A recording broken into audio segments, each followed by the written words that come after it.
PatChapter 2051. New Classification of Elements. Exodus Tales. Exodus Tales. Translated by Zephazid. Edited by Aelrianth. You need to buy a few soul-grade seeds of the earth element first, Yushasha informed him. Who? Mo-Fan almost knocked his jaw on the table. He said, "Are you sure you meant to say a few soul-grade seeds?" Damn it, people normally counted fragments of the soul-grade seeds in grams. The fragments were a lot more expensive than diamonds, let alone the complete soul-grade seeds. A single piece was enough to buy an expensive building. Did Yushasha lose her common sense after staying in the deep woods for too long? We need material to refine a heaven-grade seed. Where else should we get the huge amount of energy from? Yushasha said. So how many soul-grade seeds do you need exactly? Mo-Fan asked. Around 10. Yushasha answered. Mo-Fan almost spat his tea out. Forget it, I now remember how I almost went bankrupt when Feng Julong told me he could make me stronger. I'm afraid I will never save enough money to afford 10 soul-grade seeds. Mo-Fan shook his head. Why are you so impatient? I haven't finished. Yushasha sniffed. Don't bother if you aren't going to say something practical. How strange, whenever I find something valuable, there is always someone who would guide me down a path of no return, claiming I could be rich in no time with just a little investment. But in the end, I would stay extremely poor. I couldn't even live luxuriously for a few days, Mo-Fan sighed, mostly to himself. You will receive the benefits immediately if you follow my advice. Just buy one soul-grade seed for now, the normal kind with a damage amplification of 4 to 6 times. It would be better if it has a domain or some kind of additional effects. It's a gradual process to refine a heaven-grade seed. I'll help you with the first step of strengthening the soul-grade seed, Yushasha told him. Just tell me the exact effects you are after. Mo-Fan replied. Find a soul-grade seed with a 4-fold damage amplification. The first step will improve its damage amplification to 6. If you're lucky, its initially useless additional effects might become stronger too, Yushasha replied easily. Useless additional effects? I'm satisfied as long as it has any additional effects. Mo-Fan had a feeling Yushasha was fooling with him. How was it possible that the owner of a moth farm would know the obscure process of refining a heaven-grade seed? Even the best forgemaster in the world would not dare to guarantee they could refine a heaven-grade seed. However, Mo-Fan had no idea that the moths that Yushasha raised had an ability similar to the ability of bees to collect nectar. The moths did not just fly in the woods happily and do nothing for the whole day. They were extremely sensitive to the rare energies scattered around them. This rare energy was like nectar to them. They would slowly gather it and build their nests across the woods. Only Yushasha knew how to gather the energy from their nests. Yushasha had never told anyone her secret. She was afraid that the research union would abuse the moth's ability and turn them into harvesters. After all, there was always a huge demand for soul seeds. If they knew the moths could harvest the impure energy in the air, people would greatly abuse their ability. Yushasha was grateful that Mo-Fan's Fanshui Mountain had provided her and her moths a peaceful home, or she would never have revealed her secret to him. That being said, it also depended on whether Mo-Fan was interested in her suggestion or not. Can you really refine a heaven-grade seed? Mo-Fan asked after giving it more thought. It's possible based on the number of moths I have, Yushasha answered firmly. My earth element has only expanded into a galaxy. Can it hold the power of a heaven-grade seed? Mo-Fan had to ask. The advanced level is good enough. If you are free, you should visit the city. There are a lot of resources for the earth element there. You should buy some of them. The first step won't evolve the soul-grade seed into a heaven-grade seed right away, but it will make the soul-grade seed stronger than those being sold on the market. If we split the heaven-grade seed further into 3 levels, they will be a heaven-inferior seed, lesser heaven seed, and greater heaven seed. The truth is, the same principles apply to the spirit-grade seeds and soul-grade seeds too, but I'm not sure why the Magic Association doesn't classify them further, Yushasha said. What do you mean by inferior, lesser, and greater? Did you come up with the names yourself? I have never heard of them before. Mo Fan spluttered. You should seriously read more books. I didn't come up with them myself. There are books about them from other countries. Yushusha responded primly. Mo Fan was struggling to believe it. He gave Feng Julong, who was a member of the research union, a call. Feng Julong was a renowned professor both in and outside the country. Mo Fan would rather trust his academic achievements. Old Feng, have you heard of the classification of soul grade seeds? Something like soul inferior seeds, lesser soul seeds, and greater soul seeds, Mo Fan asked cautiously. Wow, you know a lot, don't you? The Magic Association of the 5 continents is planning to include them in the official index at the end of this year, but you forgot another level. There's another pseudo-level before the inferior level. Their classification is similar to the levels of a demon creature, Feng Julong answered instantly. Mo Fan stared at Yushusha in disbelief while he was on the call.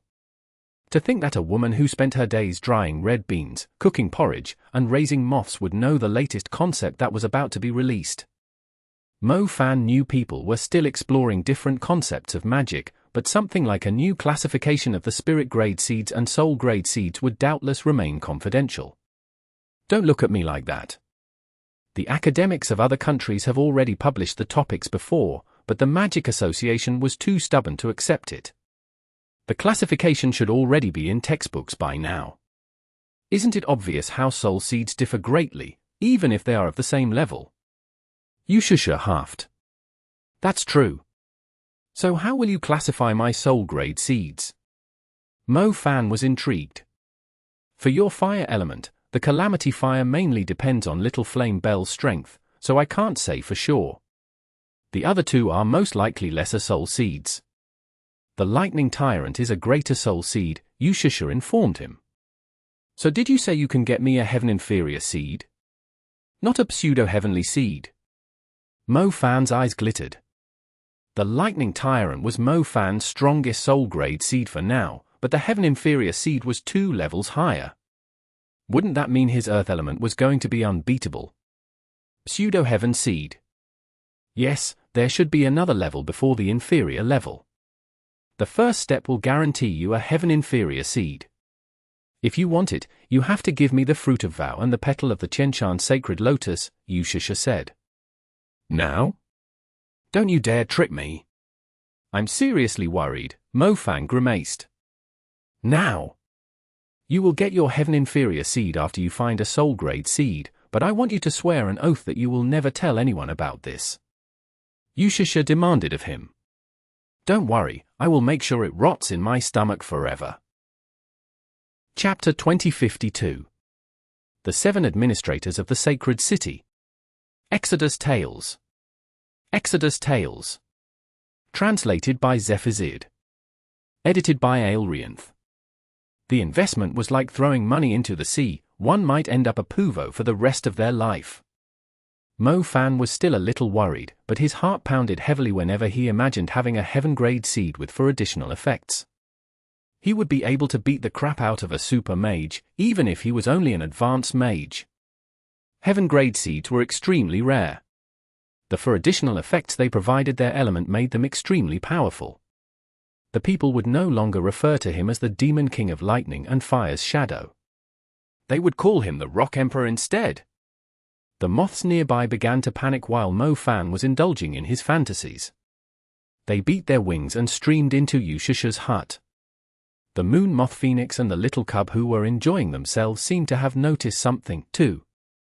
They quickly retreated into the hut and stared in the direction a misty cloud was appearing from. Oh my, I'm such a failure as a phantom. The 2 little creatures in the hut found me first. The Queen of the Netherworld slowly appeared from the mist. Go talk to her outside, they don't like her presence, Yushusha ordered him. All right. Mo Fan realized the moths were afraid of the Queen of the Netherworld, judging from their reaction. Mo Fan and the Queen of the Netherworld moved further away. The playful Queen of the Netherworld used Yushusha's appearance and played with her ponytail, pretending to be an innocent young woman. I was also a beautiful and innocent woman back then, the Queen of the Netherworld said silkily. Weren't you the daughter of a eunuch court? A court eunuch, the queen of the netherworld snapped. Oh, what difference does that make? Mo Fan asked guilelessly. The queen of the netherworld rolled her eyes. It was pointless to argue with an uncivilized man like Mo Fan. She had focus on the matter at hand. Things are a little tricky. I think I can no longer obey my king's order, the queen of the netherworld said. You're setting me free. Mo Fan said. I thought the king is planning to bring the 8 undead rulers to the sacred city of Europe. If a battle breaks out, they could still turn half the city into debris, but the king doesn't want a bloodbath. Sigh, the king is being too merciful. Those people aren't his descendants, why is he being so considerate? If I were in his shoes, I would bring hell upon the sacred city so those arrogant scum know they should respect the undead, the queen of the netherworld declared fervently. He's not bringing the undead rulers? He's the one that the sacred city is after, yet he's going alone. Mo Fan was in disbelief. He's doing it for our sake. After all, the sacred city has a powerful magic formation imbued with sacred light. We are pretty much jumping into flames if we go, the queen of the netherworld said. That's one way to describe it. He doesn't want to involve you, nor is he bringing the 8 undead rulers. He's taking matters into his own hands, the queen of the netherworld said. But it's obviously a trap, isn't it? Mo Fan exclaimed. That's why I decided not to obey him anymore. We are going to the sacred city. I can't enter it, but you can lend me a hand. We'll let the culprits in our homeland live for a few more days. We'll take care of them after we're back, the queen of the netherworld said. I've been waiting for this moment. Mo Fan said. There was no place he did not dare to go and nothing he did not dare to do.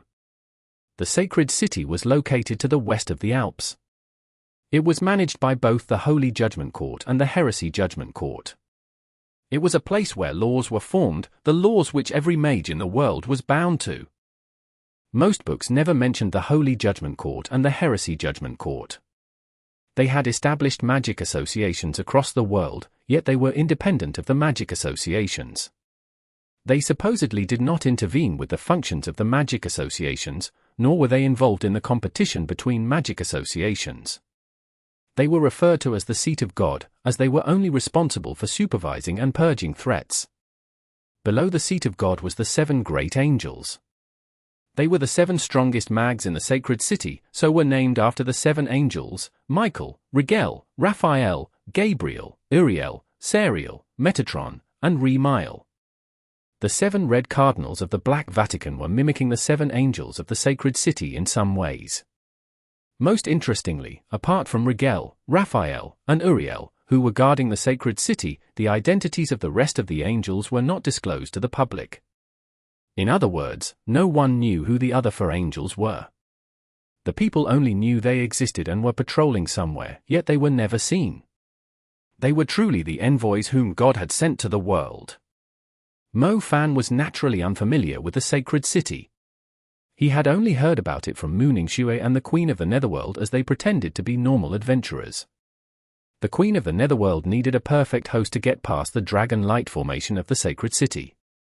The person she chose took Mo Fan by surprise.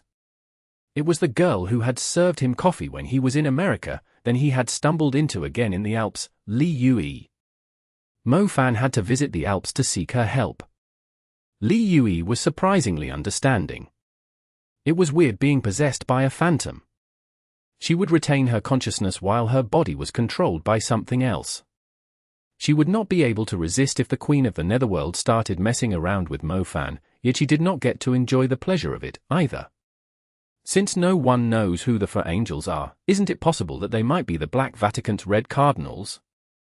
For example, if they messed up during an important mission and left an obvious clue behind, so they pretend it was the doing of the Black Vatican's red cardinals and play the whole world like a fiddle, Mo Fan speculated. Mo Fan, if we are part of a fictional story, someone like you who spoils the ending would most likely die on the spot. You might die of poison in the middle of your sentence, the Queen of the Netherworld chided him. My imagination might be a little far-fetched, but it's still a possibility, right? Mo Fan said awkwardly. The 7 angels possessed the power of forbidden curses. They are called forbidden curses for a reason. We are more worried about their after effects than their power. The places targeted by a forbidden curse will lay barren for several dozen years. The presence of magic and the spaces about it will be distorted, so they are no longer habitable for humans. Even us undead despise places like that, the Queen of the Netherworld informed him. Chapter 2053. Using forbidden curses as a last resort. Exodus Tales. Exodus Tales. Translated by Zephazid. Edited by Aelrianth.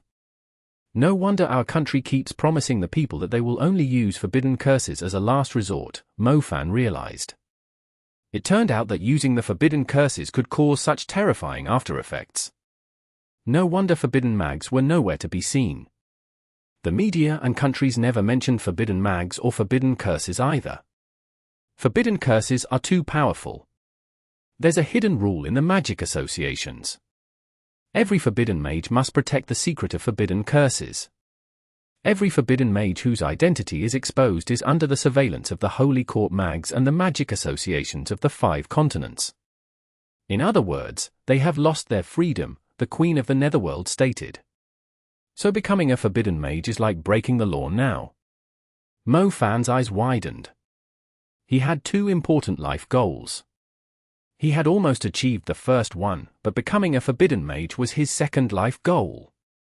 Of course not, but when the Black Vatican first appeared in the early days, some of its members purposely provoked a forbidden mage by killing their close family members. The forbidden mage ended up losing his calm and used a forbidden curse to kill the culprit, resulting in a great tragedy, allowing the Black Vatican to achieve their goal. The forbidden curse being invoked was their true intention all along, the Queen of the Netherworld declared. Why are you so good with history when you are just an empress who was never as reputable as the Tang Empress? Mofan muttered again. Stop interrupting, just listen to her. Mu Ningxue rolled her eyes at Mofan, and he immediately shut his mouth. The Queen of the Netherworld grinned proudly, like she could not be bothered arguing with Mofan, and continued on with her explanation. Since some scum might abuse forbidden curses to reach their goals, the magic associations drew up a convention regarding forbidden mags. They are not allowed to disclose their identities to the public. Those who go public will be placed under strict surveillance, as will their close relatives and friends. They must report where they are at all times and are not allowed to use forbidden curses unless their lives are in danger, the Queen of the Netherworld stated. Therefore, there are 2 kinds of forbidden mags. The first kind are those who kept their identity a secret. They can still live a normal life and go wherever they want. As for those whose identities are disclosed to the public, they hold important positions in society and are protected by their countries. Mofan fell into deep thought. It would be a nuisance if he was being supervised at all times once he became a forbidden mage. He was destined to be at the top of the world, yet there were so many restrictions. However, on second thought, those restrictions were necessary for a peaceful world. The world would be in ruins if the strong mags could do whatever they pleased. That's the reason why the identities of the other 4 angels aren't disclosed to the public. They are far more special than normal forbidden mags. Not only would the Black Vatican fixate on them, but other countries and organizations might too, regardless of their intentions. As long as their identities remain a secret, they are free to visit every country and place, and their status won't affect their judgment. They can live with normal people and experience what they're going through. They only need to be merciless when it's necessary, the Queen of the Netherworld continued. Strange, why does the life of the 4 angels sound like the kind of life I would want? Mofan wondered aloud. Forget it, you are just a troublemaker. You will just throw a forbidden curse at anyone who dares to say a bad word about your girlfriends. There's no way you could become an angel. You are the last person that fits the role, the Queen of the Netherworld assessed him mercilessly. So who's responsible for the operation that arrested Sister Qin? Was it one of the 3 angels? Mu Ningxue asked intently. The Queen of the Netherworld shook her head. She glanced at the crowded entrance of the sacred city and said, I'm afraid one of the 4 angels is planning to go public. Mofan was unfamiliar with the sacred city, but the Queen of the Netherworld had been keeping an eye on it. She had yet to reach the emperor level, so she believed the angels of the sacred city were not interested in her, but her king was different. The king would easily grab the 7 angels' attention, and one of them had to be behind the series of incidents that had happened. However, the angel who was responsible for the plan could no longer hide in the dark. He would have to disclose his identity to convince the sacred city to take out the undead king. Was the undead king a human or a demon? If he was a demon, Qin Yue would only be a nobody to him. The trial would take place and the angel would not need to disclose their identity. If he was a human, he would show up to save Qin Yue. The angel would be waiting for him in the sacred city and would reveal their identity to the public. Shouldn't these angels spend more time on better things? Speaking of which, would they also be keeping an eye on me because of my insane potential? Mo Fan had to ask. The angels won't waste their time on you even if you use the demon element, let alone your strength now. They only focus on forbidden mags and emperor-level demon creatures. You are nowhere close to being a threat, the Queen of the Netherworld answered promptly. Oh, should I work harder then? Mo Fan wondered aloud. It's a huge world. There are many beings with strange powers. You can only make it onto the Judicator's list for now, the Queen of the Netherworld sniffed at him. Say, there's something I never told you. I'm actually Gabriel, one of the angels. I've been watching you for a long time. Mo Fan said with a straight face. The Queen of the Netherworld and Mu Ningxue both laughed. Gabriel is a woman. You might need to change your gender first, the Queen mocked him in delight. The dragon light is ahead, I should hide for now, the Queen of the Netherworld said suddenly. A brilliant light suddenly descended from the top of the sacred city, as if the sun was focusing its attention on them. The whole sky was filled with a golden light emitted by the thing that resembled a huge planet engulfed in golden flames, freezing Mo Fan and Mu Ningxue in place. What now? They had thought the orb on the tower of the sacred city was something like a decoration. Why did it suddenly unleash such powerful magic? It was like God was examining them to pick up even the slightest amount malicious intent in their hearts. It's said to be the eye of a golden dragon. Li Yui had regained control of her body. She was unaffected by the light, since she did not harbor any malicious intentions. Golden dragon? A dragon of the light element? It's made from the real eye of a light dragon. Mo Fan asked, cold sweat on his forehead. Li Yui nodded. She had learned a lot of things during her time at the Alps Institute. No wonder she says the army of undead would only kill themselves coming here. Mo Fan sighed heavily. Chapter 2054. Student Card. Exodus Tales. Exodus Tales. Translated by Zephazid. Edited by Aelrianth. There were checkpoints everywhere in the sacred city. Everyone had to undergo strict procedures to verify their identities. Luckily, the national team had taken great care of Mo Fan and Mu Ningxue. The Pearl Institute and Imperial College had given them different identities so they could move freely in and out of the country without being targeted by malicious people. Are you students? The owner of the inn asked. Yeah, she's from the Alps Institute. Us two are from universities in China. Here are our student cards. Mo Fan handed an identification card over. The owner of the inn was young but bald already. He looked a lot older because of it. He kept looking up and down at the two beauties who were with Mo Fan as soon as they arrived. Li Yui stood out because of her clean and innocent appearance. On the other hand, Mu Ningxue's beauty was disaster level. She would always attract attention wherever she went. After getting their rooms, the owner reminded Mo Fan that officials of the sacred city would be here before nighttime for an inspection. They must open their doors no matter what they were doing. Does this mean we have to wait until dark to do something? Mo Fan raised his brows. Yeah, but of course it's fine in the day if you're quick about it, the owner grinned. He kept peeping at Mu Ningxue's waist as she was heading upstairs. Bullsh ***, it's obvious you have gone bald because you were too indulgent in your desires when you were young. My hairline is a clear indication that I'm full of vigor. Mo Fan said. Cough cough, I'm only 25, and I'm still a virgin. Brother, you're taking on two at once. You are a great example for us Asian men, you must be very rich, the owner replied shamelessly. I find it difficult to talk with you. Mo Fan turned to leave after paying the money. The man deserved to be alone for the rest of his life. He had no idea that having a charming personality was far more important. Wait a second, there's something I want to tell you. The owner stopped Mo Fan and said with a serious voice. Basically, if you want to move freely in the sacred city without them stopping you and asking you questions every hour, you should bring along a European, an Italian if possible. Why is that? Mo Fan was confused.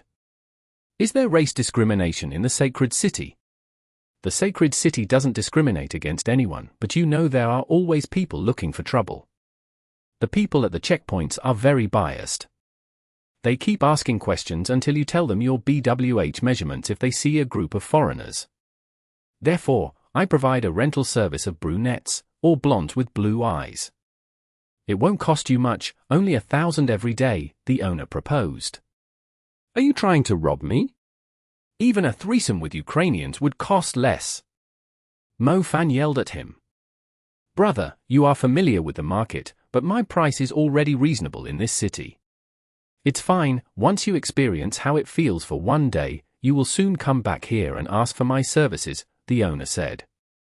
That won't be necessary, I have my own candidate.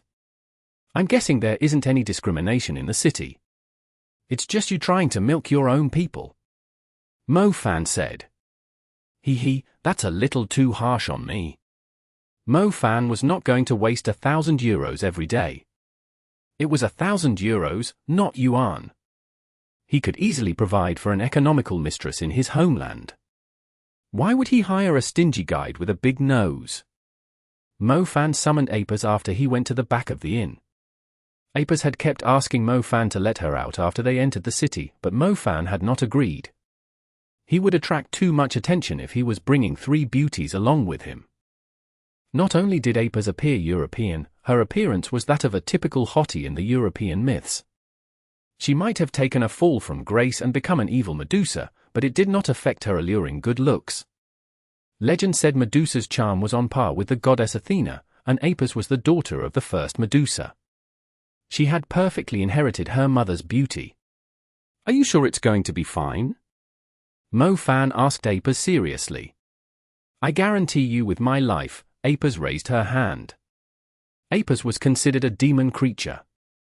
The golden eye of the sacred city was comparable to the Monkey King's discerning eyes, with the ability to see through any disguise. However, the eyes of a Medusa were the strongest when it came to trickery. The golden eye had no chance of seeing through Apis' lineage. Go check in first, use your identity at the Pearl Institute, Mo Fan told her. An intern. Apis was overjoyed. She liked her identity as an intern. She would visit Pearl Institute whenever she was free and use her good looks to make the women there jealous. She would then slap the faces of those who provoked her by abusing her powerful magic. She never got tired of it. Mo Fan returned to the bald owner of the inn. This is my younger female cousin. Get her a room. Apis liked hugging Mo Fan's arm even though she always wanted him to die a horrible death. She had to maintain her disguise as a little girl next door in front of outsiders. The owner had just witnessed the intimate interaction between Mo Fan and Mu Ningxue just a moment ago. However, Mo Fan had quickly returned with another gorgeous teenage girl, European this time. He immediately had an urge to kill himself. He was done for. He might lose his remaining hair tonight in extreme grief. She's a student too, the owner asked while holding back his tears. This is her student card, Mo Fan answered. Why didn't she check in with you, the owner protested. She was cruising around just now, Mo Fan replied. Big brother, I just bought a countryside miniskirt. Can I show it to you later? Apis was good at acting coquettishly. She put her legs that were covered in stockings together and bent forward while leaning on Mo Fan's arm. The way she pouted her lips instantly overwhelmed the man in his 30s who had a fetish for young women. You should go to your rooms."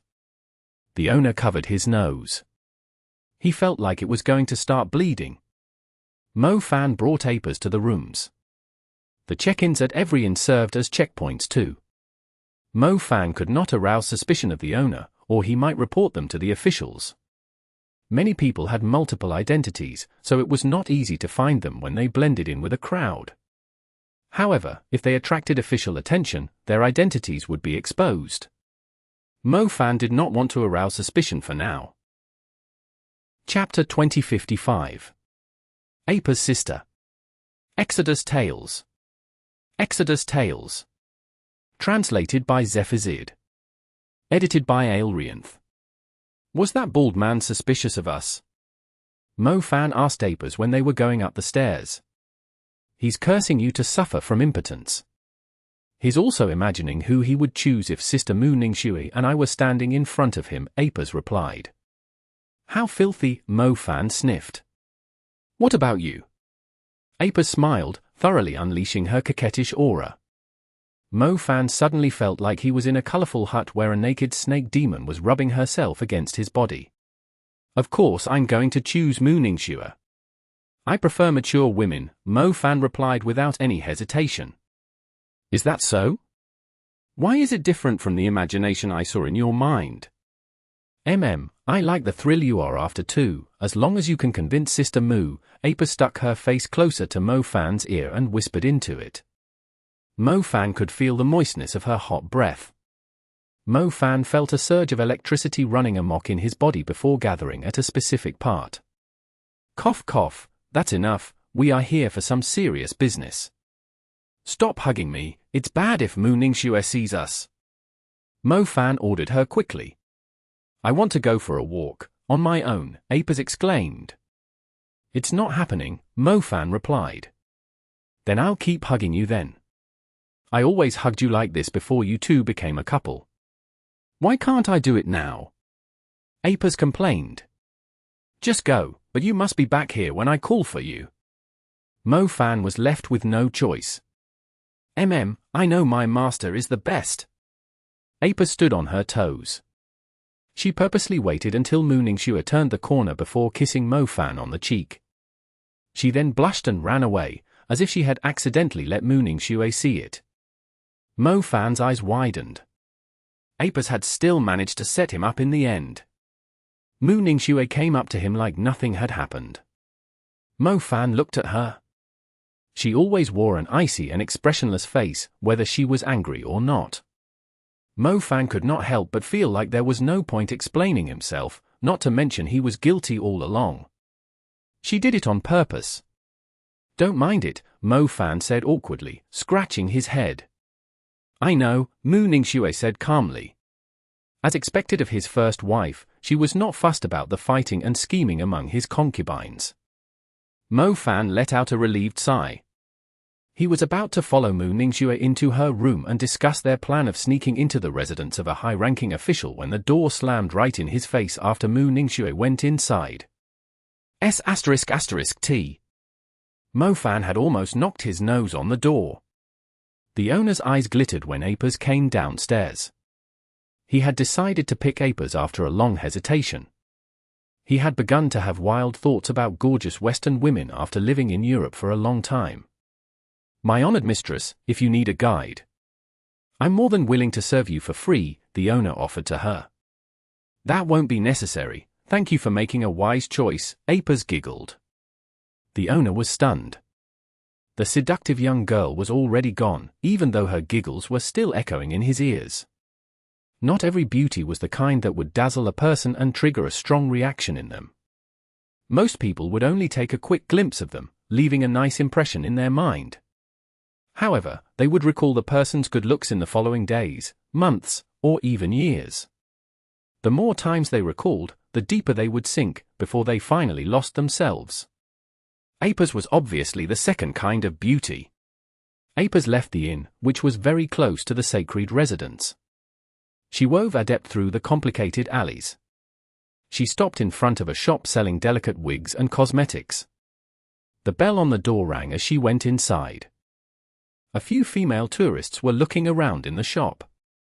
The female owner was sitting in front of the cashier, wearing thick makeup and a fake smile.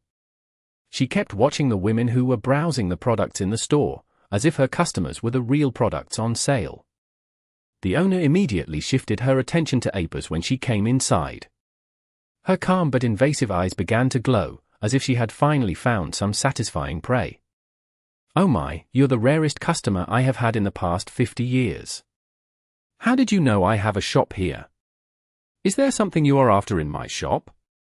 That doesn't make any sense. The things I sell are nowhere as real and pretty as the ones you have. Do you have any idea how much I desire to put you on so every woman in the sacred city will be jealous of me and every man will fall for me?" the woman said with great joy. "You've been doing this for a few hundred years. It's a little difficult not to know where your shops are." Apis had lost her usual appearance of an innocent and lively girl, and her face was cold and hard. "Hee, you are familiar with your elder sister's business, indeed. Quick, help me choose. That girl in a blue shirt, I like her innocent-looking eyes, but unfortunately, she isn't a blondie, and the one at the back there, her legs are slim and long. I can easily dazzle a lot of men in my swimsuits." The woman was smiling so much that her eyes were no longer visible. "You can consider paying a visit to Korea. You will most likely find something better there.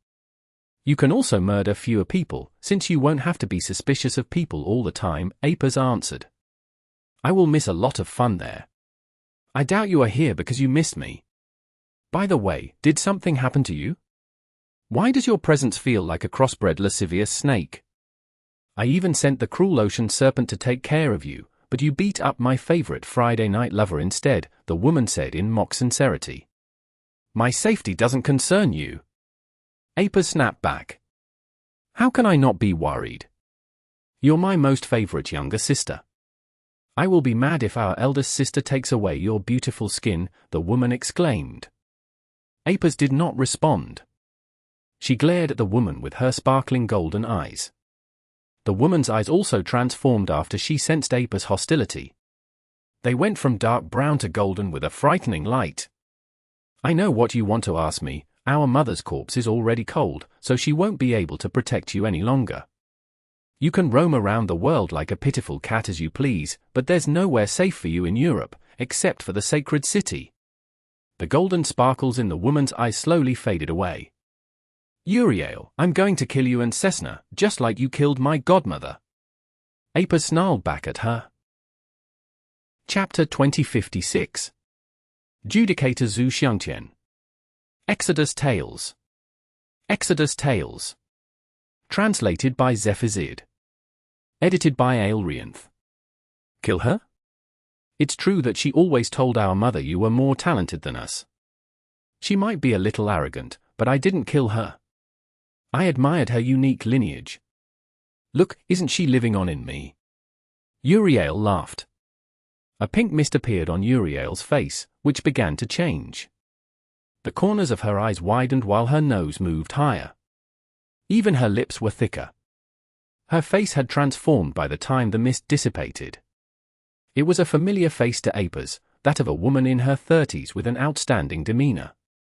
Her slender neck and round face gave her a noble appearance. Apis' eyes had a strange look at first, before they began brimming with anger. Apis could not be more familiar with that face. Although she had a mother, her mother was an imperious empress who always spoke to her in a stern and educating tone. She had always been cold and strict to her. It was her godmother who looked after her when she was young. She was more like a gentle mother who took great care of her. Apis' godmother was a human, whom she had learned human language and knowledge from, yet she was still murdered by Apis' sisters. Apis had already accepted that fact after many years, but to her surprise, her second eldest sister had taken her godmother's face and was mimicking her most beloved person. Apis felt anger exploding from the bottom of her heart when she saw the cruel and vicious woman putting on her godmother's face. They were in the sacred city. The Medusi had to pretend to be humans. They could not afford to use their abilities, but if Apis insisted on destroying both of them indiscriminately, she could attract the Holy Judgment Court's attention with her power. However, Apis was unhappy when she realized her eldest sister Cessna would end up as the biggest winner. She did not want to use such a stupid method to get her revenge. Uriel was trying to provoke Apis further, but she suddenly stared at the entrance alertly. Someone is coming. I should be going. Apis, promise sister that you will look after yourself. Uriel smiled and went to the back of the store. The bell on the door rang as it swung open. A man in a Judicator's outfit walked inside and looked around the shop. While the Judicator was inspecting the shop, the owner was already a different person, once again a middle-aged woman with thick makeup, her bright lips standing out. They might look alike, but Apis knew the woman was no longer her second eldest sister, Uriel. Why are you here? The Judicator looked around and eventually saw Apis. His stern expression was replaced with shock and excitement. However, the Judicator was obviously good at concealing his emotions. He soon regained his calm and collected face. Apis lifted her gaze and looked at the Asian man. She was surprised that the sacred city would recruit an Asian as a Judicator. Judicators were highly respected in the sacred city, comparable to the muses of the Parthenon temple. They had great power and authority, and could be considered the Prince Charmings of many young women in European countries. There were quite a few young women browsing around in the store. They immediately focused their attention on the Judicator the moment he walked in, like he was some reputable celebrity. Apis, on the other hand, was the least excited. First of all, she did not expect the Judicator would know her.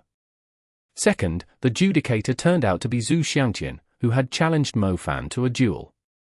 Zhu Xiangtian was a Judicator of the Heresy Judgment Court? Mo Fan would be shocked if he heard about it. You don't remember me?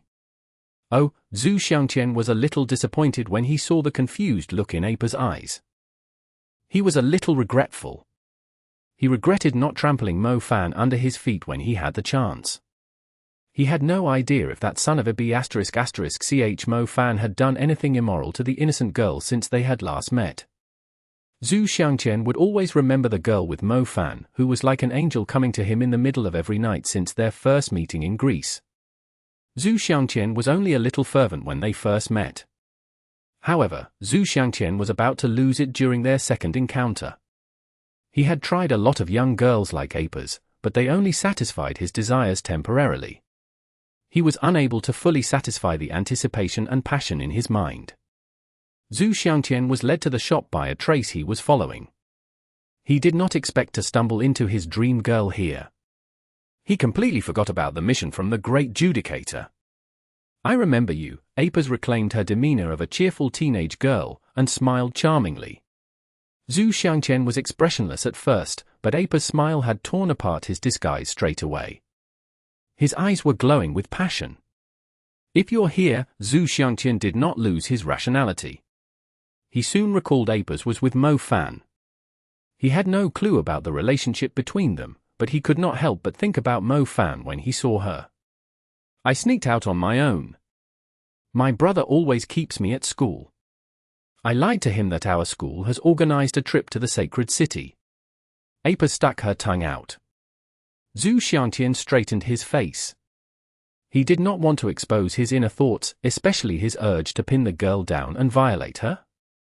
I know how annoying your brother is, but as a Judicator, I must remind you how dangerous it is to travel alone. I'm currently on a secret mission. According to reliable intel, someone is kidnapping young women in stores like this. A girl like you should be more careful, Zhu Xiangtian said. Thanks for the reminder, Apis smiled. She had figured out a plan to get her revenge on her second eldest sister. Apis quickly ran back to the inn and found Mo Fan in his room. Guess who I stumbled into? Apis skipped onto Mo Fan's bed like a little sparrow. Her eyes glittered like a cunning vixen. Hey, don't just jump onto my bed. You are my third, fourth, no, fifth concubine. Don't you know your place? Mo Fan was seriously scared of Apis. Zhu Xiangtian is a Judicator. Big brother, you didn't expect that, right? Apis said. Who? That idiot is a Judicator. Mo Fan exclaimed. Chapter 2057. I'm always your big brother. Exodus Tales. Exodus Tales. Translated by Zephazid. Edited by Aelrianth. Apis told Mo Fan about her encounter with Xiangtian. She also briefly mentioned Xiangtian's mission to search for a demon creature, but she did not mention her sister. The Holy Judgment Court and Heresy Judgment Court are indeed refuges of the retarded. If someone as brainless as Xiangtian can become a Judicator, I believe the angels aren't good people either. Mo Fan swore aloud. I didn't tell him you were here. I think we can use him to sneak into the sacred residence, Apis proposed. What's your idea? Mo Fan asked. He isn't cautious of me. I told him I snuck out by myself. He might agree to bring me to the sacred residence for a tour if I asked him, Apis said. No way. Zhao Manyang told me that Xiangtian might be reputable in foreign countries, but his clan has abused their power and money to cover up a lot of his scandals. If he's so into you, I can't possibly put you in danger. You won't be able to use your power in the sacred city. You won't be able to protect you with your useless plant element. Mo Fan shook his head. What was this little girl even thinking?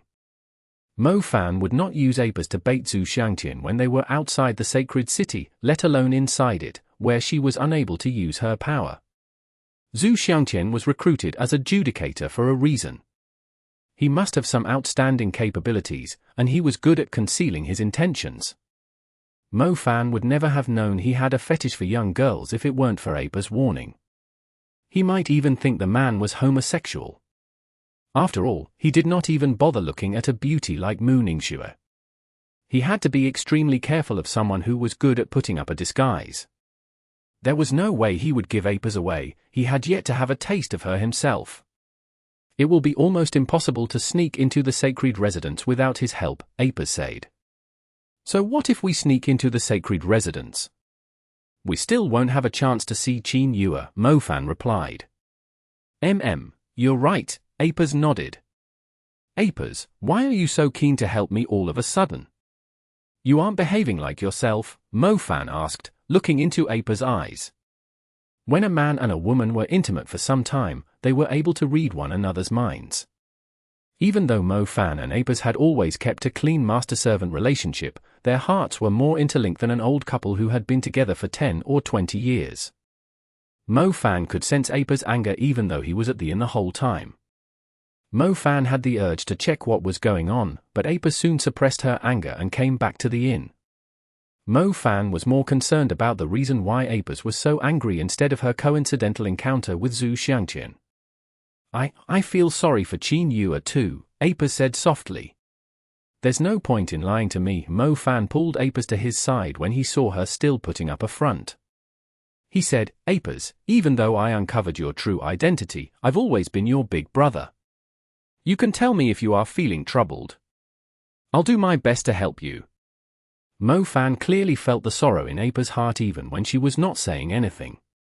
He knew she must have lost someone dearest to her and someone had recently sprinkled salt on her wound. Apis could not suppress that emotion even if she wanted to. Mo Fan did not have a heart of stone either. Mo Fan could tell Apis was more like a human than a snake after associating with her for so long. He believed it had something to do with the person dearest to her. Mo Fan pulled Apis into his arms and rubbed her head. She was resisting fiercely at first. After all, she still held a grudge against Mo Fan for forcing her to sign a contract with him. Although the contract did not improve their relationship, it made her feel safe around Mo Fan. Apis recalled how Mo Fan pampered her when they were in Cairo by bringing her shopping and buying her food. She had almost forgotten her real identity during that time. She was like a little girl who had left an island of flowers before stumbling into an interesting big brother, looking forward to seeing the world. Apis curled up in Mo Fan's arms after he rubbed her head for a while. Mo Fan smiled when he noticed Apis lowering her guard. He was about to speak when Apis looked up with her usual innocent eyes and dazzling smile. Did Sister Mu stop you from going into her room? Apis asked. Mo Fan had an awkward expression. This is my room. I won't be sleeping in the contract space. You can sleep outside on the balcony or sleep with me. Either way, I'll tell Sister Moo everything, Apis said cunningly. Apis, we should give one another some room so we can see each other well still in the future. It's so cold at night here. I'll be frozen when I wake up the next day, Mo-Fan smiled wryly. Sigh, why was there always a lack of trust between people? Why must Apis think he was being kind to her because he was after her room? Couldn't he just harbor malicious intent, like Xiangtian instead? Apis locked the door after leaving Mo-Fan in the corridor. He shivered as a cold breeze swept past. He recalled the owner's jealous face before staring at the 3 tightly shut doors. Forget it, he should go for a walk. He had never been to the sacred city. Perhaps a gorgeous hottie he met on the street would be willing to provide him shelter for the night after seeing how charming he was. Mo-Fan was walking along the splendor street of the sacred city, surrounded by ancient Rome buildings done up in a religious style. However, the buildings were incompatible with the pedestrians in their fashionable clothing. Mo-Fan went to a dark alley, following his instincts. A dark figure suddenly appeared beside him. The tall figure was wearing a coat with an upright collar.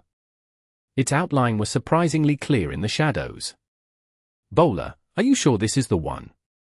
Mo-Fan pointed at the shop with the closed sign. Yes, my master, Bowler replied respectfully.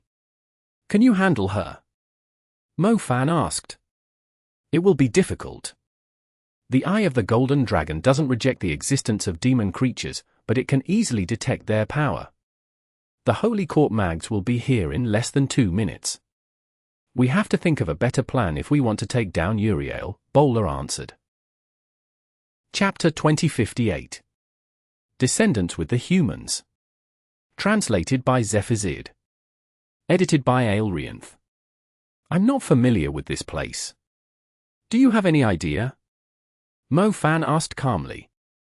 I have some old friends in the sacred city. They might be able to help, but master, I don't recommend you meeting them, Bowler said. Bowler, you're being dishonest. Did you go hunting for women while you were a statue in the Parthenon temple? Mo-Fan smiled. Bowler had been a statue in the Parthenon temple for so long. How could he possibly have any old friends? My master, even the youngest among my friends have lived for more than 300 years, Bowler said. Were you all born in the year of the tortoise? Mo-Fan was left speechless. Some of them are mutants, like the little moth girl. They share the same habits as humans. They have to hide in places supervised by the Holy Judgment Court and Heresy Judgment Court to guarantee their safety, Bowler said. The most dangerous place is the safest place, right? Mo-Fan had to say. Not necessarily. They are threatened by different factions, organizations, people, and demon creatures in the wild, but in the sacred city, they just need to play hide-and-seek with the Holy Court Mags. Those who manage to survive here are capable of concealing their presence, or they have some old agreements with the Holy Judgment Court, Bowler explained. Old agreements? Must be some dirty business. Mo-Fan snarled when he recalled the Queen of the Netherworld's words. Bowler's expression shifted. He coughed awkwardly and spoke with a soft voice, My master, I am one of them. Even if my identity is exposed and I am brought to the sacred city, they won't put me on trial unless they have forgotten their ancestors' commandments. Bowler proceeded to explain when he saw Mo-Fan staring at him with a confused face, You already know I'm an honest member of the Blood Tribe. I was a guardian statue of the Parthenon temple when you saw me. However, I used to be a city designer before that. What's a city designer? Mo-Fan asked. Just like a building has its architect, a city has its designer too, Bowler pointed out. Damn, you designed the sacred city. Mo-Fan blurted out, eyes wide. That's a little exaggerated. My master did, I was only part of it, and it was the old sacred city. The sacred city has been around for a few hundred years. It has changed a lot, Bowler replied. No wonder you insisted on coming along when you heard I was visiting the sacred city, Mo-Fan realized. My master, I would like to lend you a hand. After all, the sacred city is a dangerous place.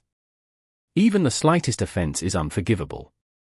I made a mistake by joining the Blood Tribe.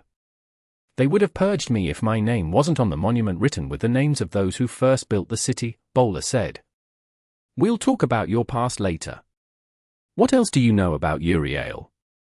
Mo Fan asked. She moved into the city not long after it was built. I heard a lot about her from my friends. She's different from the mutants who are content with having a safe environment to live in, acting extremely bold. She has been kidnapping foreign tourists for hundreds of years. Rumors say she's doing it to retain her good looks, Bowler said. A few hundred years, doesn't that mean she has killed thousands of people? Mo Fan exclaimed. A few hundred at most. No matter how bold she is, she will only kidnap one every year in the sacred city if she doesn't want to arouse suspicion, Bowler replied. One victim every year, that's a lot better than most human traffickers, Mo Fan had to admit. The Heresy Judgment Court has already noticed Uriel's crimes, but they haven't confirmed she was the culprit. She's being too reckless, Bowler went on. Do you have a way to deal with her? Mo Fan asked. Bowler might not be as strong as Uriel, but he had been around for a long time. His intelligence and connections were unmatched, links he built over 1,000 years. Mo Fan did have a feeling Bowler was familiar with the sacred city. After all, there were only a few formidable European countries in the early days, and most of them were located close to the Mediterranean Sea. The sacred city was the symbol of magic civilization in Europe. How could Bowler not be familiar with it? However, Mo Fan did not expect Bowler to be one of the designers. You might need Uriel's help if you are planning to sneak into the sacred residence, Bowler said. Why is that? Mo Fan was confused. Mo Fan only came to find out the reason why Apers were so overwhelmed by grief and anger. It turned out that her sister was the reason. Uriel is called the Deceiving Demoness. She possesses the lineage of the Eagle Demoness on top of her lineage of the Medusae. Isn't Uriel a pure Medusa? Mo Fan asked curiously. Uriel is a descendant of the Medusa Queen and the Eagle Demoness Queen, Bowler said. Hang on, the Medusa Queen and the Eagle Demoness Queen? Aren't they both females? Mo Fan was struggling to keep up. My master, many corrupted species in Europe do not need males to reproduce. Cessna, Aper's eldest sister, isn't a pure Medusa, either.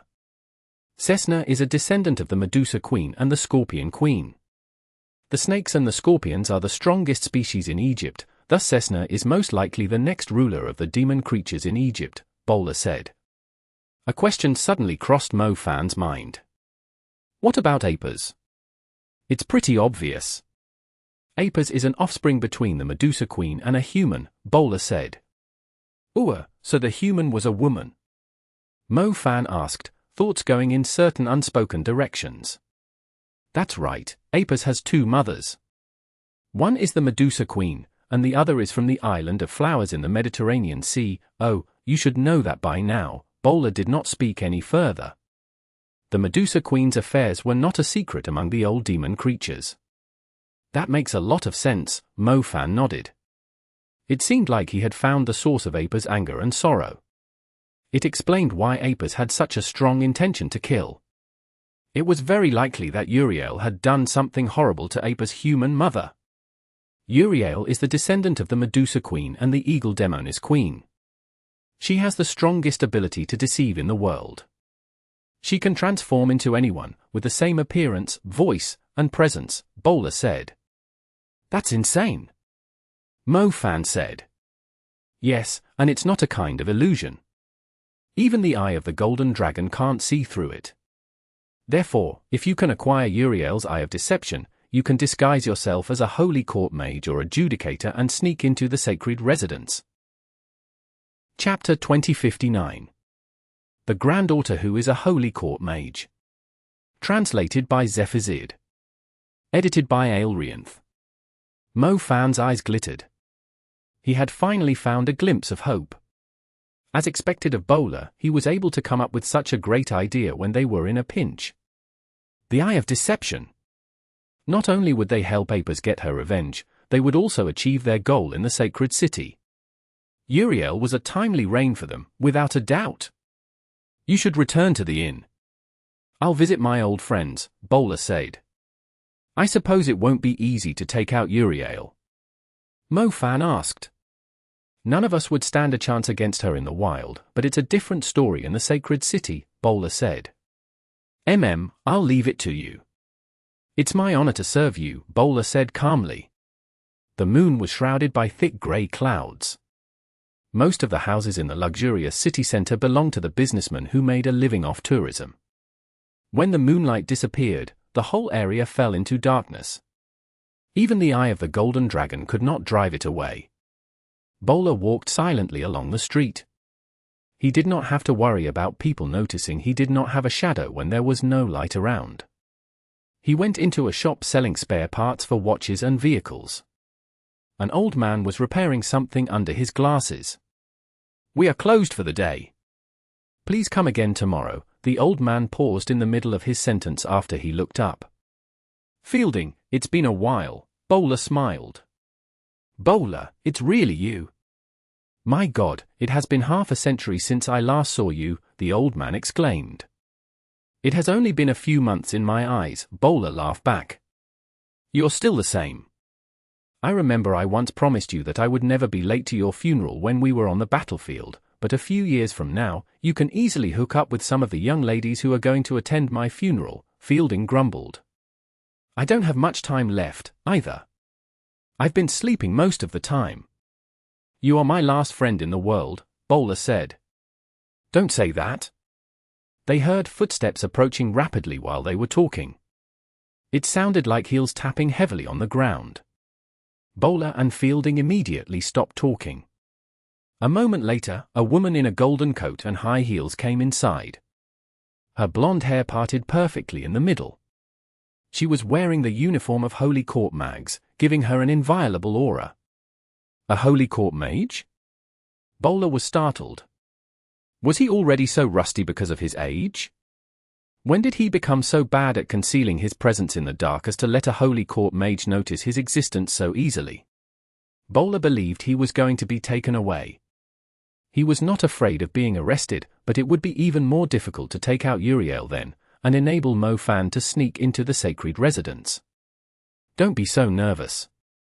Allow me to introduce you, this is Maggie, my granddaughter, Fielding smiled. Grandpa, you should listen to me and move to the city. I keep picking up an unusual dark aura around here. We aren't allowed to investigate this area because of the unknown person who's in charge of it, Maggie spoke up. Maggie finally turned to the handsome man with a pale face and observed him carefully. Bowler breathed calmly like a normal person. Maggie did not notice anything unusual about the man, and went on complaining to her grandfather. Bowler, are you in some kind of trouble? Fielding asked. I'm planning to take out a demoness. Oh, my granddaughter can lend you a hand with that. Maggie, didn't I always tell you I have an old comrade called Bowler?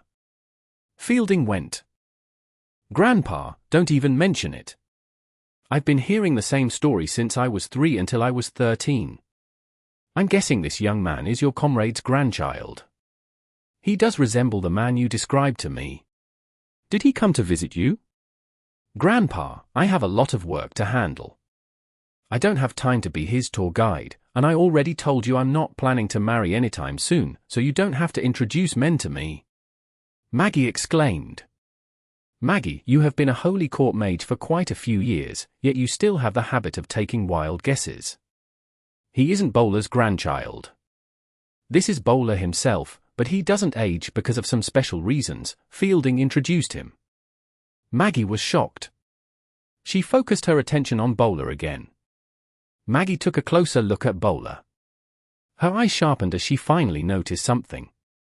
It seems like your perception is a bit lacking. As a Holy Court mage, Bowler smiled, revealing his vampire's fangs. How bold of you to come to the sacred city. Are you treating us Holy Court mags as fools?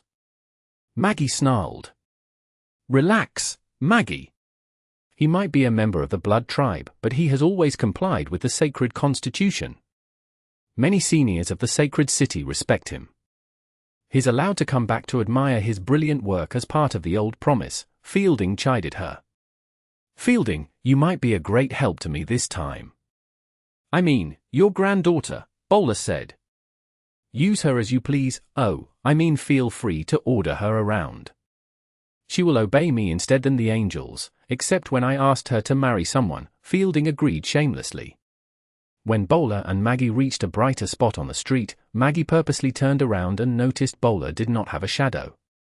Maggie kept asking Bowler questions like a curious little kid. It's my first time stumbling into such a high-level member of the Blood tribe. Which generation are you from? I only swear my loyalty to the demon.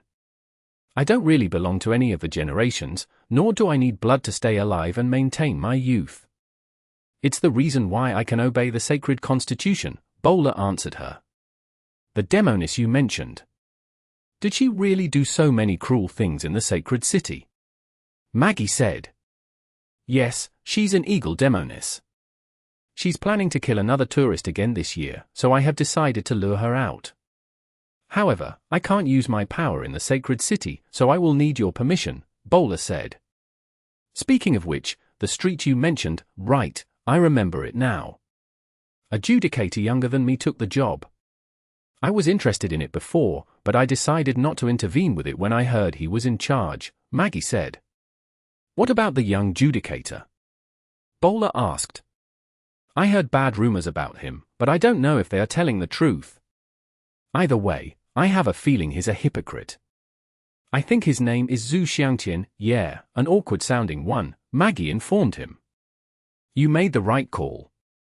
Bowler's eyes flickered cunningly. He added, I think I've figured out a better way to do this. Chapter 2060. Flesh of Deception. Exodus Tales. Exodus Tales.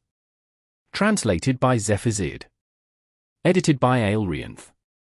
The sound of the bell echoed in the accessories store.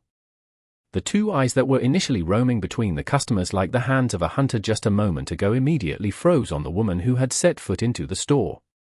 Such beautiful hair, I will fondle it admiringly. Uriel's snake eyes glittered. She passionately approached the woman and began her sweet talk. Uriel was good at dealing with women. She could compliment a woman until her whole body was filled with pleasure. Unfortunately, she was not interested in women.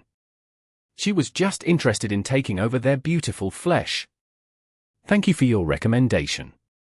I believe my fiancé will be dazzled by such a delicate head ornament. Oh my, isn't it past your operating hours? Sorry for keeping you busy for so long, the woman with silver hair said. That's true, I would have long asked the customers to leave if it wasn't for someone like you.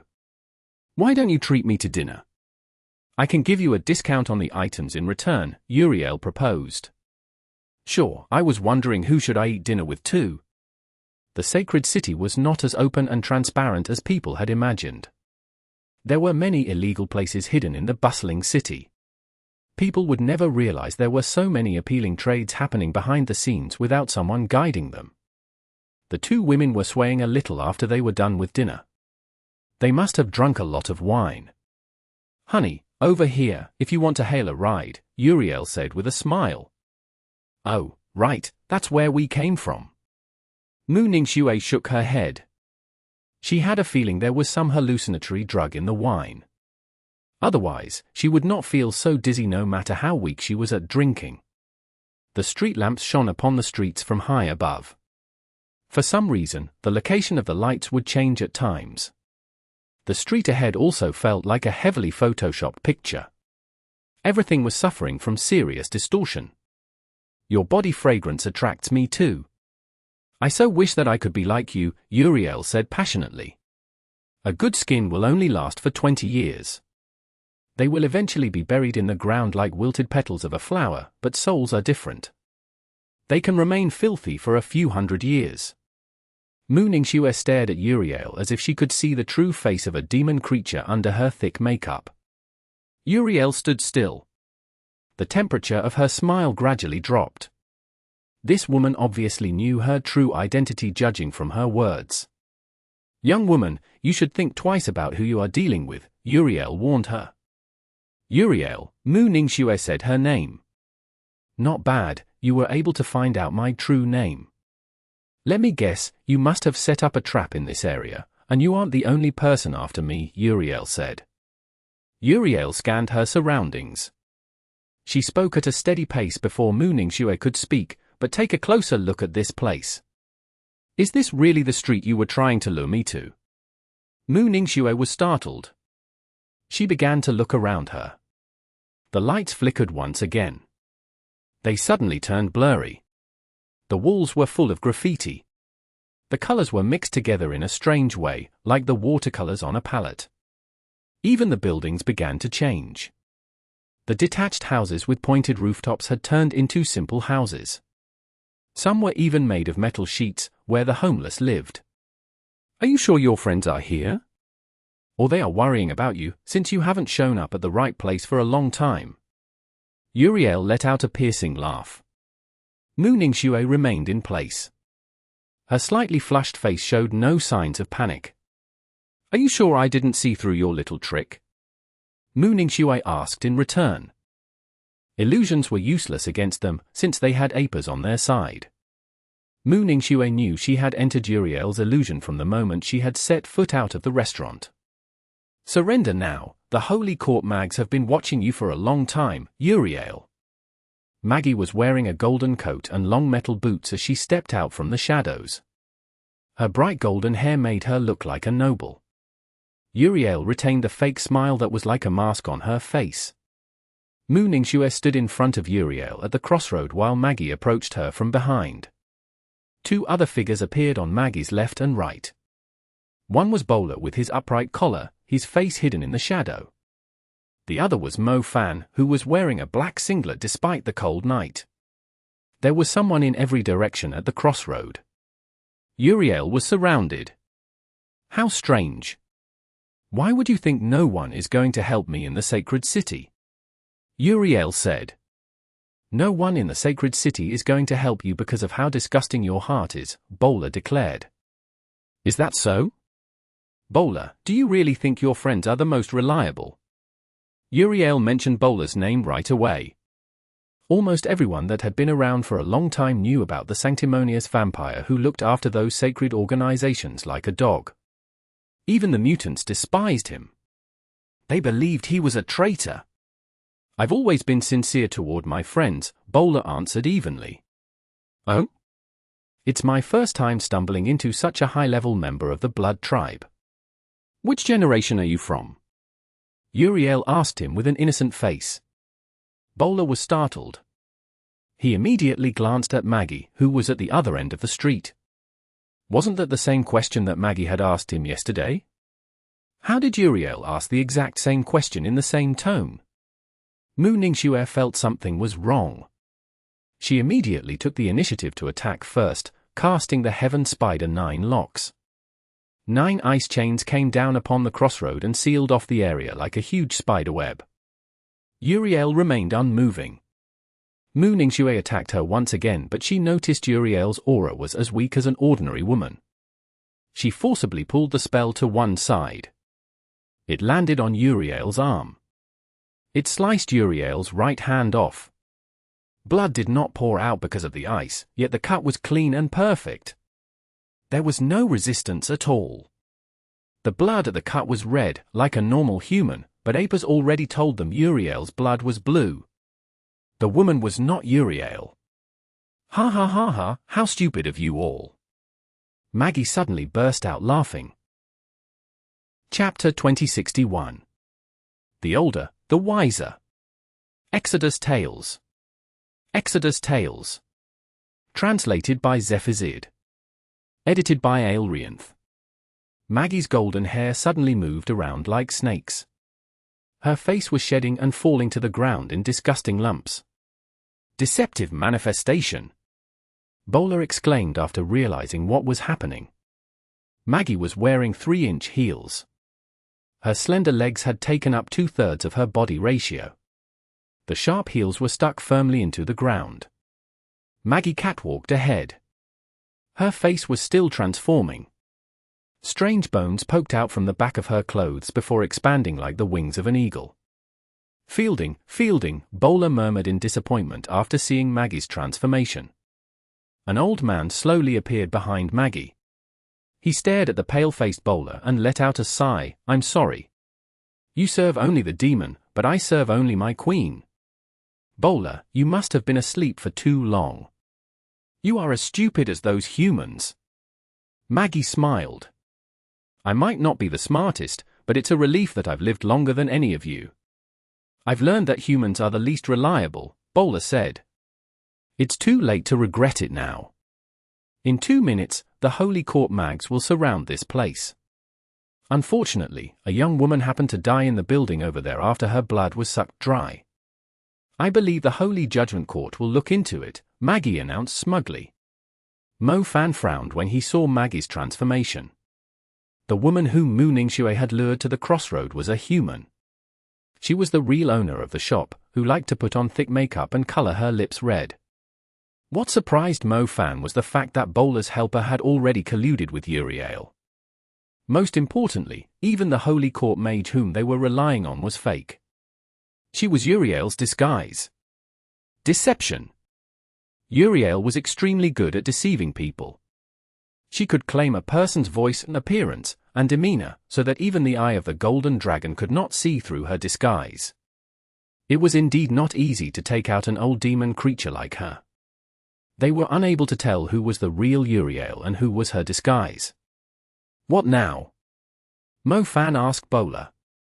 His head had begun to hurt.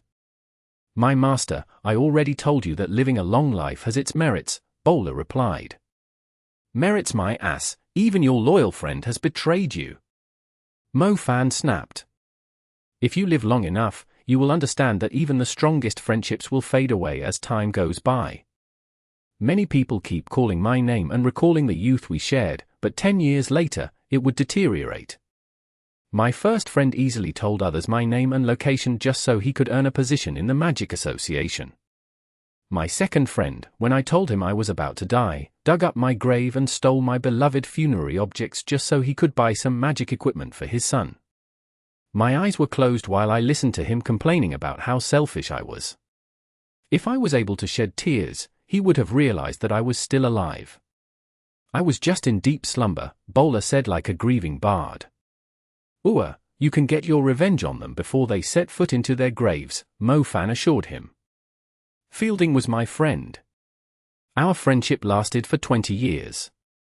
That was already quite impressive. Humans are incomprehensible. 5 years is enough for a person to change completely. Even the strongest relationship is no match for petty gains to them, Bowler went on. Fielding blushed in shame after hearing the words. However, Bowler had said it all. Memories were only good for recollection, but it did not necessarily mean he was obliged to do anything. His only concern was to live a few years longer and retain his youth, like Uriel. Stop being emotional. This isn't an anime where you can recall your past for a few episodes, yet only a few seconds have passed in reality. The Holy Court mags will be here in 30 seconds. Mo Fan said. I lied to you. I didn't really just meet my old friends. The truth is, I had already had children back when I was still building the old sacred city. My children worked extremely hard. Their family is now a reputable clan in the sacred city. One of my great-great-grandchildren is a great Judicator and a righteous man.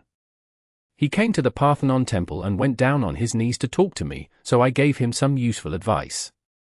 He promised me that he would do anything for me, as long as it wasn't against the sacred constitution, Bowler went on calmly. So what?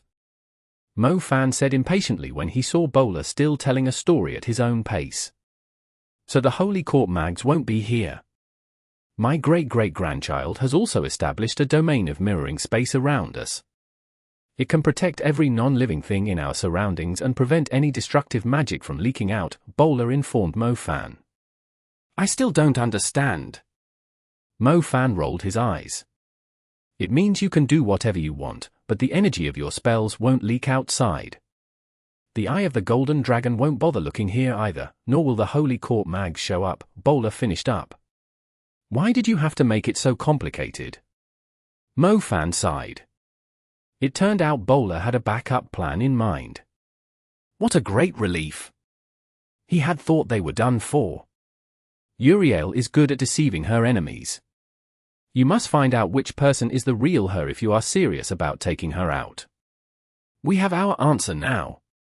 Bowler looked at Maggie. Bowler, did you visit me on purpose? Fielding turned around. The Holy Court mags had not shown up, exactly as Bowler had said would happen. It had already been 3 minutes. The Holy Court mags were never late. Mu Ningxue had just used an ice spell above the advanced level. The Holy Court mag should be here by now. Maggie was dumbfounded too. She did not expect her plan to beat Bowler at his own game had already been exposed. Bowler had been trying to bait her out all along. You were the third person I visited, Bowler informed him blandly. Fielding was struggling to breathe properly. The moment Bowler left his shop, he had immediately informed the Eagle Demoness he had ties with about Bowler's plan. The Eagle Demoness relayed the information to their queen, Uriel. Uriel had learned everything from Fielding and the real Maggie. She used her ability to take on Maggie's appearance and pretended to take part in the operation in order to find out who was trying to take her out. She was planning to get rid of them all at once, but she did not expect Bowler to be so cunning. Bowler was as spicy as old ginger. Chapter 2062. Mouth as poisonous as a scorpion. Exodus Tales. Exodus Tales. Translated by Zephazid. Edited by Aelrianth. A person's age embodied their experience. What kind of conspiracy, betrayal, and deception hadn't Bowler seen before? Even Uriel, an older demon creature who had lived for several centuries, was a little too naive compared to Bowler, let alone Fielding, who was trying to trick him even though his age of 80 was just like a little kid in Bowler's eyes. Fielding had been his last living friend in the world. Bowler was upset, yet he had gotten used to it. Bowler decided not to attend his funeral after he saw Fielding meeting the Eagle Demoness. Bowler, my granddaughter Maggie, she doesn't know anything. Please don't involve her. It's all because of my own greed. Fielding pleaded when he realized he had been outsmarted. We haven't lost yet, so why are you begging them for mercy? Uriel snarled. Uriel looked no different from an old witch now. Her ghastly eagle-hooked nose, which looked rather broken, was very uncomfortable to look at. I just hope our fight won't involve the young ones, Fielding answered quickly. How could your granddaughter have become a Holy Court mage without my help? There's no use leaving her out of it now. 2 days ago, a Judicator came to my shop. What was she even doing? Uriel swore angrily. Mo Fan realized something after hearing Uriel's rant to Fielding. It turned out that Maggie was the one protecting Uriel's shop, but Xiangtian had been recently appointed as a Judicator and went to investigate the shop without giving Maggie any face. It meant that Xiangtian was not a completely useless piece of trash. He could actually fulfill his role at times. Mo Fan cracked his knuckles and grinned. He almost always had to refrain from using his full strength due to various circumstances. He was pleased to see an enemy was under the same restrictions. Are you sure I can use my magic however I like? Mo Fan asked again. It's fine even if you destroy the buildings, Bowler told him. Then I'm not going to hold back. Mo Fan stepped forward. Mu Ningxue's Heaven Spider 9 Locks formation had trapped Uriel at the intersection. It was unlikely she would be able to escape. My master, please be careful. Uriel should have some other capabilities if she has been able to act recklessly in the sacred city for so many years, Bowler warned him. Bowler was not allowed to use the power of the Blood Tribe and could only watch the fight from the side. The domain of mirrored space would only stop magic from leaking out. The Holy Court mags would still pick up on the sorcery of demon creatures. I'll perform plastic surgery on you first. Do the Eagle Demonesses choose the ugliest one among them to be their queen? You're beyond ugly. Even giving you the body parts of an angel won't make much of a difference. I'm afraid I will have to throw you back into the furnace to reforge you. Mo Fan taunted her. Dense lightning flickered and gathered into a huge lightning orb around him. I'm going to chop up your tongue with your whole body. Uriel was so furious that her face was about to fall off. The lineage of the Eagle Demonis granted her outstanding illusionary powers, but it also gave her the ugly face of an old witch. Anyone with the slightest flaw in appearance among the demonesses led by the Medusae was treated as a laughingstock, let alone her face being that of an ugly witch. It was the reason why she was so persistent about collecting the skins of beauties from across the world, all in order to give her the appearance of the goddess of Vienna. Unfortunately, she was claiming body parts from the dead, so it was difficult to preserve them. She was incomparable to a natural beauty like Apis, and had no choice but to hunt for new women in the sacred city every year. She had lived for a few hundred years and had changed her appearance countless times. Even if she could take on anyone's appearance, the effects only lasted briefly. Besides, she could not claim the appearance of whoever she pleased. She had to subdue the person or obtain their permission first. "I'll still be less of an eyesore than you even after you chop me up," Mo Fan spat back at her. Uriel almost fainted after hearing his words. Even the venom of scorpions was less poisonous than Mo Fan's mouth. Uriel had initially planned to keep her abilities up her sleeves until Mo Fan exposed his weaknesses with his impatience, but she could not bear it any further. She had to at least shut his mouth first. Uriel hissed. Her tongue was not small and adorable like Apis. If they were both licking ice cream, Apis' tongue would only leave a tiny mark on the ice cream, but Uriel's tongue could easily devour the whole cone. The coating on her tongue was an oily and disgusting green. There were great differences between snakes. Mo Fan finally understood why Uriel insisted on killing Apis, despite being her elder sister, after he saw her transforming into her true form. Cruelty, ugliness, and jealousy were Uriel's traits. Her body started to swell. The dark eagle wings covered in tiny crystals on her back were the only part that was easy to look at. Her skin was covered by wrinkles, like the skin of an old tree. The golden sparkles in her eyes could not cover the ugliness of her huge, wrinkled face. Her upper body was that of an old witch with eagle wings, while her hands had claws like hooked talons. Her lower body resembled a snake. Unlike most Medusae, her skin was dry with many wrinkles. She was like a huge python in the desert that had been exposed to the sun for too long. She drank a transfiguration potion. Her physical strength has increased, but she won't dare to use her magic, Bowler reminded Mo Fan. Uriel's transformation finished in no time. Her entire body was already bloated by the time Mo Fan's lightning reached her. The swollen skin might be an eyesore, but it had great defense. Mo Fan's lightning only left some scorch marks on her. It did not inflict any damage to her flesh, let alone penetrate into her body. "How many years has it been since you last took a shower? There is so much filth on you that it's stopping my lightning from conducting," Mo Fan exclaimed in disgust. Uriel was about to lose her mind. An eagle demonis skin was an insulator. If it could conduct electricity, wouldn't an eagle demonis die if they were struck by lightning while they were flying in the sky? However, the man had to accuse her of being covered in filth instead. "I swear I'm going to brew your tongue and eyeballs into wine," Uriel swore, gnashing her teeth. Chapter 2063. Healing by Shedding Skin.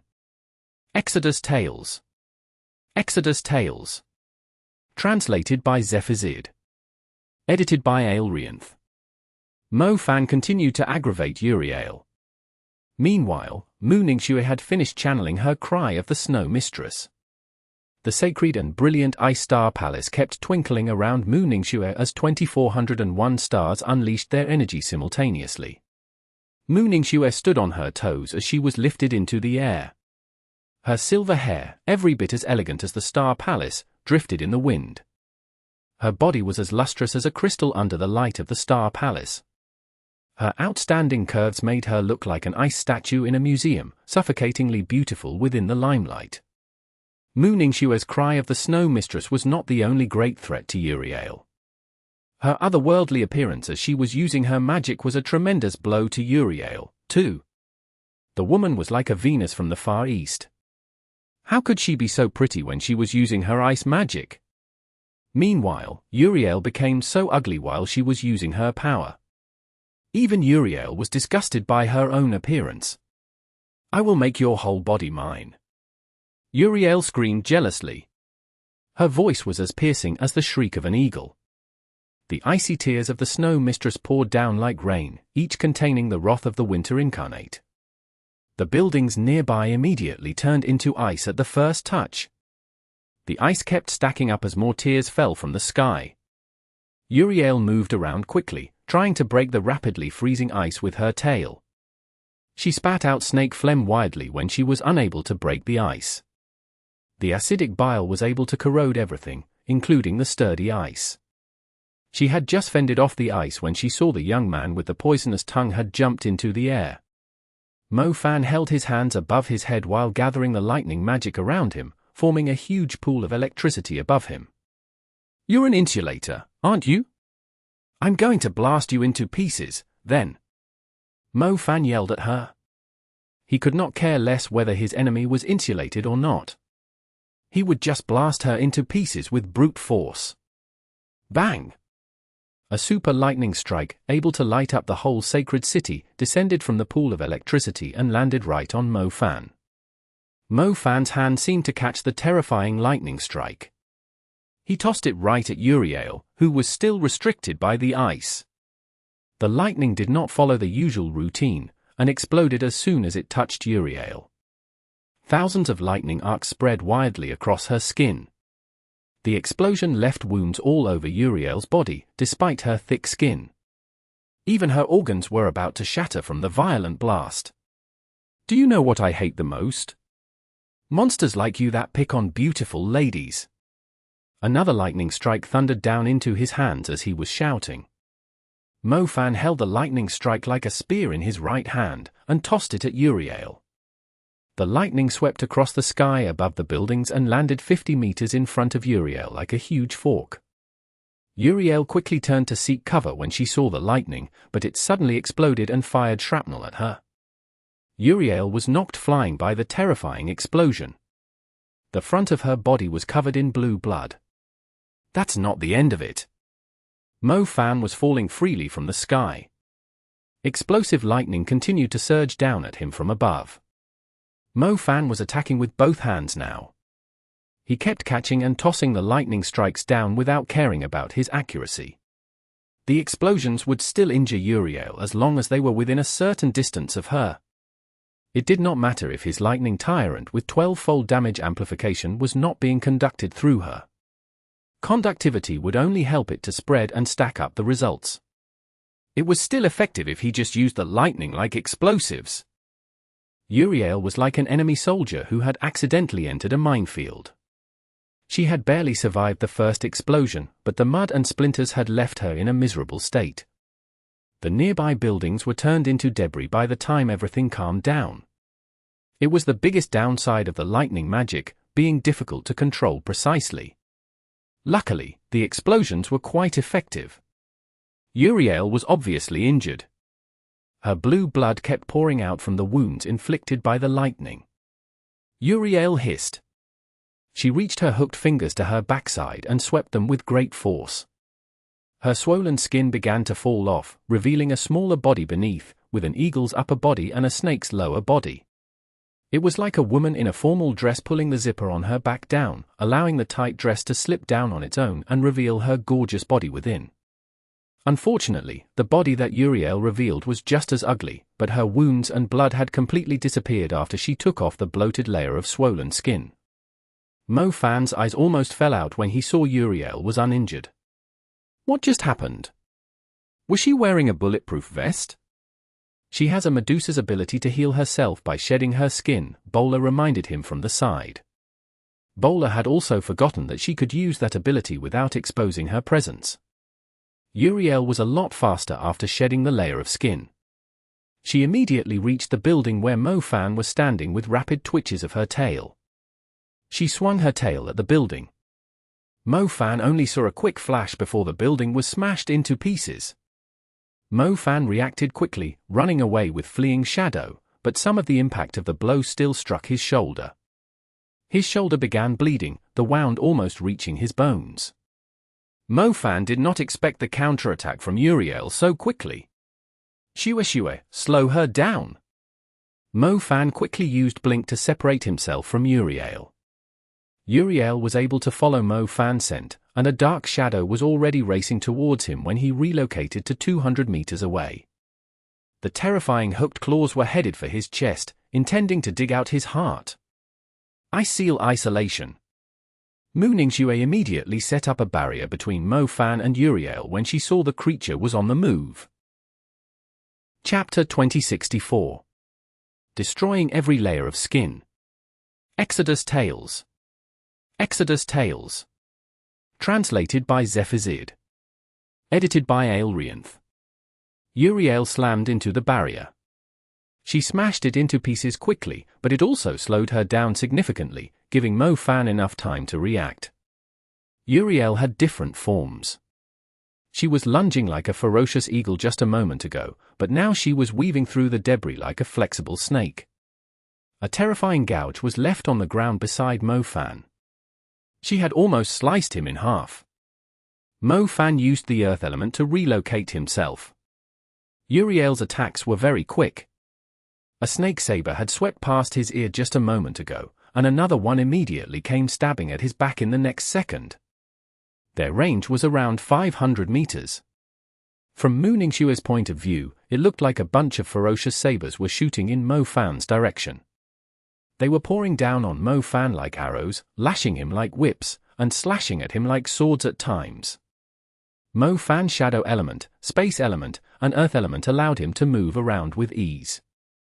He was considered a very mobile mage since he had now reached the super level, yet he was still struggling to break free from the assault even as he was constantly switching between his three elements.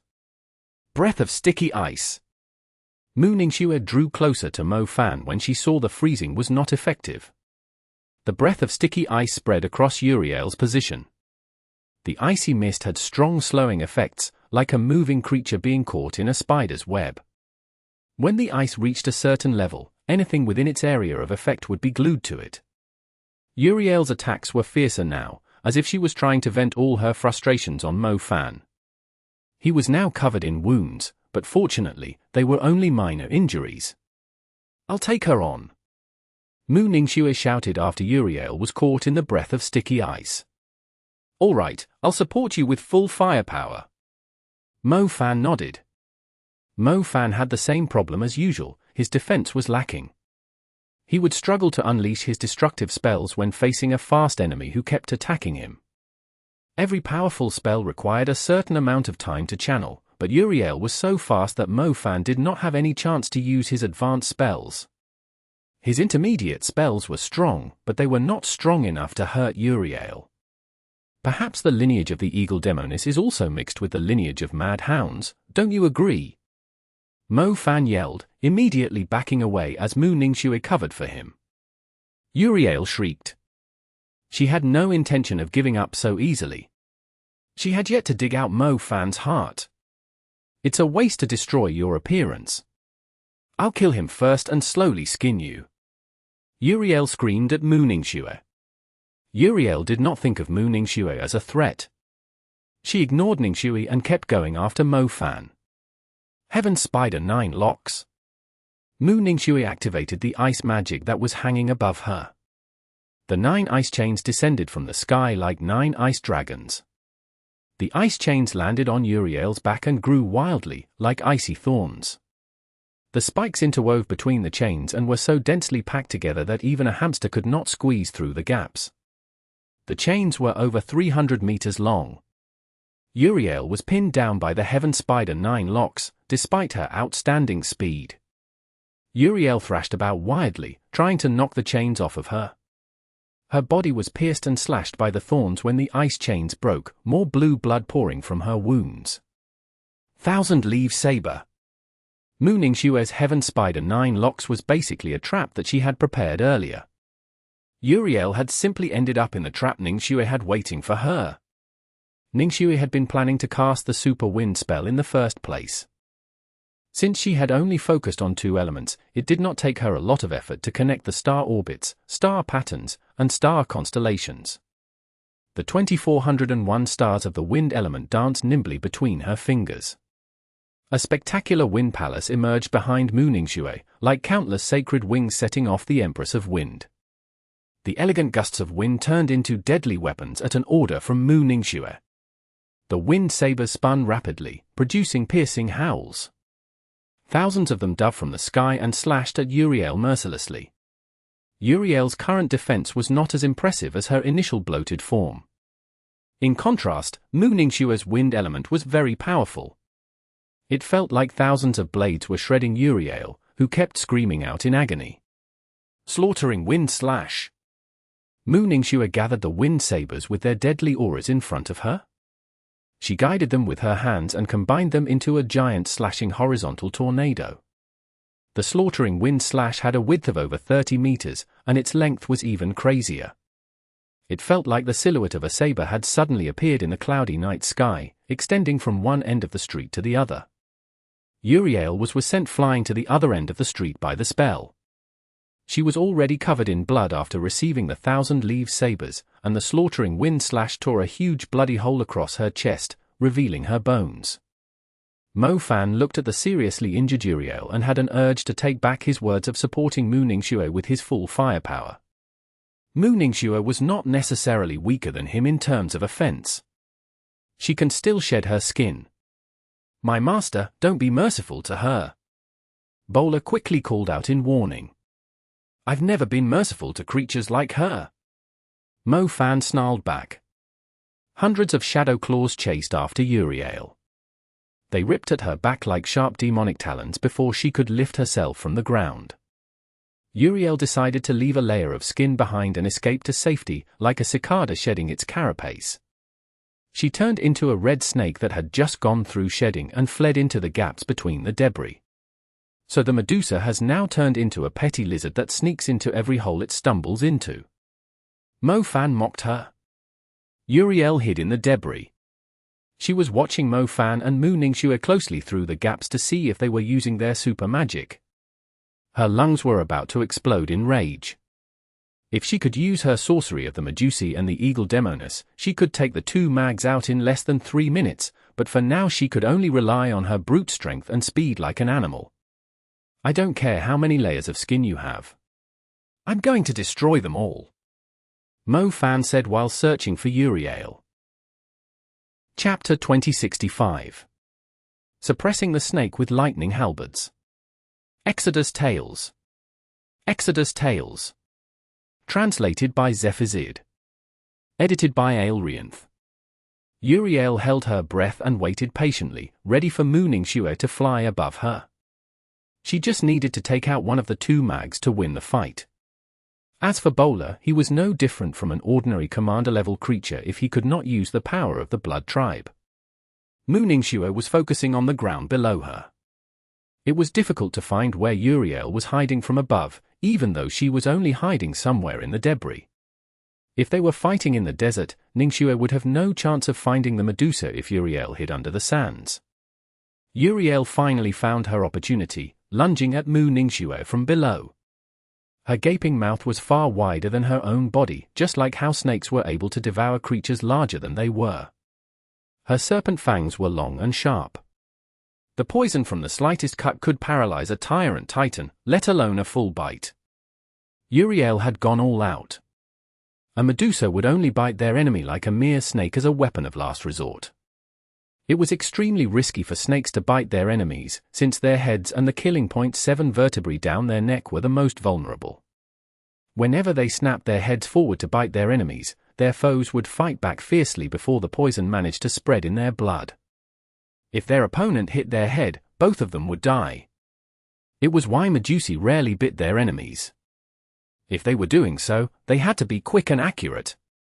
A snake bite felt like an electric shock, and the snake would immediately recoil after landing the strike. Sharp pieces of ice were floating around Mu Ningxue.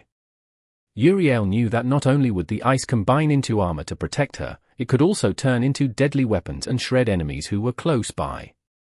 Therefore, Uriel had to land her bite before the ice could respond, then she had to back away before the ice could retaliate and hurt her too. A deadly bite. Uriel's attack was like a flash of lightning. She had returned to the debris in the blink of an eye. The pieces of ice remained floating above her, showing no intention of defending or counter-attacking. It worked! Uriel grinned. She was about to burst out laughing. A late lightning strike landed on the spot Uriel had initially retreated to. It was Mo Fan's lightning spell, just a second late. His spell only struck the afterimage that Uriel left behind. 3. Uriel started counting down. The poison only needed 3 seconds to fully paralyze her target. In 3 seconds, the icy beauty would fall from the sky stiffly. The only antidote was Uriel's tear. Her tear? Uriel had not shed a single tear over the past few centuries. If the young man wanted to save the woman's life, he would have to surrender himself. She would slowly torture him to death, and he would still not be able to save his woman. The woman's face would soon be hers. Uriel belatedly noticed that she seemed to have hit something solid. Her fangs had almost broken from the impact. The speed of her strike was so fast that she only felt the pain from her fangs after she recoiled. She looked up and saw the woman shattering into pieces, just like a mirror. There was nothing in the sky. Xiangtian had used her magic to create a decoy. Uriel let out a cry of frustration, but her location had already been exposed. 9 lightning halberds fell from the sky like meteorites. Uriel was intending to sneak away when a lightning halberd landed on the ground and blocked her path. The lightning punishment formation forced Uriel to escape in a different direction, but a few seconds later, a second lightning halberd landed close by. It almost pierced straight through her. Uriel slithered across the ground, lightning fast, but one lightning halberd after another landed along her trail. She was extremely quick, and almost escaped from Mo Fan's seal of the 9 laws. Luckily, Xiangtian's icy mist managed to slow her down in time, allowing the lightning halberds to trap her inside the formation. The lightning halberds were embedded in an S-shape, looking like magnificent electricity towers that had emerged from the ground out of nowhere. Lightning began to surge and flow between the halberds. This time, Uriel was unable to escape. Her brute force and speed alone were not enough to escape from the powerful magic formation. She immediately took a destructive hit from the lightning. Her body was promptly scorched black. Her bones loosened, and her organs were destroyed, her cries of agony echoing in the sky. Even the loud rumbling of thunder could not cover her cries. She continued to let out screams as if she had gone insane. Her eyes emitted a strange glow as if flames were about to erupt from them. She's using her sorcery. Bowler realized Uriel was about to lose her mind. He warned, Uriel, are you sure about this? You will never leave the sacred city once you use your power, but we won't necessarily be punished by the sacred city. I will still make you suffer. Uriel snapped. Give us your eye of deception and we will stop. Bowler pointed at Uriel's left eye. Never. Uriel's body reddened. Mo Fan and Xiangtian had to back away under the enormous pressure from the demon creature. Do you think you can hurt us? You only have 2 minutes. You won't be able to kill any of us. Bowler stated calmly. If Uriel decided to use her power, Bowler no longer had to restrain himself, either. He had a reasonable excuse if he was captured by the Holy Judgment Court. Petrifying sky gaze. A pair of sparkling golden eyes appeared in the night sky before Uriel unleashed her power. They looked down menacingly at the petty lifeforms on the ground. The eyes glittered. The light turned everything into stone. It's you, you little B****ch. Uriel realized who was after her when she saw the eyes. Apers, control your power. Otherwise, the Holy Court Mags will purge both of you. Bowler warned her. Chapter 2066. Serve Young Master Zhu. Exodus Tales. Exodus Tales. Translated by Zephazid. Edited by Aelrianth. Apers immediately restrained her power so it would not leak out of the domain, walking out from the debris with an unusual aura. She was like a cold and aloof demon queen. Apers approached Uriel with a dagger in her hand, and suddenly stabbed Uriel's left eye. Apers hated Uriel's guts. She definitely had the urge to thrust the dagger into Uriel's heart so she would disappear from the world forever.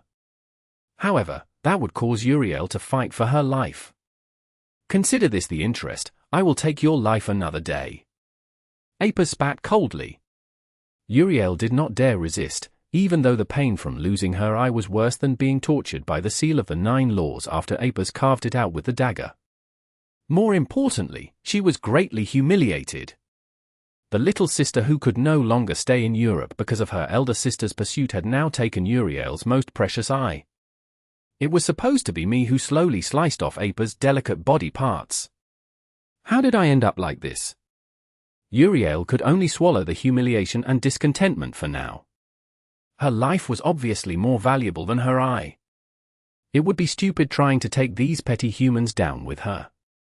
She swore to remember the pain and humiliation she was feeling. Once she returned to Egypt and recovered from her injuries, she would take her revenge on these people. She would reclaim her eye and torture them 100 times for what they had done to her, so they would forever regret their actions today. Blue blood poured out from Uriel's hollow eye socket and flowed down her face. She tolerated the great pain and glared at Bowler, Mo Fan, Mu Ningxue, and Apis. Hurry up and leave.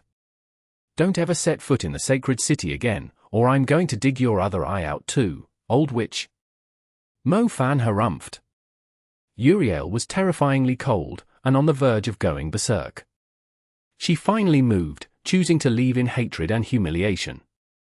Won't she try to get her revenge on the tourists? Mu Ningxue asked in a worried voice when she saw Uriel's rage. We have her eye of deception. The eye of the golden dragon will easily see through her disguise if she doesn't leave the sacred city quickly. After all, her other lineage is an eagle demoness, instead of a human like Apis. Bowler assured her. It's such a pity that we can't kill her right now. We are pretty much releasing a tiger back to its mountain, Mo Fan complained. We got what we came for. Killing her won't be that easy. If the Holy Judgment Court isn't aware of how strong Uriel is and only sends a few Holy Court mags and Judicators after her, she might still make it out alive. She has shed 2 layers of skin. It will take her some time to recover, Bowler deduced calmly. She will most likely find a place to hide so Cessna doesn't learn about her condition. We won't have to worry about her vengeance for the time being, Apis agreed. Their eldest sister Cessna was even crueler and more cunning, and even Uriel was afraid to face her. She would be doing well just making sure their imperious eldest sister did not come and take her out after Uriel lost her eye of deception. She would not dare try getting her revenge in human territory. Thank you, Apis said. It was the first time Apis had said those words to Mo Fan since they had established their contract. Mo Fan rubbed Apis' head and smiled. You should let me know whenever you feel wronged. By the way, how do I use the Eye of Deception? You can take on Zhu Xiangtian's appearance after restraining him, Apis replied. Oh, that should be much simpler than this. My master, I've got it sorted, Bowler spoke up. You do? Mo Fan did not understand what Bowler meant. I have an old friend who's good at hypnotizing. Zhu Xiangtian should be carrying out his mission from the Heresy Judgment Court in his dreams right now. We just need to place her in his hands. Bowler pointed at the dead woman in thick makeup. The woman had indeed been helping Uriel hunt for female tourists. Zhu Xiangtian could just turn her into the Holy Judgment Court and Heresy Judgment Court. It would also give them a valid explanation for establishing the domain of mirrored space in the sacred city. Zhu Xiangtian would claim he was using it against his enemy, perfectly erasing any traces Mo Fan and the others had left behind. Many people and demon creatures in the sacred city were hiding their identities from the Eye of the Golden Dragon, the Holy Judgment Court, and the Heresy Judgment Court. It was important not to leave any traces behind, or the Judicators and Holy Court mags might figure out why they had trespassed into the sacred city. The Eye of Deception. It was Mo Fan's first time seeing something so magical. Zhu Xiangtian was lying on a huge chair in deep sleep. Mo Fan suddenly had a crazy thought, looking at the man who deserved a beating. Mo Fan raised his brows and asked, Bowler, can you ask if there are any huge blokes who like young handsome men? Let's hire one to serve young Master Zhu here. We can't just let him sleep and do nothing, right? My master, if he thinks something doesn't feel right when he wakes up, he might be suspicious of the illusion, Bowler replied glibly. This ***** hired a bunch of scum to pretend to be me in my homeland and ruin my reputation. They even ruined the lives of my admirers. I have yet to settle the score with him. Now is the perfect time for it. The scolding I put up with back then would be in vain if I don't pay him back. Mo Fan snarled. Mo Fan had not forgotten the impersonators. Not only were they responsible for many misdeeds, they had even blamed everything on him. He could not even use his real identity for a while. He was a national hero, yet people who blindly went with the tide kept scolding him. If it weren't for Mui Nujiao doing her best to clear his name, he would have become an arrogant scum who took advantage of his admirers in the eyes of everyone. All right, my master, I'll ask my friend to add some details to his dream, Bowler reassured him smoothly. Perhaps you can make it so he was poked in the ass by a steel pipe during a battle. Oh Zhu Xiangtian, this is what you get for trying to set me up. Mo Fan exclaimed, grinning wickedly. Chapter 2067. Trying his best to offend more people. Exodus Tales. Exodus Tales. Translated by Zephazid. Edited by Aelrianth. The Eye of Deception did not allow its bearer to take anyone's appearance right away. Even Uriel had to control a target she wanted to transform into first, applying a disguise seal to the person. Take this hourglass with you. You must leave the sacred residence before the sand is gone in the upper bulb, as you will turn back into yourself, Bowler informed Mo Fan. So I'm Cinderella now? I have to go home before the clock hits 12. Mo Fan mumbled to nobody in particular. Mo Fan took the hourglass and put on the Judicator's coat. He looked into the mirror and adjusted his hair. Zhu Xiangtian did have some of the physical traits of a European. He had a tall and firm build with defined edges on his face, a flat forehead, a high nose bridge, and a handsome face of mixed Asian and Westerner features. Unfortunately for him, he was still no match for Mo Fan's handsomeness. The face of a mixed-blooded model? It was nowhere as charming as his own. Mo Fan strutted his way over to the sacred residence. The building brimmed with a religious aura.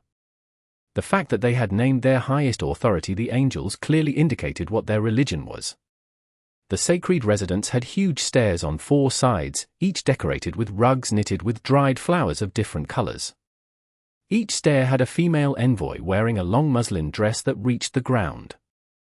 They would relay the latest updates and orders to the Holy Court mags and Judicators when they went up the stairs.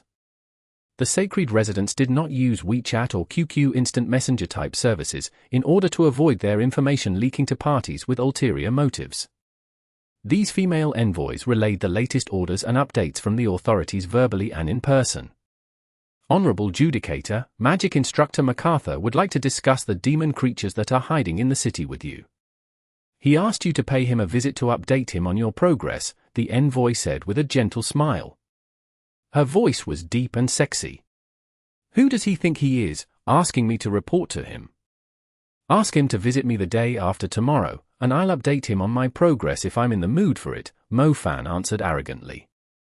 The envoy remained calm. She was used to seeing Judicators and Holy Court mags with hot tempers. She replied with an even smile, should I tell Magic Instructor MacArthur that you can't make it because you are currently busy with your mission, and he should pay you a visit when he's free? Mo Fan was stunned. This woman was a good talker, but he did not need her help. He waved his hand and snapped, just tell him what I said. If you dare change a single word, I'll make you stand on the street and force you to only charge 100 to your customers. The envoy's expression finally shifted. Stand on the street? Is he referring to the women who are selling their bodies to the people in the alleyways? Most importantly, despite her appearance, identity, and demeanor, she could only charge 100 for her service. Did he think she was just a B****ch? I will pass on the same message, the envoy confirmed, her smile stiff. Mo Fan nodded, and strutted up the stairs. The envoy was normally able to retain their soothing smile for 12 hours a day, yet she lost it when Mo Fan, disguised as young Master Zhu, walked by. Based on the man's attitude and how he threatened to make her stand on the street like a prostitute, not only would she pass on the same message, she would make it even more interesting, so the magic instructor would teach the disrespectful man a lesson. Mo Fan reached the entrance soon after assailing the envoy with obscenities. There were 4 guards at the entrance in full armor. They were more like magic knights who would draw their swords out and fight someone in close combat, rather than mags who cast their spells from a distance.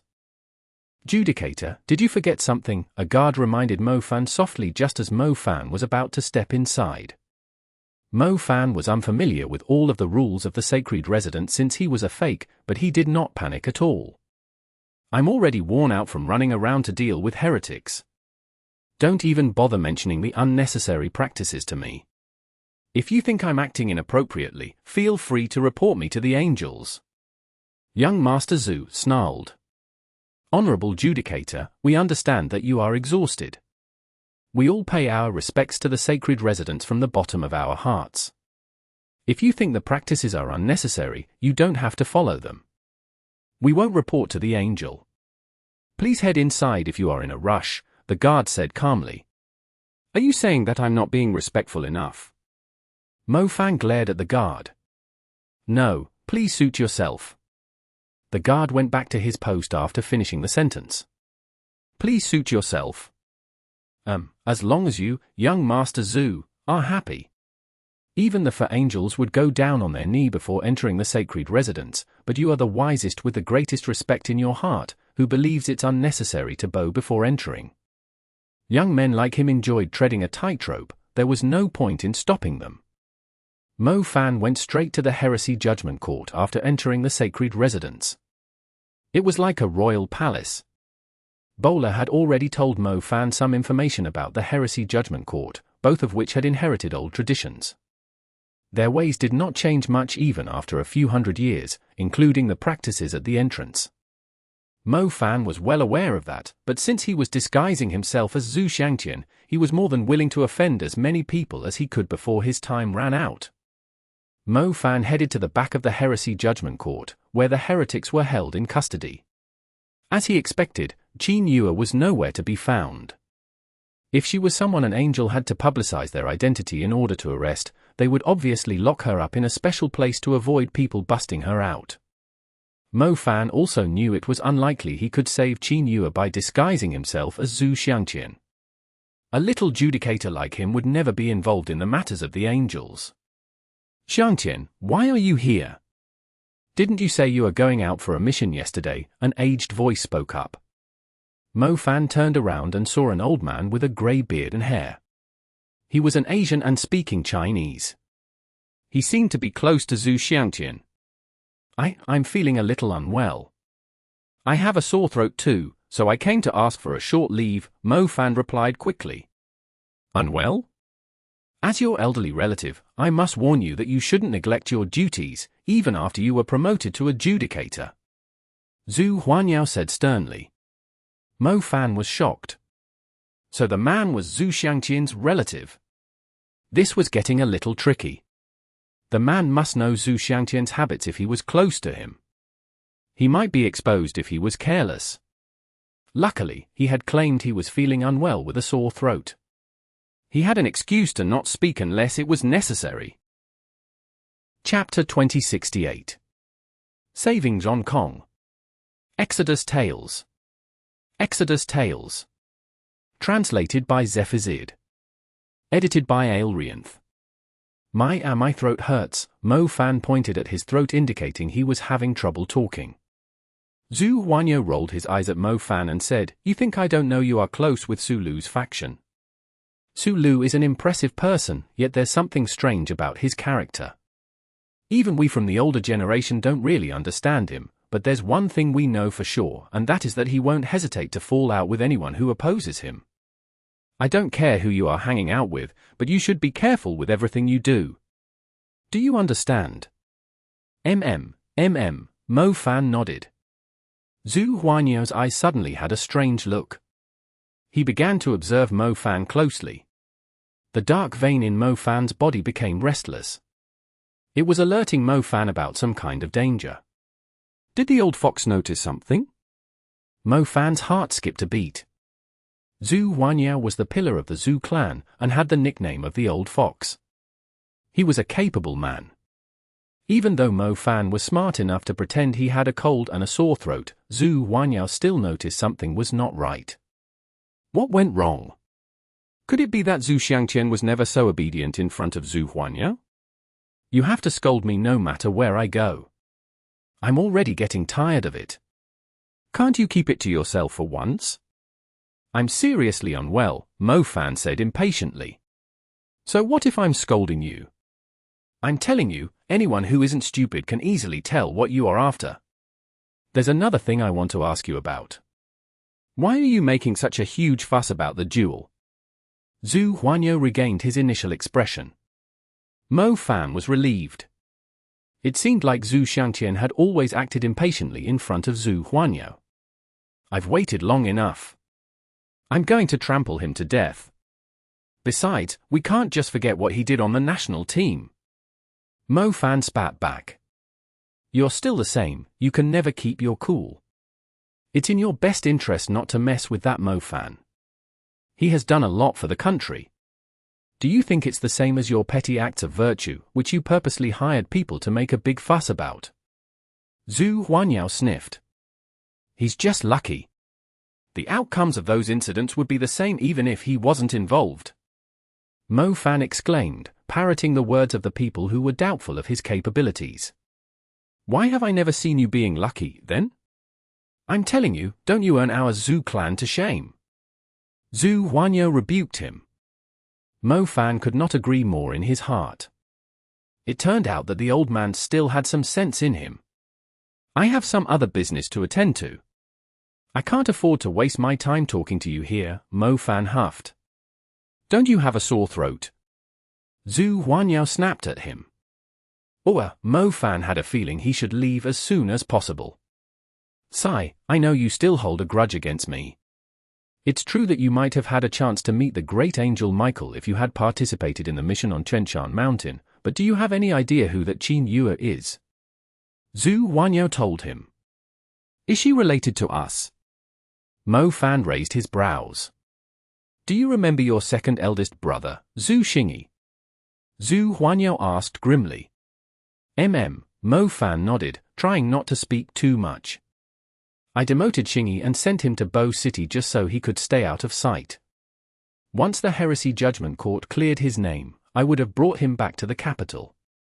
Who knew so many things would happen? Zhu Huanyao recalled the past, and Mo Fan listened closely without interrupting the older man.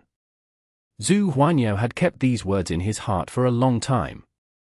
He felt relieved after spitting them out. Mo Fan initially thought Zhu Huanyao was talking about someone who was more impressive and reliable than Zhu Xiangtian, whom the young man might be able to learn from. To Mo Fan's surprise, the Zhu Xingyi he had mentioned was Chief Military Instructor Zhon Kong. It appeared that Zhon Kong was from the Zhu clan, yet he had never mentioned it. This old man turned out to be Zhon Kong's grandfather. The reason Zhon Kong became Bo City's commander was because Zhu Huanyao wanted to keep him out of the Heresy Judgment Court site. Whatever he had done for Qin Yue's sake had obviously provoked the Heresy Judgment Court. Mo Fan stared at the grey-bearded old man in disbelief. In other words, Zhu Huanyao knew everything that had happened. I don't understand. The Heresy Judgment Court is clearly setting a trap for him. Why didn't you stop them? Mo Fan had to ask. If Zhu Huanyao was Zhon Kong's grandfather, they might have a chance to bust Qin Yue out of custody if they joined hands. Zhon Kong would not have to come to the sacred city and walk right into this trap. You think he's still alive? Zhu Huanyao scoffed. It's still a possibility. After all, the undead at the ancient capital have never attacked any city since he took over, Mo Fan said. I don't care, I won't let him suffer again. Zhu Huanyao declared. Suffer? Mo Fan had never thought of it that way. Either way, Mo Fan believed Zhon Kong was still alive. The ancient evil Qin Emperor did not steal his soul. In the past, I was hoping he would avoid the punishment from the sacred city, but now, I'm hoping the sacred city could bring him redemption, Zhu Huanyao went on. What if his soul is still around? You are going to get him killed. If he comes to the sacred city, doesn't it mean he still retains his memories and feelings? Mo Fan persisted. The look in Zhu Huanyao's eyes shifted, as if he had sensed Mo Fan's unusual response. Mo Fan realized Zhu Xiangtian would never say something like that. He quickly explained himself, I just don't want you to be sad. I've already asked the great angel Michael. Not only is his existence a great threat, he's being tortured constantly by the soul possessing him. I only have a few years left, yet the Qin Emperor's soul might torture Xingyi for 1,000 years. The last thing I can do for him while I'm still alive is set him free. Zhu Huanyao declared with determination. Fine, but what about Qin Yue? After all, I think she's innocent, Mo Fan said cautiously. Don't worry, we only brought her to the sacred city to lure the Qin Emperor out. We will make the necessary arrangements once it's over. She won't be able to live an ordinary life, but she will live, Zhu Huanyao said dismissively. I still think, Mo Fan wanted to say something. I have told you too much today. Xiangtian, after Xingyi is set free, you are our Zhu clan's only hope. I might be your great-uncle, but I've always treated you as my own grandchild. I hope you will be more mature and take on important roles. Zhu Xiangtian patted Mo Fan on the shoulder. Mo Fan watched Zhu Huanyao as he turned around and left. Mo Fan felt bitter and helpless watching the old man leave. Zhu Huanyao was obviously the person responsible for the incident in their homeland. To his surprise, he was also John Kong's grandfather.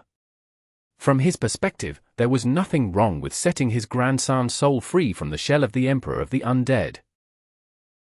Chapter 2069. The Reflection of the Sacred City. Exodus Tales. Exodus Tales. Translated by Zephazid. Edited by Aelrianth. The cool breeze from the Alps blew through the sacred city, lifting the cloudy mist lingering above the city like a veil away and revealing the clean city with golden lights under the clear night sky. The luxurious palaces, brightly lit streets, unique buildings, and glowing towers that resembled a network of blood vessels when looked down upon from above were brimming with life. To the east, the sacred city was leaning against a mountain. The tall peak resembled the back of a dragon, and allowed anyone upon it to enjoy the night view of the entire sacred city.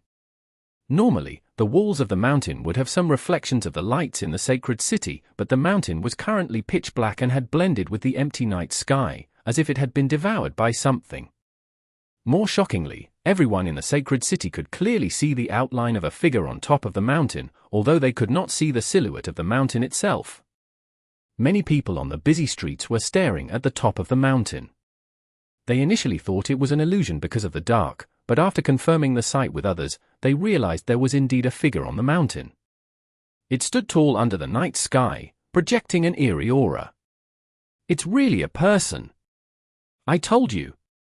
My eyes aren't trying to trick me. I saw lots of Judicators gathering at the sacred residence. Did something serious happen? Lots of discussions were taking place on the streets. The security of the sacred city had never been so tight. Many Judicators and great Judicators were on the move. Was the figure standing on the mountain the reason? He's here. A man with blonde hair and beard waiting up on a tower slowly rose to his feet. He looked past the luxurious city and focused on the figure on the mountain. Head Angel, are you sure he won't do anything reckless? His an emperor-level existence after all, the angel Raphael looked up and asked respectfully from where he was standing below the tower. Yes, an emperor. Head Angel Michael exclaimed. For some reason, his emerald eyes flickered with passion. Emperor level, how many emperors were there in this world? The Sahara Desert, the Bermuda Triangle, the South Pole, Mount Kunlun, the Amazon, and the Pyramid. Each emperor occupied a huge portion of the world and monopolized the rich resources there, while humans were trapped in their cities like caged animals. How much of the world did human cities occupy? Less than 1%. The rest was divided among the demon creatures. Weren't the emperors the main reason humans were forced to stay in their cities, since even forbidden mags did not dare to challenge them? Right now, an emperor who had been asleep for a few thousand years had risen. He had started the war of the underworld. I, Michael, shall take over if the God of Darkness isn't willing to intervene, Head Angel Michael declared. But the war of the underworld isn't necessarily a threat, compared to the crisis along the coastlines, the angel Raphael went on. The undead can roam freely among us, but they are the God of Darkness puppets. We should purge this emperor of the undead before he eventually turns into the sword of the God of Darkness. He will slowly lose his human nature over time to the darkness, yet our descendants still need a place to live for the next hundreds or thousands of years. Do you really think the temporary peace that the war of underworld is giving Egypt and China is in mankind's favor? Michael scoffed at the other. It's true that such a powerful existence will bring us unimaginable disasters if he can roam freely among us. Even forbidden mags will bring us doom if they are not under control, let alone an undead who is gradually losing his human nature. Raphael had to agree. People always focus on the difficult situation in front of them and ignore the potential calamities further away. If we lose the coast, we still have the plains, the mountains, and the plateau. We might be able to live on the oceans too, but the undead can never coexist with humans. If the darkness continues to grow, the dead will banish us and recruit us into their ranks, Michael declared firmly. They could not afford to have another emperor in the Dark Plane. One undead emperor was enough. If the war of the underworld kept going, the two emperors of the underworld would keep recruiting soldiers from the world of the living. The war of the underworld would only bring them a temporary peace. Once the undead armies suffered enough casualties, the living would become sacrifices for the war. The darkness would grow stronger as more deaths, killings, and slaughter took place. The God of Darkness would eventually grow strong enough to break through the barrier between the planes and set foot into the living world. No land would be livable by humanity then. It was the reason Michael had decided to step forward. He did not care about the undead emperor's standpoint. He only knew that the emperor was never meant to exist in this world. Even if he was doing everything to protect a country, he would eventually drag the whole of mankind into the abyss. Then why didn't we pick on Khufu instead? Raphael questioned him. I don't believe Khufu is as much of a threat as this emperor, Michael replied solemnly. That's true. He has only woken up recently, yet he almost brought a bloodbath to the ancient capital's millions of lives. However, my only worry is, Raphael stopped in the middle of the sentence. He was worried if the sacred city could endure the emperor's wrath, knowing he was a bigger threat than Khufu. Let's begin. The one thing I can do today for the future of mankind is by killing the infant of darkness under the brilliance of the sacred city. Michael yelled. Raphael raised a beam of light with golden edges.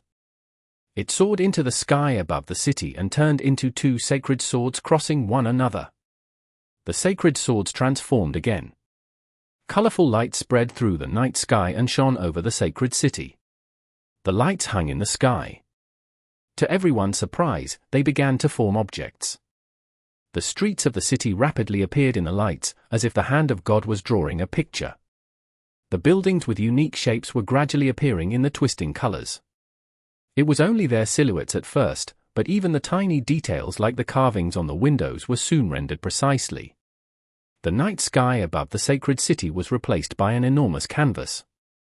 The whole city was projected on it, and it all happened in front of the crowd. A city on the ground and a city in the sky. A complete reflection.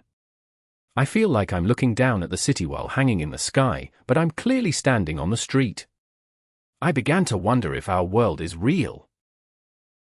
Chapter 2070. This is my battle. Exodus Tales. Exodus Tales. Translated by Zephazid. Edited by Aelrianth. The gates of the sacred city were open, and people were walking along the main street. It looked rather like old times, as there were no vehicles on it. Countless people had gathered on the street, like a festival was going on. Everyone was staring at the sky in disbelief. There was an identical sacred city mirrored up in the sky, a breathtaking sight. Their souls could not help but shiver in astonishment. The mirrored sacred city in the sky was exactly the same as the sacred city on the ground. Someone had smashed a window on a building before the spell was cast, and the same window in the mirrored sacred city was smashed, too. However, the people of the sacred city were not reflected. The mirrored sacred city was empty. The sacred city on the ground was bustling with noise, but the mirrored sacred city was silent. They were emitting the same lights in the dark, yet it felt like they were from two different worlds. Mo Fan stood silently in the sacred residence as he watched the sudden changes take place. He kept staring at the sky, his heart pounding heavily. Mo Fan had just witnessed the power of the domain of mirrored space yesterday. They had defeated Uriel inside it. When the battle ended, Mo Fan thought the Holy Judgment Court would punish them for destroying the streets. To his surprise, the streets were undamaged and crowded with people. Bowler told Mo Fan that they were fighting in the unique domain of mirrored space in the sacred city. It was able to create an illusionary area with the exact same appearance as their surroundings, so that innocent people would not be involved when the Judicators and Holy Court mags were carrying out their missions. The chaos element was capable of setting up a domain of mirrored space, but Mo Fan had not mastered it. Therefore, Mo Fan was only a little surprised when he first saw it in action. However, he did not expect the angel who was about to disclose his identity to mirror the whole sacred city and create an illusion of it like a mirage above them. Into the battlefield! Into the battlefield! The order from the angel Raphael echoed above the city. Many heresy judgment mags and judicators were on standby in the city. They turned into rays of light and flew to the city in the sky after receiving the order. The mags of the sacred city who had prepared for the battle fell onto the mirrored sacred city like a rain of lights. The empty city soon had many mags with stern auras glowing stationed at every street corner. There were hundreds of streets in the sacred city. The people had no idea how many mags were stationed across the city in the crowded streets, but when they all flew to the city in the sky, they realized the city was already on high alert. The city was upside down, and so were the people in it. However, the people within it felt like they were on normal ground. The place was no different from the sacred city, yet they could still see the real sacred city and the crowd above them. Clear footsteps echoed out, followed by pleasant chimes, like the intro of a war song. Mo Fan turned around and saw a lesser Kirin, sometimes called a dragon deer, emanating a crystalline light as it ran through the sky toward the mirrored sacred city. On the back of the Kirin was a well-dressed woman. Her black dress covered the back of the dragon deer, drifting in the wind of the night sky. It was like seeing the night goddess on her way back to her palace on the moon. Mo Fan only managed to get a quick glance at the dragon deer as it ran past him. He recognized the person on the back of the Kirin was Qin Yue. Her hands were bound by silver cuffs tied to the Kirin's horn. Powerful magic was flowing from the horn to Qin Yue's wrists, prevent her from using her power. She could only sit on the dragon deer like a delicate sacrifice, ready to be offered on the altar in the mirrored city. Mo Fan tried to chase after it, but the dragon deer was so quick that he did not have time to react at all. It quickly reached the stairs of the sacred residence in the mirrored sacred city. The entrance of the sacred city was wide open to welcome their guest. There was only one guest, yet the mags were preparing like they were about to face an army of millions. "I am Michael." A man with blonde hair and a blonde beard was standing on a simple tower. His voice spread across the city. "I am the head angel of the sacred city." Michael's beard was slightly unkempt, obviously the kind of person who did not care much about his image. No one would even remember his face among a crowd. However, the moment he pronounced his kingly identity to the city, his looks, height, and skin tone were no longer important. He was the head angel of the sacred city, a person who examined every country and organization like an envoy of God.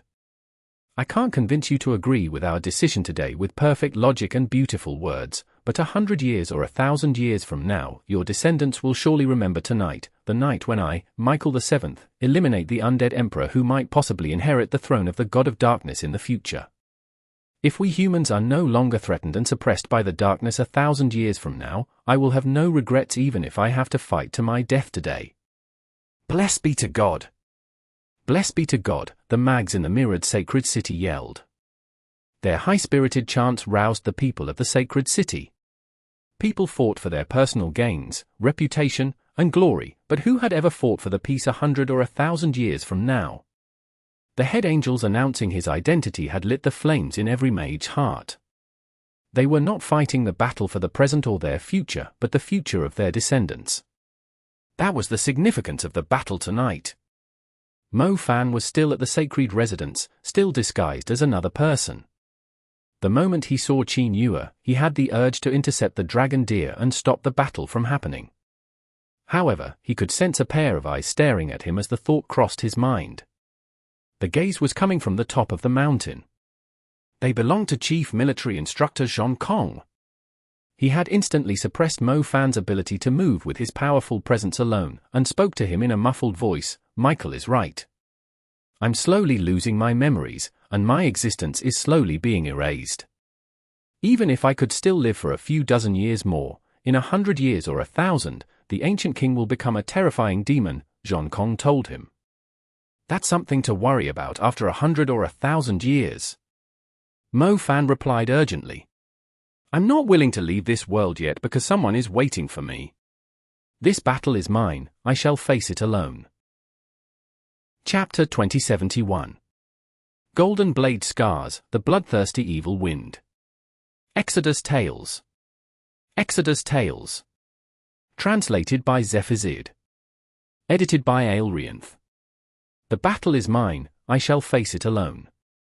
Zhan Kong's words echoed in Mo Fan's mind as he slowly regained his freedom after the pressure on him was lifted. He was finally able to move, but was still struggling to step forward. Mo Fan had just found out the culprit behind everything, but to his surprise, that person was not an after power or personal gains as he had thought.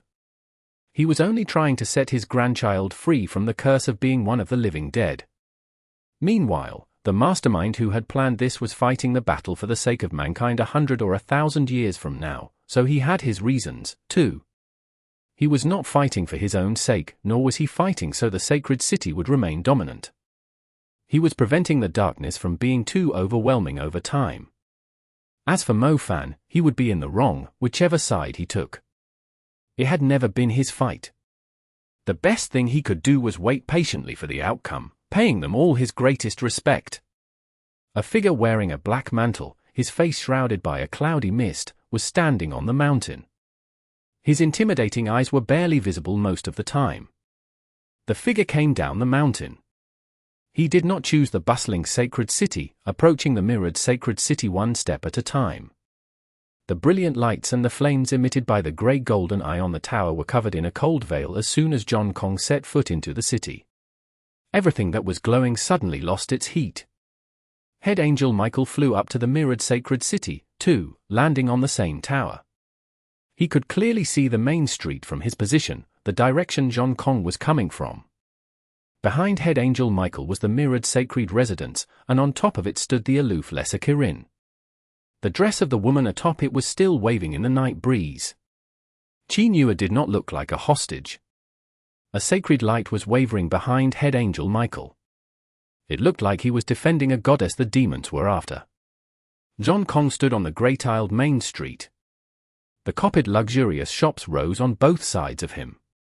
The street was full of hostile eyes brighter than the street lamps. He looked into the distance. The faint memories in his mind surged forth wildly and reinforced his thoughts as soon as he laid eyes on Qin Yue. Every single detail of his past was bare before him, including Qin Yue's smile. However, the flesh that was about to take over his soul did not respond happily as he was recalling his past, but with unbearable pain. The undead were not allowed to recall their past, especially the good old memories, as such things would worsen the torture they were suffering from. Zhan Kong let out a demonic roar. His cry echoed in both cities as the lights and flames were replaced by a serene blue light, as if they had suddenly fallen into the cold netherworld. Blessed be to God! Blessed be to God! The mags of the sacred city across the street and the roofs repeated the chants in loud voices. Golden ripples spread across the pitch-black sky. They kept growing and eventually turned into golden blade scars that could shred everything into pieces. The golden blade scars slashed at Zhan Kong, each of them as powerful as a demon judgment sword. They would deliver destructive blows to the target they locked on, especially darkness creatures. Light had always been darkness's nemesis. Even the tiniest ray of light could scorch the undead. The golden blade scars fell rapidly onto the street. They lit up the night sky like the day as they kept pouring down with no gaps between them. The main street was shattered beyond recognition by the scars all over it. The light magic eventually turned into golden ashes, which rose into the air like tiny fireflies. The mirrored sacred city was upside down above the people in the real sacred city, so the golden ashes were like meteors that had been slowed down greatly in the people's eyes.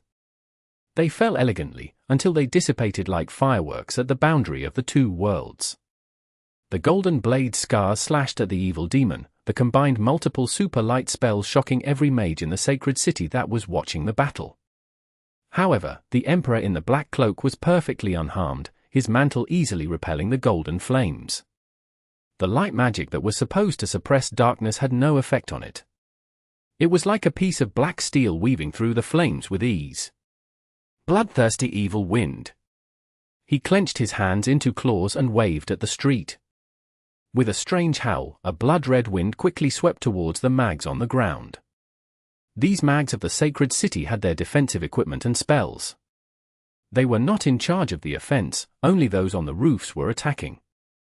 Their job was to defend the others from the undead emperor's attacks. However, the bloodthirsty evil wind was not targeting their flesh. It was a soul-piercing wind, and even the strongest defensive equipment and barriers were like a net with huge gaps before it. The wind could instantly shred their souls into pieces. The defensive mags on the street fell like domino tiles. Their bodies turned blue as corpses and their eyes were hollow after their souls were shredded. According to their commander's plan, the defensive mags would switch positions with the next line after resisting the first wave of attacks from the undead emperor. They were like the soldiers with shields in ancient times who would switch out with the next line of soldiers after defending the army from a rain of arrows. Unfortunately, these mags did not even manage to survive the first wave.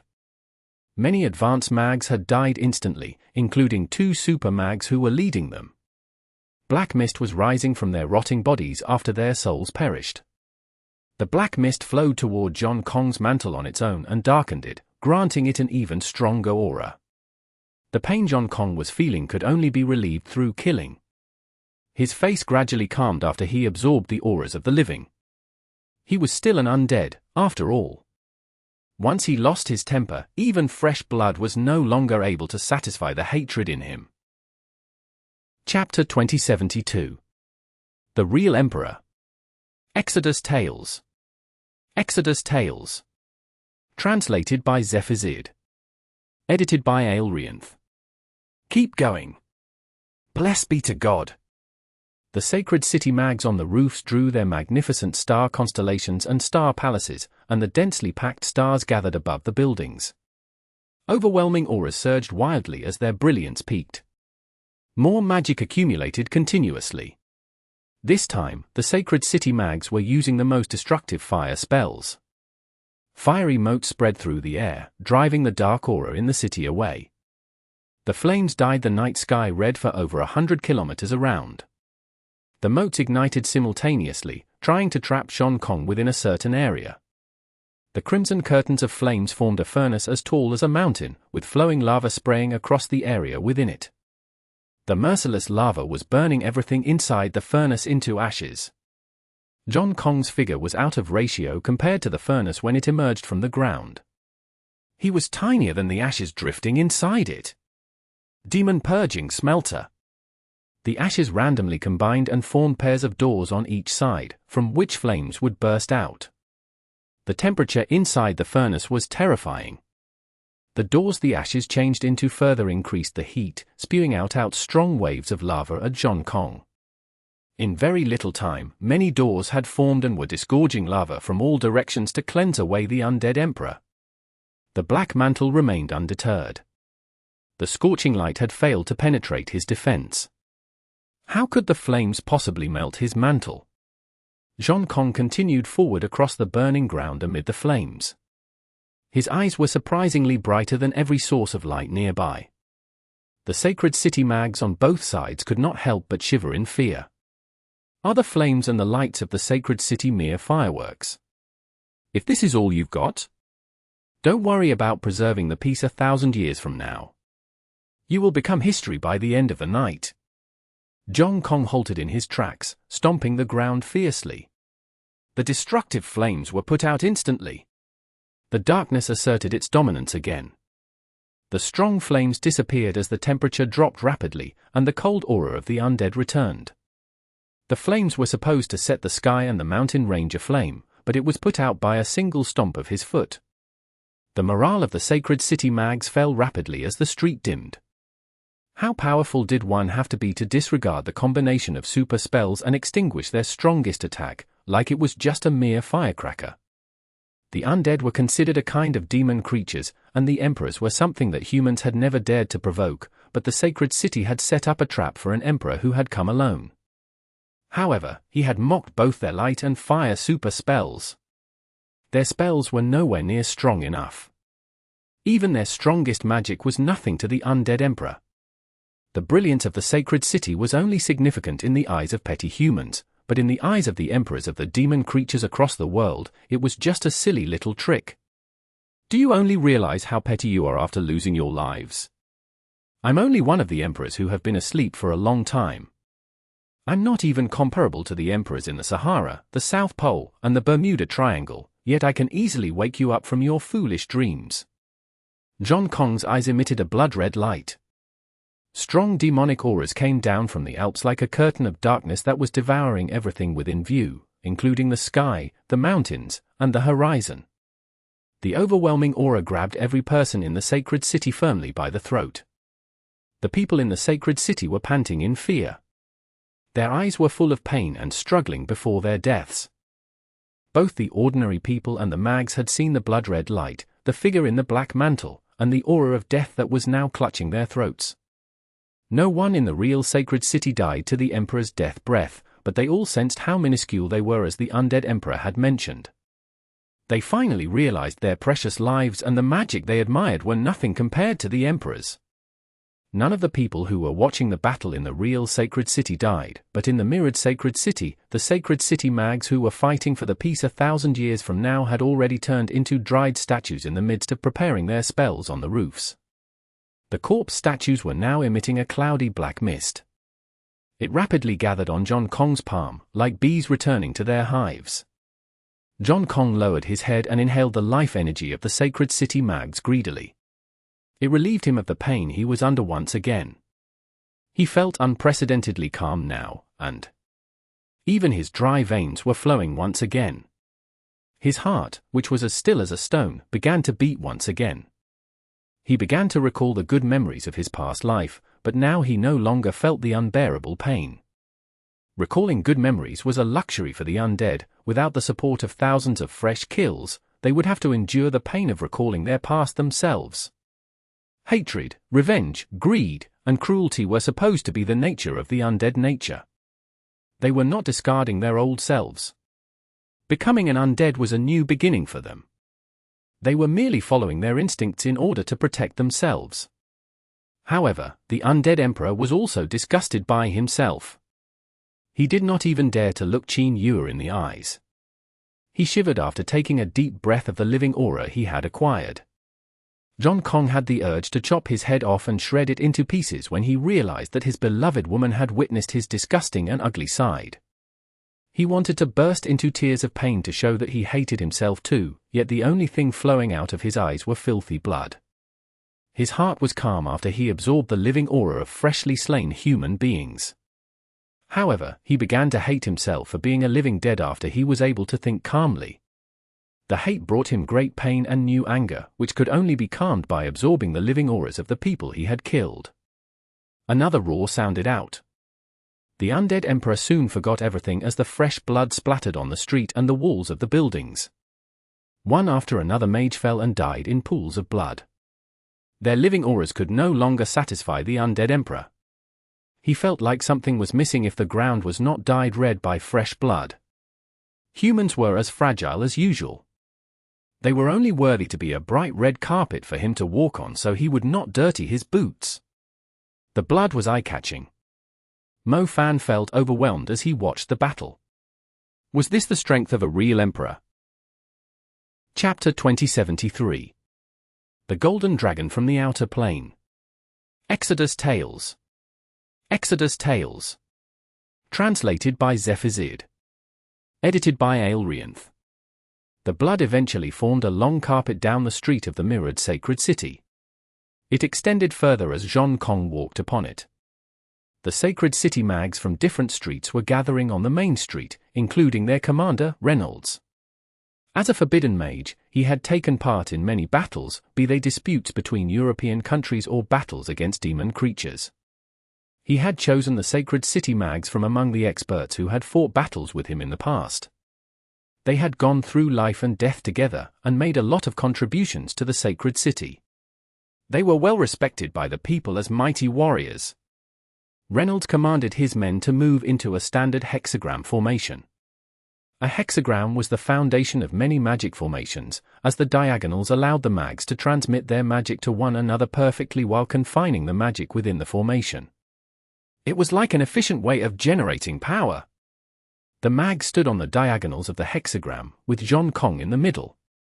They were transmitting light magic between one another, their bodies constantly emitting a golden light.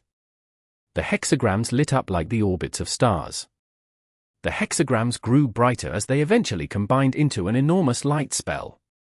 Sacred Dragon, please accept our offering by coming from the other plane to eliminate this heresy on our behalf. Reynolds called out. Everyone thought the hexagrams consisted of a light spell at first. They could easily tell it was a forbidden curse from the energy level. To everyone's surprise, it turned out to be the summoning element. The light of the hexagrams reached far away, across the galaxy. A glowing golden star in a distant realm was responding to it. A dragon's cry came out of nowhere. The hexagrams seemed to have established a bridge with another plane, and an astonishing creature was approaching rapidly. Its voice reached the sacred city through the gate first. Did I just hear the cry of a dragon? Does this mean the legend of the sacred city is real? There's a golden dragon watching over it. The eye of the golden dragon was the symbol of the sacred city, able to drive away every evil and demon creature. Many people could not help but wonder if the sacred city had reached a mysterious agreement with a golden dragon. If it had not, then where was the eye of the golden dragon from? Nobody could move their gaze away from the hexagrams in the mirrored sacred city after hearing the dragon's cry. They soon beheld a shocking sight. The head of a ferocious creature, seemingly made of gold, had extended forth from the hexagrams. The powerful creature emerged swiftly. 2 golden wings that could cover half of the city followed its head. Its size, appearance, and golden scales gave it a sacred appearance. Its terrifying claws, sharp horns, and thick tail proved that it was a real dragon. The golden dragon flew up into the sky above the mirrored sacred city, thus it was very close to the sacred city on the ground. The shocking dragon beat its wings and left golden gusts of wind behind as it swept past their heads. The golden scales were so bright that the crowd was unable to look at them directly. The golden dragon fixed its glowing eyes on Zhan Kong as it was flying across the sky. It was observing this opponent with a strong aura of the undead. The golden dragon despised the undead, as their filthy and deathly aura was incompatible with its own sacred aura. It landed on the street in front of Zhan Kong. It was significantly taller than the buildings nearby, so the spacious street suddenly felt a little narrow. The golden dragon waved its tail and knocked a whole bunch of buildings to the ground, as if not wanting them to hinder its movement. Dust rolled in the air. The buildings were knocked down like toy models after the dragon swung its tail through them a few times. Both sides of the street, damaged by the earlier fighting, quickly turned into debris. The golden dragon knocked down more of the buildings to clear up the space for itself. Not many buildings survived in the first half of the street, like it had undergone a high-level earthquake. So, this is the dragon with the strongest lineage, whom you all worship. Zhan Kong chuckled. There were ancient totem beasts in the west, too. Among them were Hala, the Sphinx, the Tyrant Titans, and the real dragons. They were all similar to the ancient totem beasts in China. Unlike demon creatures, they were close with humans and commonly featured in mankind's history. The real dragons were publicly known as the strongest creatures in Europe. Any species with even a slight lineage from the dragons could easily rule over a land. The dragons were not strong just because of their sturdy flesh. They were able to use magic just like humans. The golden dragon was a wielder of the light element. Most demon creatures had no chance of hiding from its eye, which hung above the sacred city. However, was it really the strongest creature in Zhan Kong's eyes? This golden dragon might even struggle to defeat the black tortoise, the weakest among the 4 sacred totem beasts. The golden dragon opened its mouth and gathered a destructive ray of light to fire forth. The beam ranged across the dilapidated city and headed for the pitch-black Alps. The people followed the destructive ray and noticed the undead emperor had already withdrawn to the mountain. The golden dragon seemed to be aware of the undead emperor's intentions and had fired the beam right in the direction he was moving toward. The emperor's black mantle suddenly soared into the sky like a kite. Zhan Kong lifted his gaze after reaching a certain height, and his hollow eyes looked into the distance. He opened his mouth like a Daoist cultivating the energy of the moon. The destructive beam of light was not traveling in a perfect line straight at him. It sliced across a few kilometers of the mountain and swept toward the king of undead in an arc. Evil Moon Robe. Zhan Kong spread his arms after he was done absorbing the energy. The moon suddenly turned blood-red. Its light loomed over Zhan Kong and bestowed upon him a robe that was capable of nullifying any damage to him. The robe was woven from the evil light of the moon. The destructive light swept past like a meteor shower below the moon, but Zhan Kong was perfectly unharmed under the protection of the robe. Chapter 2074. The Consequences of Offending the Emperor. Exodus Tales. Exodus Tales. Translated by Zephazid. Edited by Aelrianth. If the destructive light beam swept through the Alps, the whole mountain range might become a sunken ground, yet the powerful ray had failed to penetrate the evil moon robe, which was as thin as a veil. The golden dragon puffed angrily. It was about to spread its wings and fly into the sky to brawl with Zhan Kong when the cold moon's evil brilliance flickered above it. Zhan Kong, who was standing under the moon just a moment ago, had already returned to the sacred city. He had turned into a blood-red crescent saber. The crescent evil saber extended along the main street of the sacred city, from the center of the city to the slums. The defenses along the way were sliced in half. The slash covered a distance of about 8 kilometers, and almost knocked the golden dragon out of the sacred city. Its sturdy scales were scattered across the ground and fell on either side of the crescent evil saber like metal parts. The golden dragon rose to its feet in rage. It looked across the long ravine that now extended across half of the city. The undead emperor with the appearance of a human wielded immeasurable power. The golden dragon was struggling to handle a simple move from him. "Attack!" Commander Reynolds yelled. The rest of the sacred city mags were not going to stand on the side while the golden dragon was taking on the undead emperor. Help from the golden dragon was reducing their casualties, or they had no chance of defending themselves from the undead emperor's attacks. They were casting multiple super spells simultaneously again. This time, they were using the wind element. Vacuum Storm. Vacuum Storm. The Star Palace was over 10 times bigger than usual, as several super mags were constructing it together, using the energy provided by hundreds of advanced wind mags. The resulting combination of super spells was beyond terrifying. Everything inside the vacuum storm would end up as tiny particles. Zhan Kong was standing at the center of the storm, where the wind was the strongest. The tons of debris from the buildings nearby were swept off the ground and shredded by the merciless wind. The wind shredded the debris into pieces, then into powder, and finally into tiny particles, leaving a shocking hole on the battlefield. Even though they were currently in the mirrored city, it felt like the real sacred city would eventually end up in the same state. Group spells occurred when multiple mags of the same element used the same spell on the same target. Combination spells occurred when a huge amount of energy was poured into a single magic pattern to stack its power several times. It would also expand the spell's coverage several times over. There were many super mags around, with squads of advanced mags as their energy supply. The resulting spell was almost comparable to a forbidden curse. The vacuum storm did not let them down, either. It managed to inflict obvious damage on the undead Emperor's robe. The battle robe was the undead Emperor's main defense. Any damage inflicted on it was an indication of his injuries. They finally saw the Emperor get injured after trying for so long. Even Commander Reynold was relieved. They had sacrificed the lives of many powerful mags and even used their trump card, the Golden Dragon. If everything they did had no effect on the enemy, wouldn't that prove the Emperor's words that the modern magic civilization of mankind was nothing but a joke? Zhan Kong walked out of the vacuum storm and glanced at his black robe. The outer layer of the robe was falling off. He was unharmed by the light and fire elements, but the wind element had gotten the better of him. It seemed like the Golden Dragon had its uses after all.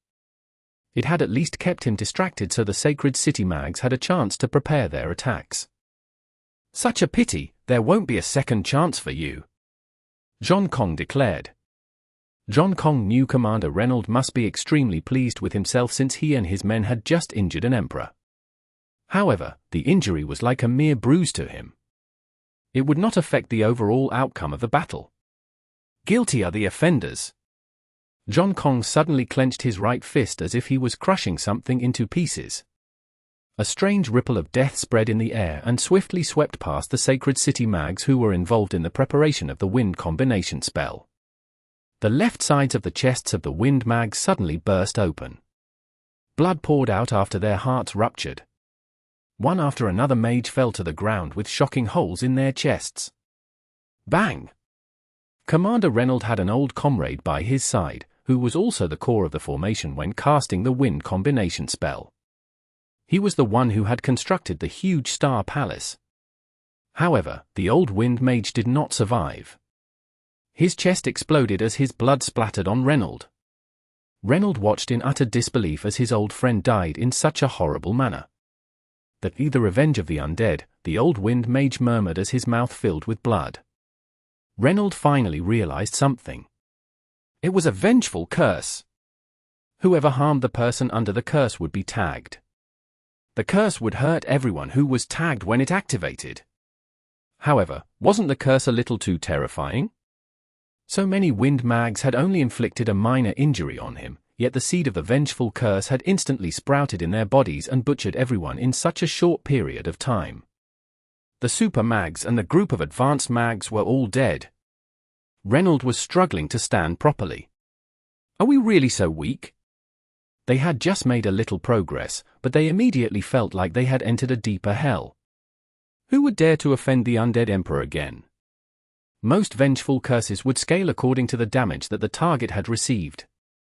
Most curse mags could only return the favor by taking an eye for an eye, but the undead emperor was claiming his revenge by demanding the extermination of the entire party of offenders. It was no longer just a vengeful curse, it was the inviolable authority of a king. Perhaps he is the true god of death? Most of the mags who fought the undead emperor from the start of the battle were wiped out, even though their ace, the Golden Dragon, was still standing. What about the injured? Reynold had prepared healers to take care of the injured, but there was not a single injured person in the battle. Every person who earned the undead emperor's attention was dead. Not a single one survived. These were the consequences of offending an emperor. Chapter 2075. Demon Sealing Sunflower. Exodus Tales. Exodus Tales. Translated by Zephazid. Edited by Aelrianth. Reynold trembled slightly, but was soon overwhelmed by anger. It was normal for humans to be overwhelmed by rage when they lost control of their emotions. They would react like an animal, biting at their enemy subconsciously when their life was in danger, and they had completely lost their composure. Reynold flew toward Zhan Kong, surrounded by a rotating field of ice. The white ice filled the sacred city, as if a great snowstorm was pouring down heavily after something disrupted its flow. White crystalline dust drifted in the wind. The people below could no longer see the mirrored sacred city clearly. They only knew the snow that surrounded Zhan Kong was accompanied by terrifying danger. The ice spun even faster, the white curtain was moving slowly, like a huge cloud. The piercing cold spread from the mirrored sacred city to the western side of the Alps, further worsening the terrible weather. The plants froze as the mountain there was covered in thick snow. The city was turning into ice, too. Even the air was about to freeze and turn into a boundless transparent crystal. The golden dragon roared amid the snow, barely visible. A blinding ray of light sprang from the thick white cloud and into the sky. The people guessed the golden dragon was unleashing its power, but they could not tell whether the emperor was injured or taken out by the attack. An elegant but oddly sounding chime echoed out of nowhere. The snow began to dissipate rapidly. It felt like the chime contained a purifying Sanskrit. Both the white cloud and the light emitted by the golden dragon disappeared as the chime faded away. The mirrored sacred city cleared up, allowing the people on the ground to see into it. The undead emperor had moved another 2 kilometers closer to the sacred residence. Behind him, Reynold was kneeling on the ground with his back to the undead emperor. Sweat was pouring down from Reynold's head like melting ice. His battle outfit was soon soaked.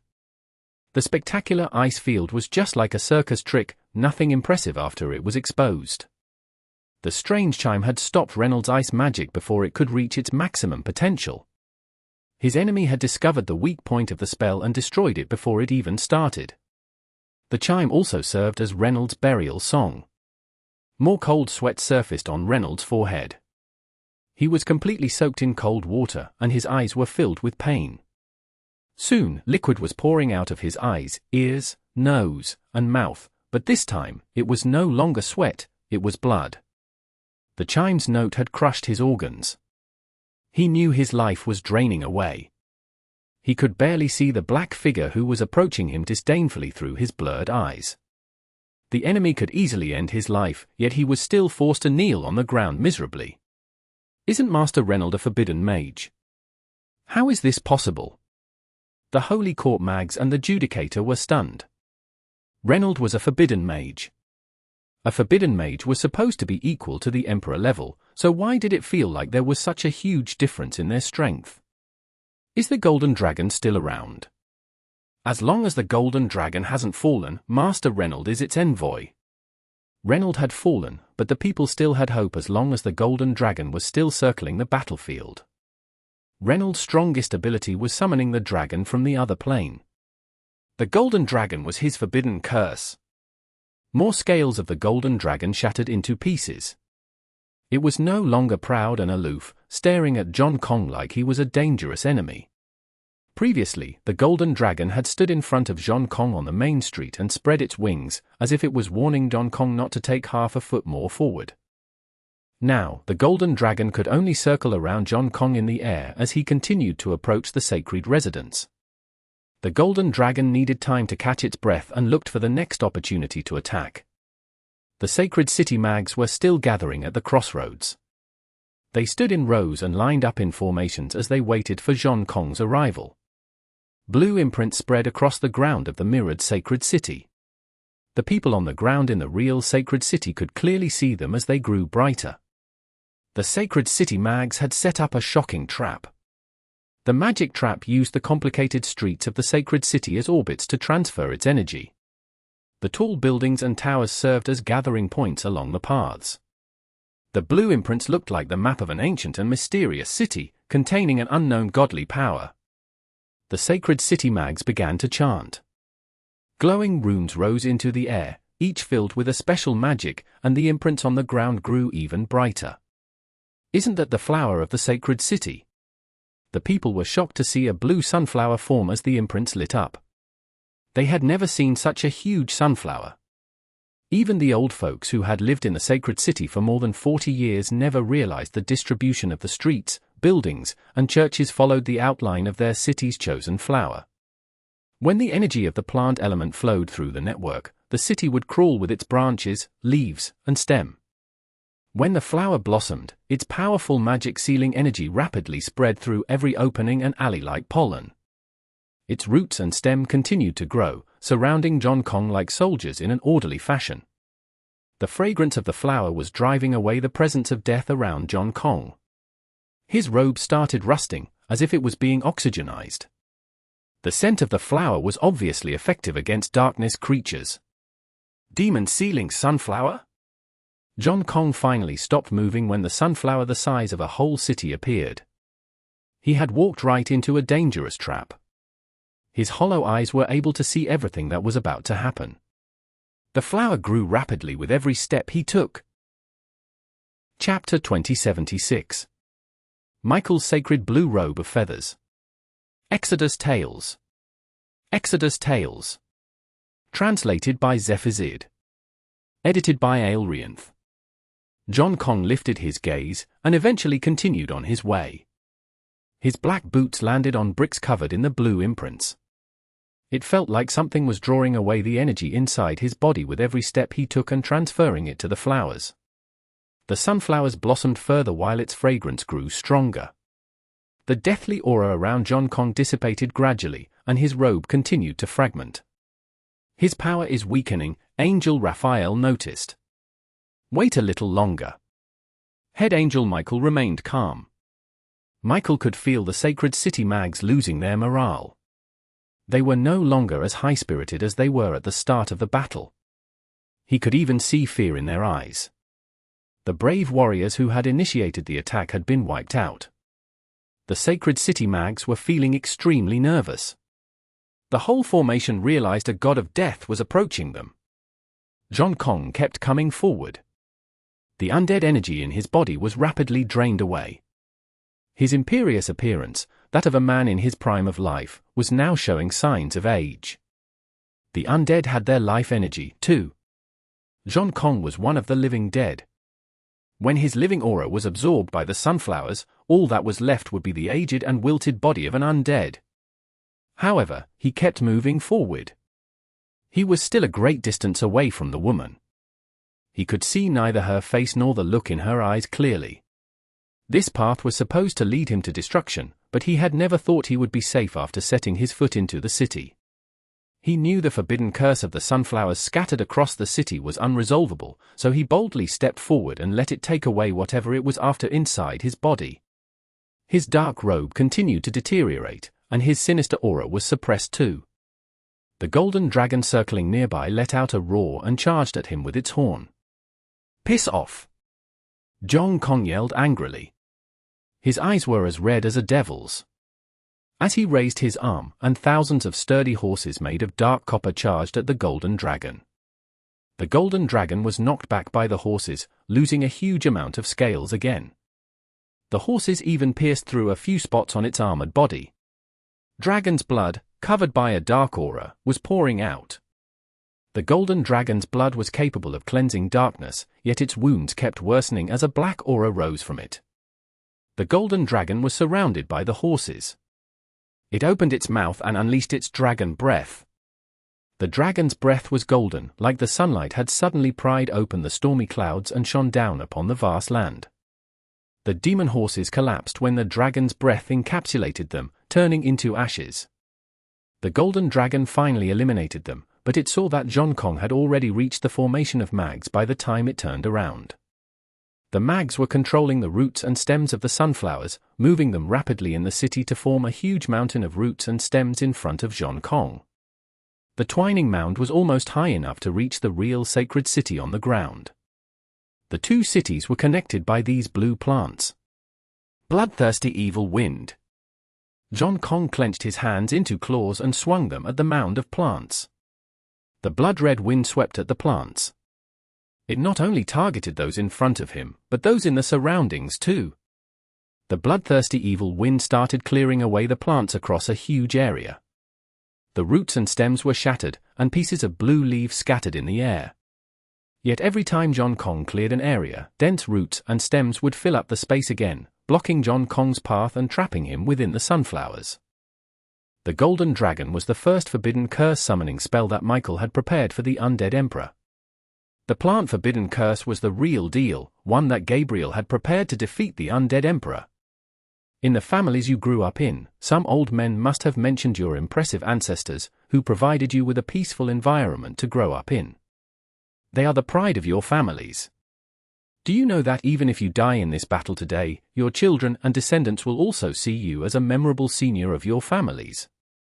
Will you run away and live, or will you glorify your ancestors?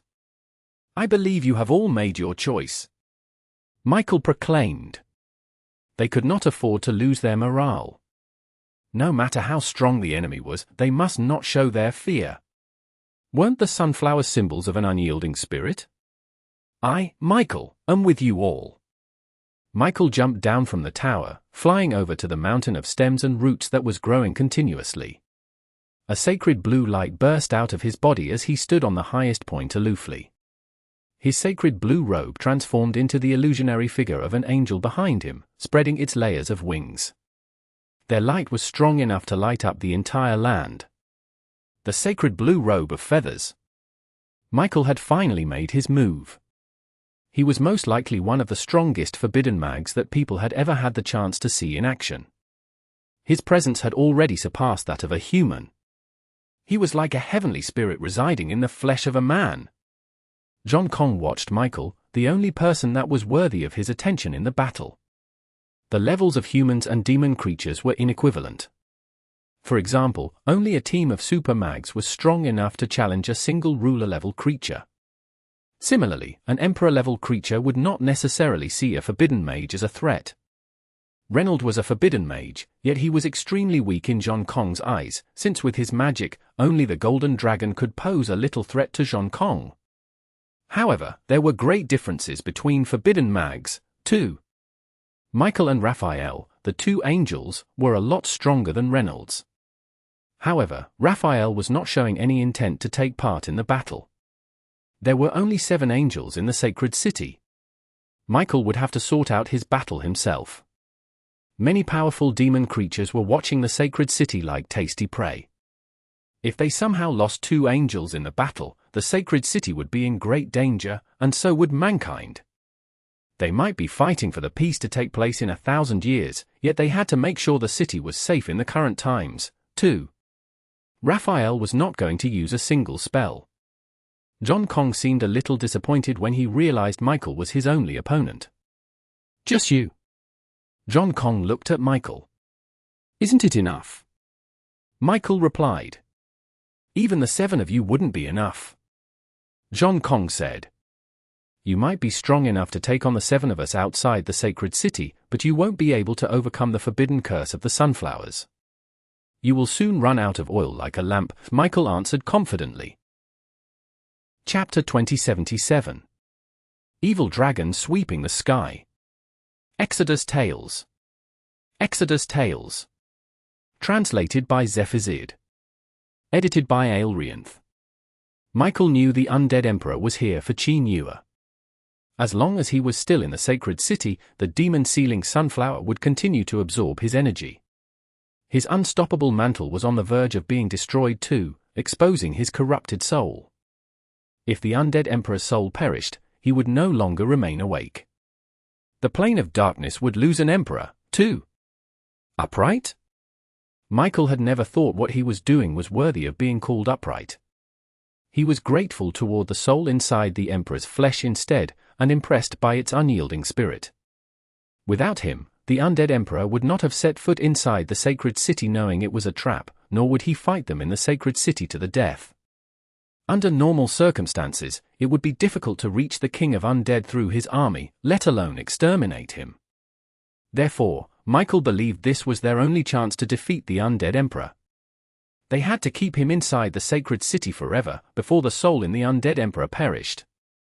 Sacred Staff of Authority. Michael was standing on the roof of a building now completely covered by the sunflowers. He summoned a staff with blue feathers out of nowhere. It began to expand as he chanted, growing from a length of 1 meter to the height of a tower. To everyone's surprise, the staff kept expanding, and was soon as large as the staff of a god, extending between the night sky and the spacious land. The 2 cities were suddenly a lot smaller in comparison. As Michael uttered a strange tone, the huge staff slammed to the ground and unleashed a mighty wave of energy. Michael was standing in front of the sacred residence. People were shocked to see half of the mirrored sacred city was caught in the impact from the wave. Zhan Kong had not stopped approaching Qin Yue. The golden dragon had only managed to knock him back a little. The mags had no chance of stopping him, but the destructive power of the staff sent him flying. The wave spread across half the city, but it did not inflict any damage on either the buildings or the sunflowers. However, Zhan Kong, who was brimming with darkness, suffered great damage. The wave of energy was like soaking him in a pool of mercury and light. Not only was his body burning badly, but the rays of light that passed through him occasionally were also scorching him like the sun. The undead emperor was knocked a great distance away. The strength that Michael had displayed was indeed different from the other forbidden mags. When the light of the staff disappeared, the sacred city mags clearly noticed multiple festering wounds on the undead emperor's body, like a normal person whose skin had been badly burned. The sunflowers displayed their power again. The stems and leaves grew rapidly atop Zhan Kong's injuries, and immediately trapped him like a cage. Sunflowers were blossoming inside the cage, their petals glowing like the stars in the night sky, yet their light was far from gentle and friendly. They were firing deadly rays at their target. The cage was the size of a national stadium. The deadly rays emitted by the sunflowers were so dense that there was not the slightest gap between them. The deadly rays came from all directions to obliterate Zhan Kong. Black Jade Dragon Robe. Zhan Kong sprang into the air. His body was hovering oddly as draconic runes suddenly appeared on his black mantle. Something that resembled a snake flew out of the mantle with a flicker of motion and circled Zhan Kong like a guardian. The star sword petals were attacking Zhan Kong from every direction, yet not only did his body turn transparent under the influence of the dragon robe, the dark aura he was emitting grew even stronger. Zhan Kong wove through the star sword petals with the help of the dragon robe, flying out of the cage. Michael had successfully enraged him. He suddenly picked up speed and flew right at Michael. The shadow of Michael's sacred blue robe of feathers unleashed a blinding glow as it slowly took the shape of the god of feathers, which was holding the same staff from before in its hand. Zhan Kong did not back down, his dragon robe expanding significantly. The black jade dragon circling him swelled in size. Evil dragon sweeping the sky. The vast night sky turned into a heavenly river, with 3,000 evil dragons soaring past. The mirrored sacred city felt minuscule under the size of the army of dragons. Zhan Kong was not just targeting Michael. The 3,000 evil dragons were going to raze the mirrored sacred city to the ground. The golden dragon landed in front of the mags. It spread its wings and defended the mags from the evil dragons with its flesh. Michael was astounded by the overwhelming power of this attack. Why was the undead emperor still able to unleash such a strong power when the sunflowers had already drained a significant amount of his energy? Did he actually underestimate the undead emperor? His dark energy seemed unlimited, like a deep abyss, so the sunflowers could only absorb a fraction of it in the end. The evil dragon swept down on the city, and the golden dragon struggled to hold its ground. Its scales were covered in black blood, while its wings were covered in wounds. Unfortunately, despite the price it paid, it still failed to protect the mags. It glanced back and saw a few dozen sacred city mags behind the protection of its wings lying on the ground. Their bodies were dissolving with a foul stench. Michael's feathers had dimmed significantly too. The sacred city was no longer glowing after the attack from the evil dragons. It was now a fallen city corrupted by darkness. The golden dragon and Michael were struggling to suppress Zhan Kong's aura. Zhan Kong returned to the main street and continued his walk. The evil dragons were destroying the sacred city without restraint, forcing Michael and the sacred city mags to retreat to the sacred residence. Chapter 2078. If only he's still alive. Exodus Tales. Exodus Tales. Translated by Zephazid. Edited by Aelrianth. The Kirin descendant on the sacred residence started pacing back and forth uneasily, as if it was feeling threatened. Qinyue was on its back, and could already see Zhan Kong. She could still see something familiar, despite the huge changes in him. It was the exact same face, the half-human half-demon visage she saw when she woke up in the ice. She was sure that she had not imagined it. She had gone back to Tuanshan Mountain to verify it, too. Unfortunately, they had not met on the deserted Tuanshan Mountain, but in the bustling sacred city instead. Qinyue did not care if he was a living human or a living dead. Humans? Humans had only shown her coldness since her birth. She could not care less what Zhan Kong was, she just wanted to see him again. The world had nothing but disdain for her. She only felt some slight warmth when he was looking at her. Humans were lowly at times. It was like seeing a glimpse of light in a deep abyss. No matter how tough and torturous the journey was, they would still climb toward the light. Qin Yue was the same. She just wanted to climb toward the man that had brought her warmth. Nothing else was important. And yet, they were unwilling to grant her wish. What did she even do wrong? Zhan Kong's attacks were brutal. He had killed everyone that blocked his path. At times, he seemed to be disgusted by himself, as if he was afraid Qin Yue would see him. The truth was, Qin Yue wanted to embrace him and tell him that he was overthinking it. He should stop hurting himself. The sacred city reflection was corrupted by darkness after the attack by the evil dragons. The city had still been emanating a holy demeanor not long ago, but now it was like an execution ground waiting to execute a criminal. The sacred city mags had withdrawn to the sacred residence, the hunters had become the hunted. They could only defend an area they assumed to be safe. The sacred residence was like an island stranded amid the darkness that had invaded the city. Michael's sacred blue robe was the only thing that could take on the undead emperor. Its colorful feathers would light up the darkness at times, as if dawn would arrive soon and they would have an upright victory over evil, but the next thing they knew, the darkness returned and dyed the sky black again. The dark sky was filled with faces brimming with pain. They were groaning like claps of thunder, rebuking the people who were still alive on the ground. Their hatred had accumulated over hundreds and thousands of years, but the people on the ground had only been alive for several dozen years at most. Their hatred and pain were leaving a lasting mark of fear in the people's hearts, so that they would all suffer what these vengeful spirits had been through. Do you know what it feels like to be dead? Zhan Kong walked up onto the stairs leading to the sacred residence. Michael had delivered a motivating speech to the sacred city mags to increase their morale, but Zhan Kong could not help but scoff at it. Fighting to your death? Glory for 1,000 years. We are only alive for a few dozen years, yet those who have been dead for thousands of years still seek vengeance. Do you know the reason behind this? Zhan Kong proceeded up the stairs.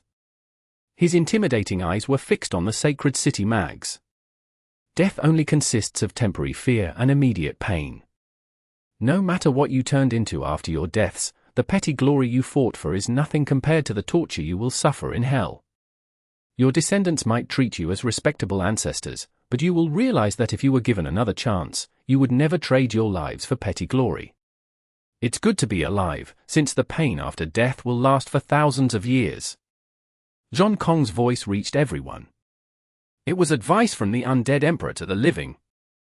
The time of happiness was always short, but the years of pain were lengthy. Zhan Kong told them the pain would last for thousands of years, but the truth was, the pain would last for more than 10,000 years. These people who were self-proclaimed as saints had never been to the kingdom of death, nor had they experienced what it would feel like to be one of the living dead. Therefore, Zhan Kong was cordially giving them a chance to experience the pain of the living dead. The darkness and the faces brimming with pain represented their sorrow, misery, anger, and hatred of the living world. These faces would select those with experiences similar to them and place them in a dream, forcing them to experience the sufferings they had gone through. Everyone had some heartbreaking experiences in the past. The faces would force them to recall those painful experiences again. Most regretfully, these painful experiences which most people would not want to go through again accompanied the dead every night. Humans needed sleep to forget their painful pasts, but sleeping was the same as experiencing their deepest sorrows to the undead. 1 day, 2 days, 1 year, 2 years, 1 century, 2 centuries, 1,000 years, 2,000 years, there was no end to it. Was it even worth it to fight to the death for mere glory? Was it worth it to die just to make their ancestors proud? Zhan Kong continued up the stairs. He was not only planning to overwhelm one of the strongest humans, Michael, with his strength, but he was going to trample on their beliefs, too. Those who respected one's decision to sacrifice their lives were treating the person as a nobody. If they really cared about the person, they would only hope the person was well and alive. They would be overwhelmed with sorrow if the person died. Therefore, being well and alive was the best way to respect the people around you. If Zhan Kong was given the choice, he would choose to be a coward. He just wanted to keep his promise. Someone was waiting for him. He would just show up as he had promised. She liked the way he looked at her, so he would look at her for the rest of his life. Not like his current situation. Nothing like his current situation, where he was neither human nor demon. It was painful to recall his past and meet the woman.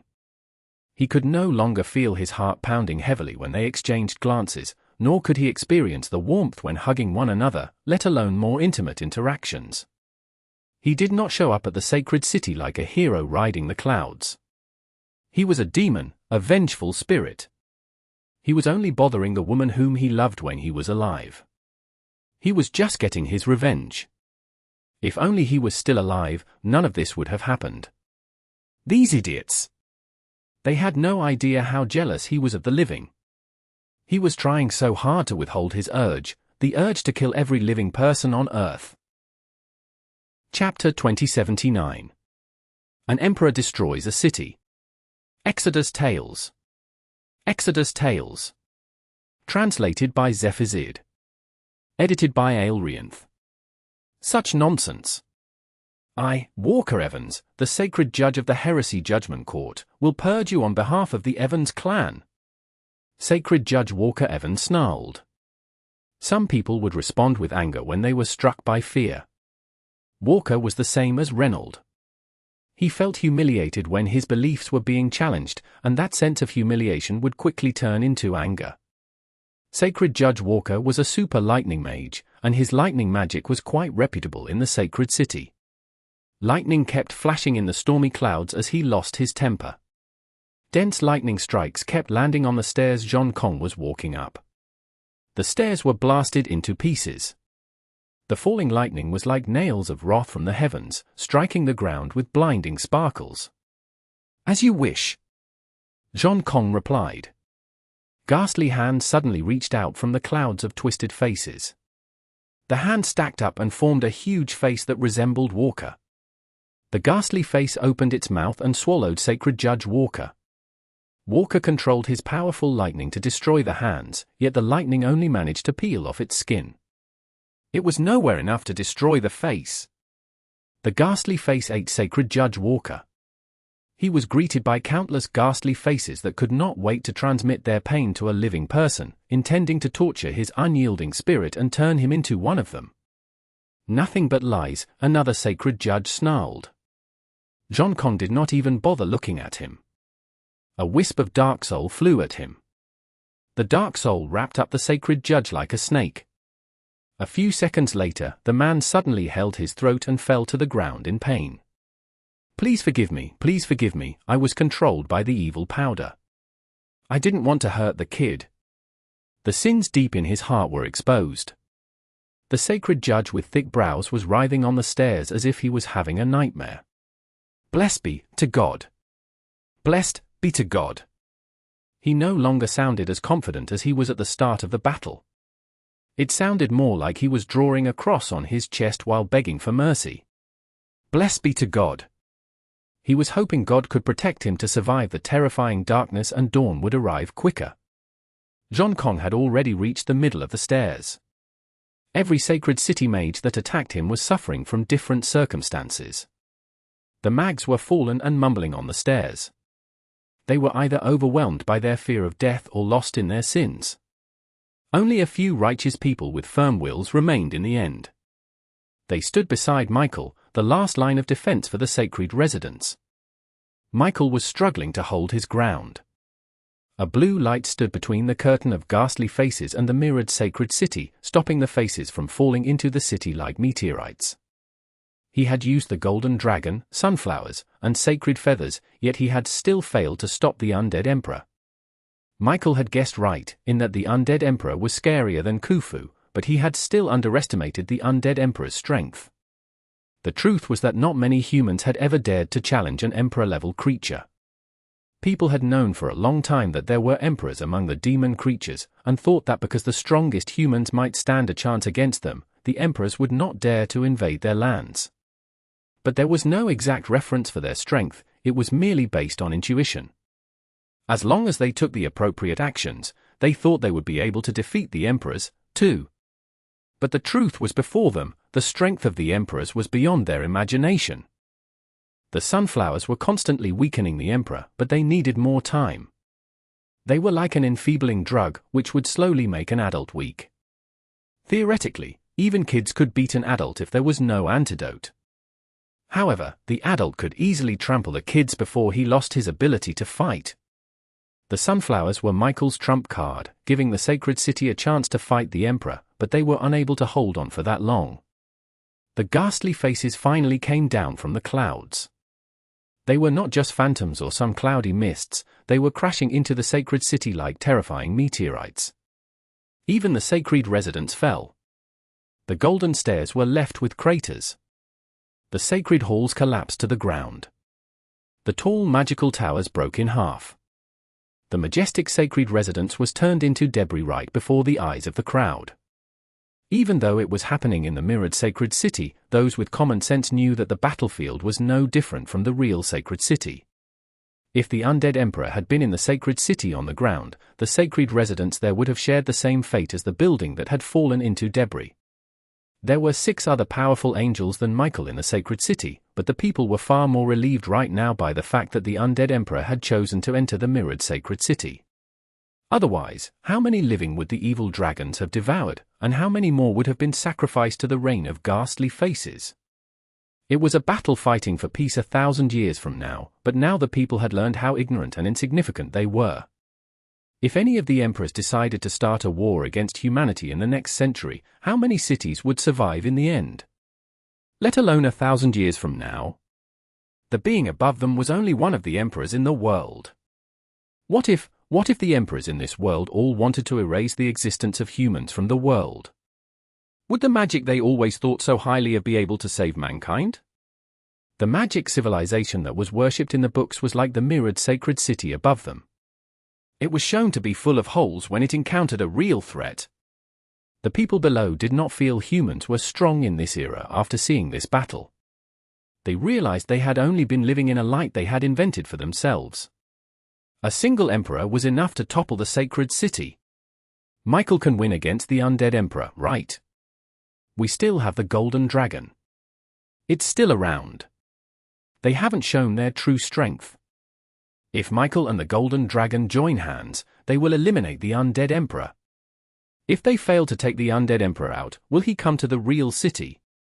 The people down in the city could not possibly disregard the battle. It was not a movie where they would only comment enthusiastically if one side won or lost. What would happen to them if they lost? If an emperor like that went on a massacre, the blood would easily form a lake under the Alps. Chapter 2080. The Reunion. Exodus Tales. Exodus Tales. Translated by Zephazid. Edited by Aelrianth. Michael started chanting some ancient curses again. Screeches came down from the sky. Blue figures were appearing continuously, their speed outstanding. They flew across the valleys and the mountains in an instant and arrived at the sacred city. The mirrored sacred city was soon shrouded by mystical blue feather birds. They looked like feathers of an angel that had awakened their self-consciousness. Some were dancing in rows, while others were circling above Zhon Kong. Most of them were alert and watching Don Kong, ready to attack at any second. A blue flame engulfed Michael.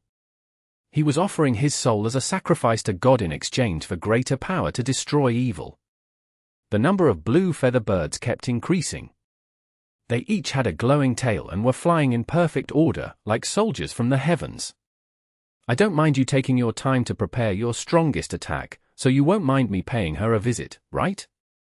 Zhon Kong was already very close to the sacred residence. Michael was summoning the demon-purging birds from the heavens, and froze when he heard the words. It felt like the undead emperor was telling him that he could do whatever he wanted, as long as he did not disturb their reunion. Michael was humiliated by the undead emperor's confidence. "This is the sacred city, it's not your undead palace." Michael shouted back. More demon-purging birds showed up. They were exterminating the demon faces in the clouds with their unique power, while staying alert in Zhan Kong's vicinity. A lot of the ghastly faces had come to the ground, inflicting great fear on the sacred city mags and rendering them unfit for battle. Michael could not blame them for being unable to cope. After all, they were up against an emperor-level creature. A super mage was like a little kid in front of him. Michael had to get rid of the frightening demon faces first, and rescue the sacred city mags who were fighting alongside him. Zhan Kong completely ignored his enemy. He could easily intervene, but he was sticking to his word. He was only concerned about Qin Yue. "I'm giving you a second chance. If you fail to eliminate me, I think you should bring your men and retreat to the real sacred residence so you can ask your ancestors for protection," Zhan Kong told Michael. Zhan Kong could sense that the real sacred city had stronger magic formations about it. That being said, an emperor who was serious about killing could still bring great destruction upon the sacred city without setting foot into it. The huge casualties from its destruction would be enough to threaten the sacred city's authority. Therefore, Zhan Kong had already given Michael a chance when he chose to set foot in the mirrored sacred city instead. Now he was giving Michael a second chance. He was not going to stop Michael from using his strongest attacks. He had to teach these idiots the reason why humans had never dared to provoke the emperors. Michael's face darkened, and his eyes were burning with anger.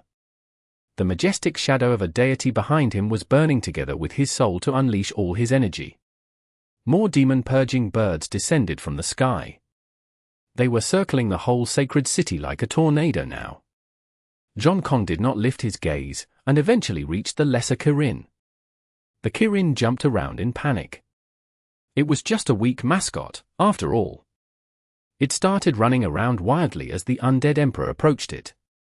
Zhan Kong waved his hand and unleashed a gust of bloodthirsty evil wind. The wind struck the silver cuff on the Kirin's horn.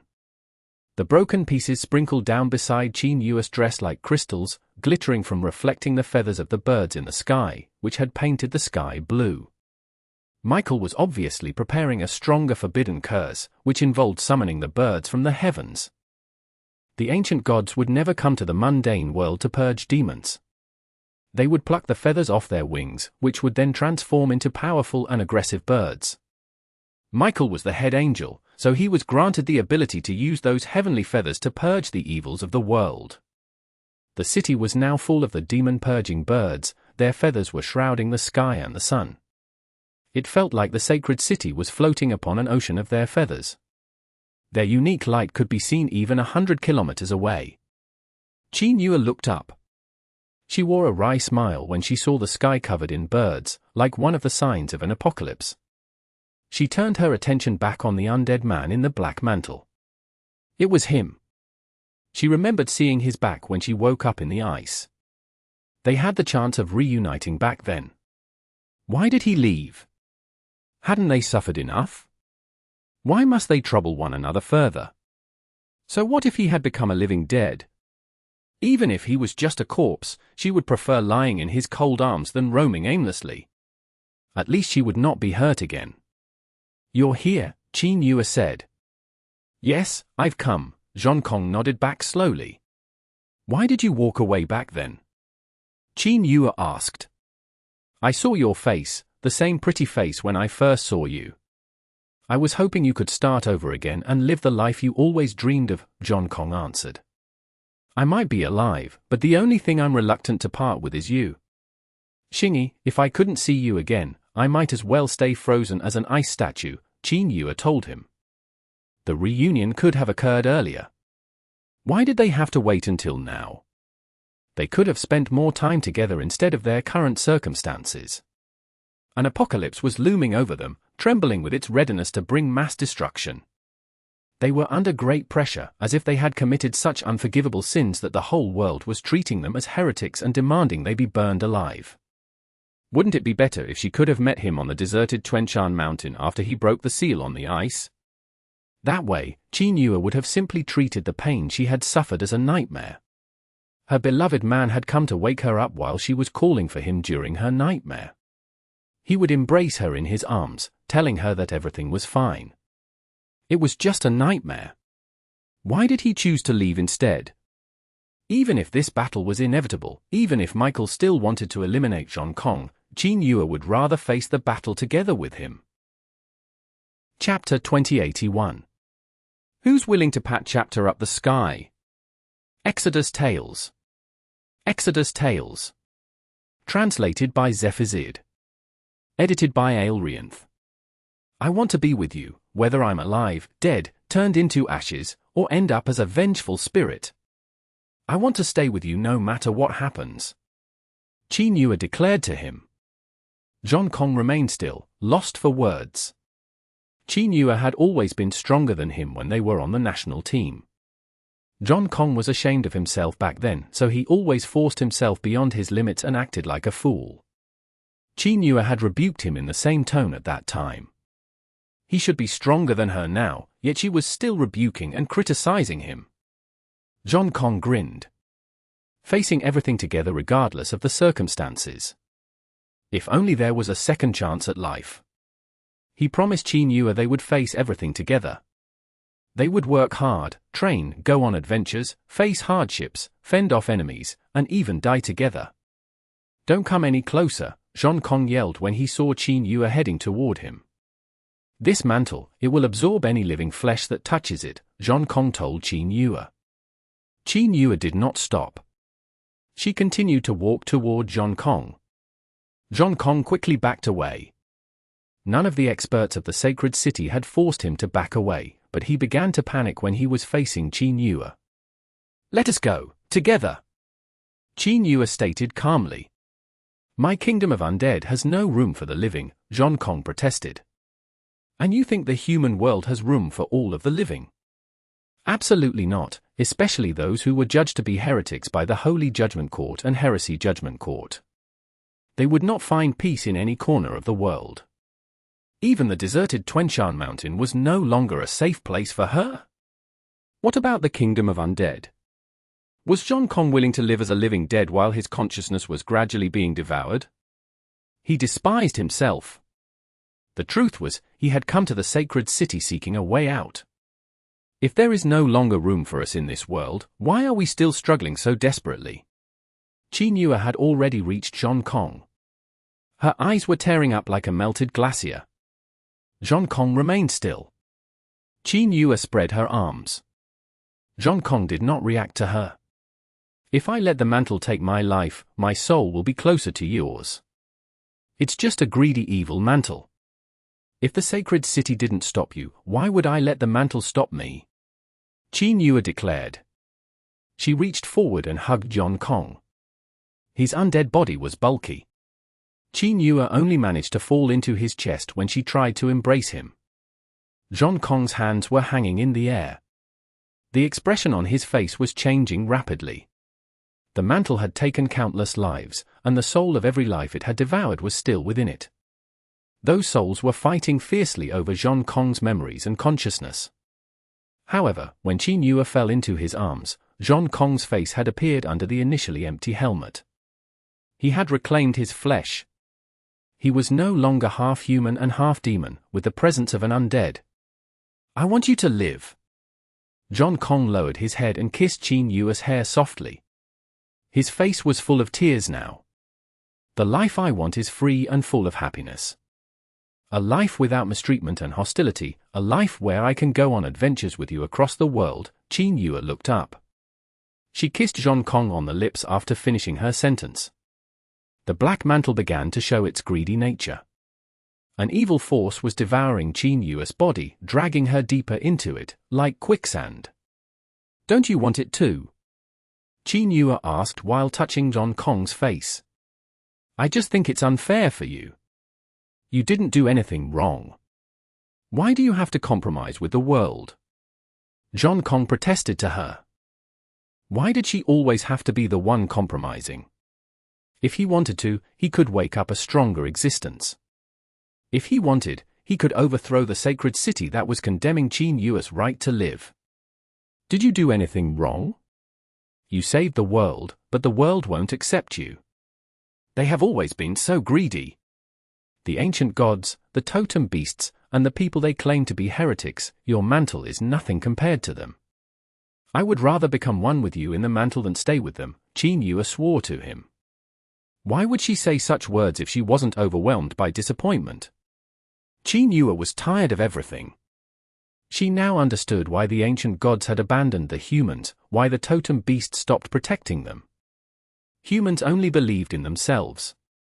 They believed it was necessary to purge everything that was a threat to their existence. Should they keep fighting? Should they keep fighting just to teach the people they were wrong? To condemn their misdeeds? Qin Yue was no newer. She had no obligation to patch up the sky for humanity. Zhan Kong was no Pangu, either. He did not have to sacrifice his flesh to create the world. If they believed eliminating her and Zhan Kong was going to guarantee the peace of their world 1,000 years from now, let them be. Yue, are you sure you want to go with me? I'm already with the dead. Zhan Kong was still unwilling to let Qin Yue die. Zhan Kong wanted her to stay alive. It was enough for him for his weary soul to embark on the rotting path of darkness alone. I'm willing. Even Qin Yue was startled when she uttered the words. She had imagined spilling out those same words from her deepest heart to Xingyi on different occasions. It would be a wedding she had long hoped for, where she would receive the blessings of her family and friends. She never thought she would say the words to Zhan Kong in the sacred city. The sky full of blue feathers was dazzling, while the sacred city was bustling with noise. Yet they were surrounded by murderous intentions and disdain. Let's go, Xingyi. Qin Yue was discontent with the outcome too. She even had the urge to turn her tears into a hail that would destroy the world. However, she would not do it. She believed leaving was the better choice. Zhan Kong nodded. He looked into the sky. The blue feathers were shining upon the ground like a sacred thing. He looked at the people in the city, and the anticipation in their eyes, as if they believed the forbidden curse was enough to kill him. The strength of the forbidden curse was not even a tenth of the God of Darkness's strength. How were they supposed to protect their peace for 1,000 years? The God of Darkness had never had any wild ambitions toward their plane. The real threat to mankind's existence was never darkness, but the suffocating cold from the ocean. Michael, do you seriously not hear the whispers of that emperor? Zhan Kong hugged Qin Yue as the mantle slowly devoured her. He burst out laughing frantically. What nonsense are you uttering? Michael snapped. I will erase you from the world today. You heard it, but you are afraid, right? Zhan Kong smiled. Michael was enraged. You chose to pick on me because I'm weaker just to boost mankind's morale, Zhan Kong said. Such nonsense. I'm fighting for the peace of 1,000 years from now. You obviously know who the God of Darkness of this era is. Chapter 2082. If it was him. Exodus Tales. Exodus Tales. Translated by Zephazid. Edited by Aelrianth. Fighting for the peace of 1,000 years from now? If Michael was really a wise ruler who was concerned about his people, he should put all his attention on the emperor who was a real threat to the world. They were able to predict the future at their level, and see whoever was plotting against the world, whoever was stirring the waves behind the scenes.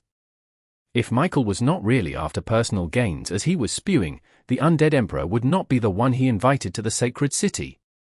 Darkness might bring mankind disasters, but it would not happen in the current century, nor the next century.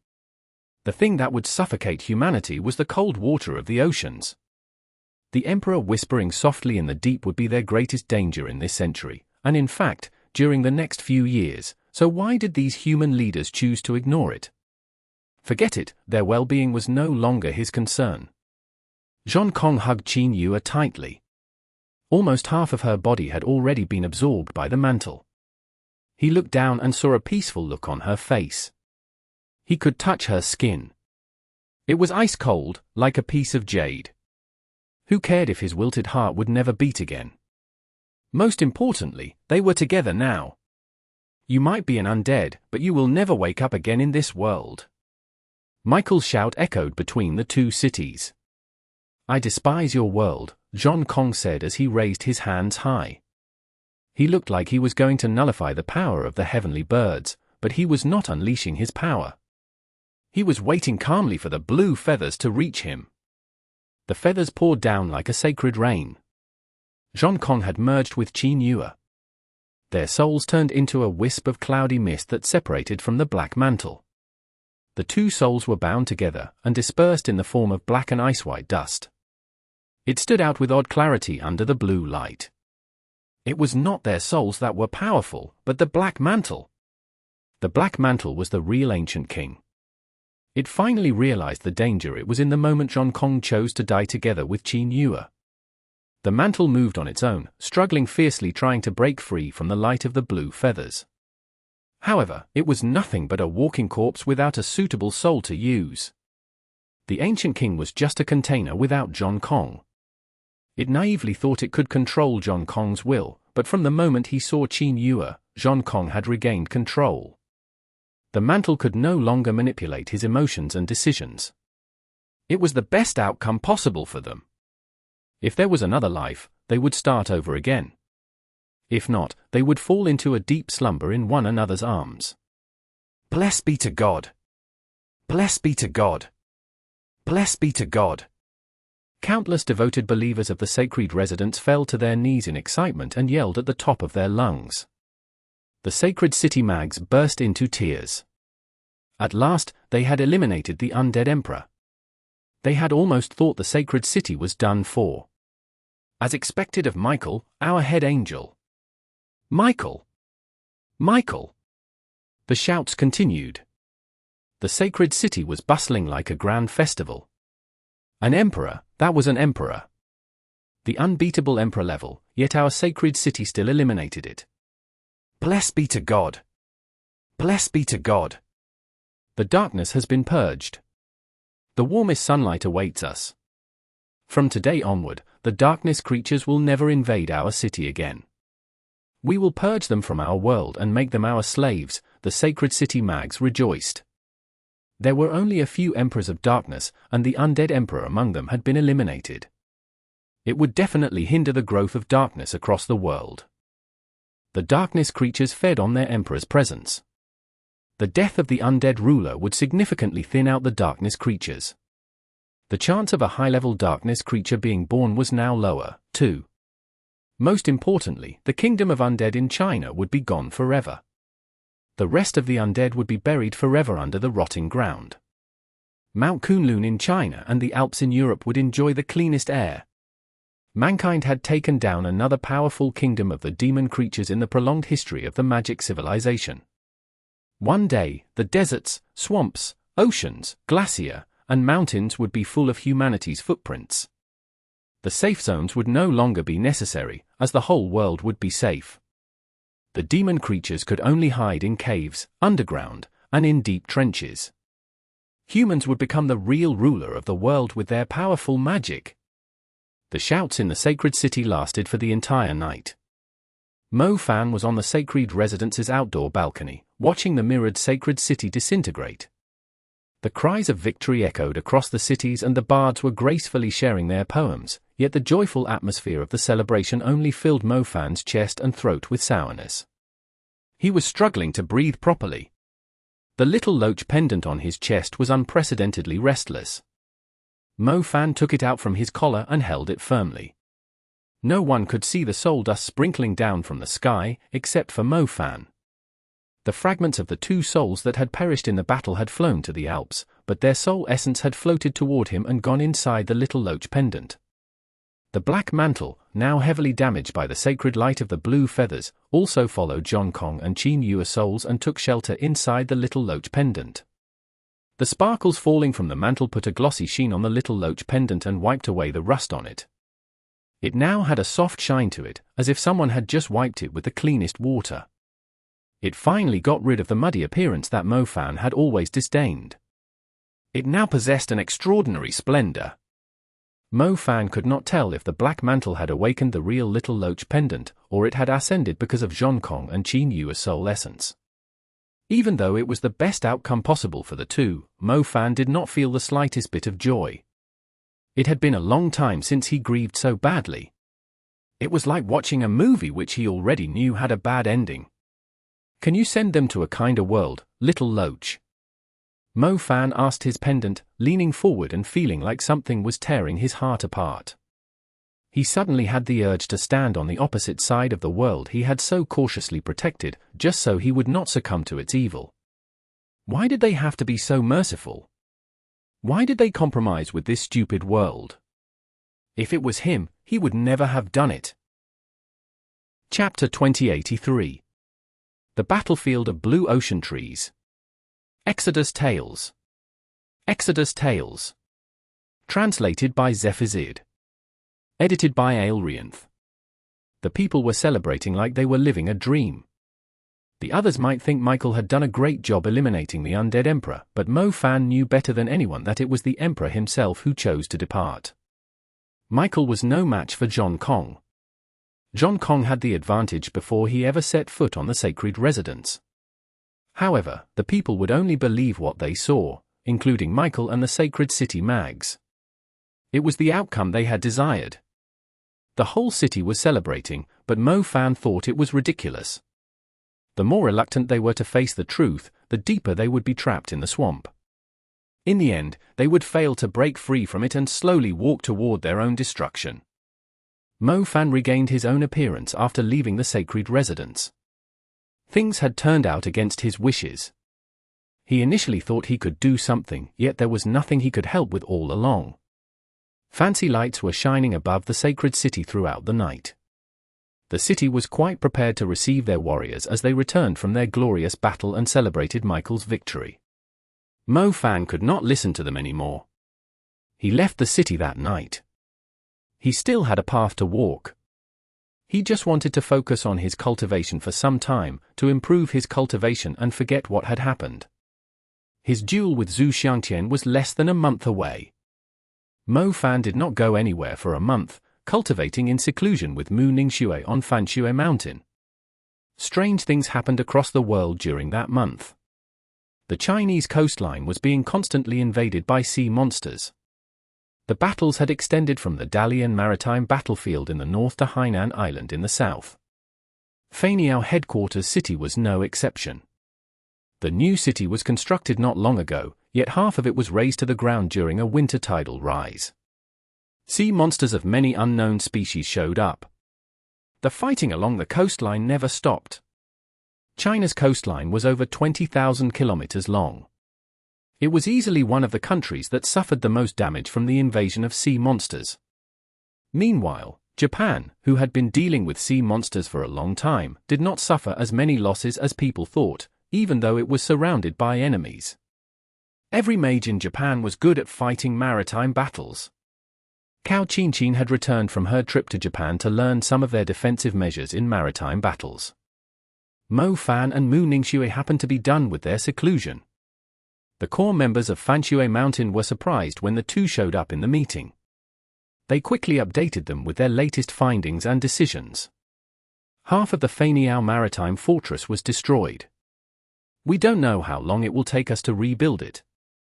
The headquarters city might assign our mags to carry out some dangerous missions to protect the city instead, Mu Linqing informed them. The fortress was destroyed before it was fully constructed. The sea monsters seem to know it will be a nuisance to them to invade the headquarters city, so they never stopped attacking. The water within 5 kilometers of the coast reeks, it's full of dead bodies of sea monsters and humans, Bai Hongfei told them. It's unwise to rely solely on the reefs to defend the headquarters city. The sea monsters that showed up lately are physically very strong. Apparently, they have been using those sturdy reefs to temper their claws. They rushed into the fortress like tanks and smashed the reefs into pieces so our mags had nowhere to stand on, Xiangtian added in. The reefs were the most solid foundation. How could buildings float on the water? We couldn't possibly drive pilings deep into the ocean floor, a person responsible for constructing the fortress asked rhetorically. Mentor, haven't you been to the East Maritime Fortress in Japan? Xiangtian inquired. Yeah, I've been to it, Mo Fan nodded. Why? Did a non-swimmer like you find it difficult to fight in the East Maritime Fortress? Xiangtian pressed. Mo Fan recalled the battle in the East Maritime Fortress. He had to admit that the East Maritime Fortress was built perfectly. It looked like an ordinary city, yet every building and street was organized perfectly, so that even a non-swimmer like Mo Fan was not restrained by the environmental factors. No, there was always a place for me to stand, Mo Fan agreed. Japan doesn't have a lot of water mags. They are good at utilizing the environment in their fortress to kite the sea monsters. Our Feiniao maritime fortress focused too much on stopping the invasion of sea monsters. We've ignored how we can help mags of different elements to utilize their strengths. Cao Qianqin judged. Mu Ningxue nodded too before adding in, the East Maritime Fortress has 2 dams. The first dam is very short.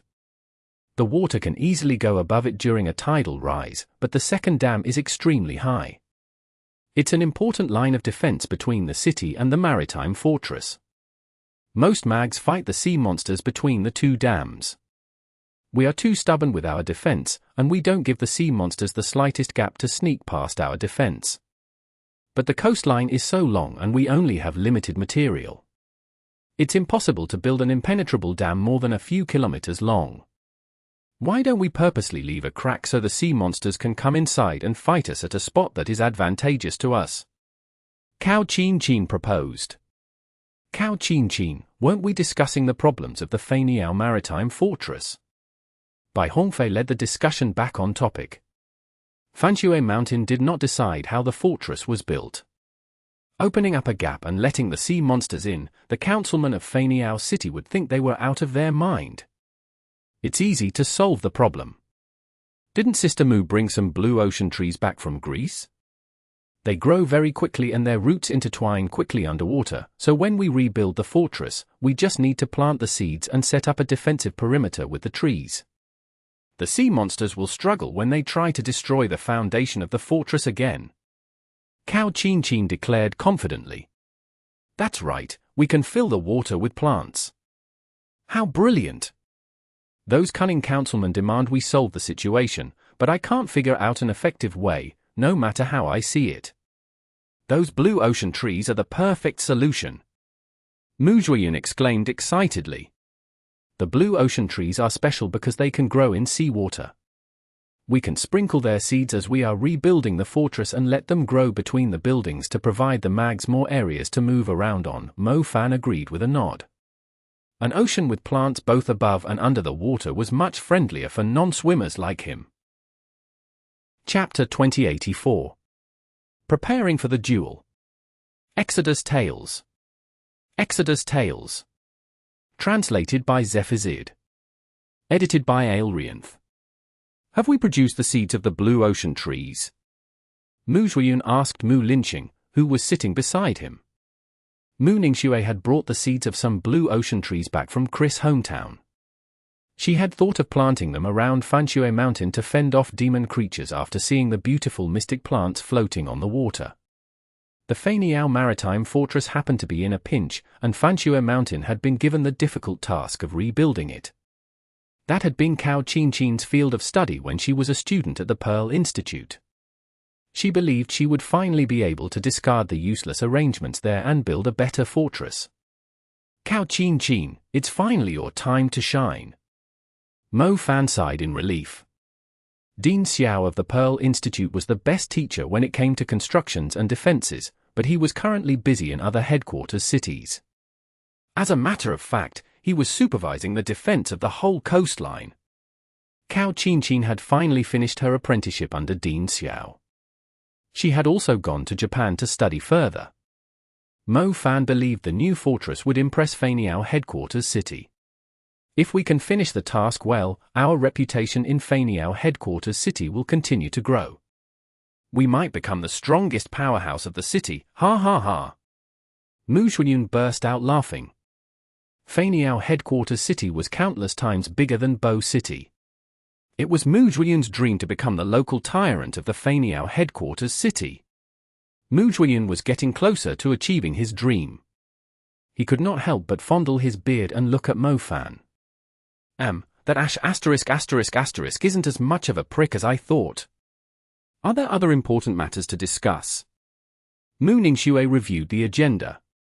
Fanshui Mountain was a lot more organized than before, so Ningxue no longer had to handle things herself, allowing her to visit Tuanshan Mountain and the Sacred City. She and Mo Fan had been away for some time. There's nothing else. Ningxue, I think it's time for you two to prepare for the duel against Zhu Xiangtian. We'll worry about Fanshui Mountain and Feiniao headquarters city. You can focus on the duel, Mu Zhiyin told her. Yeah, the duel is around the corner. I still remember the last person who went through so much fuss to challenge me to a duel was you, Mu Zhiyin, Mo Fan exclaimed. Mu Zhiyin glared at Mo Fan. He had just thought Mo Fan was less of an ISO only a few seconds ago. Stop bringing up the past. You two should treat the duel seriously.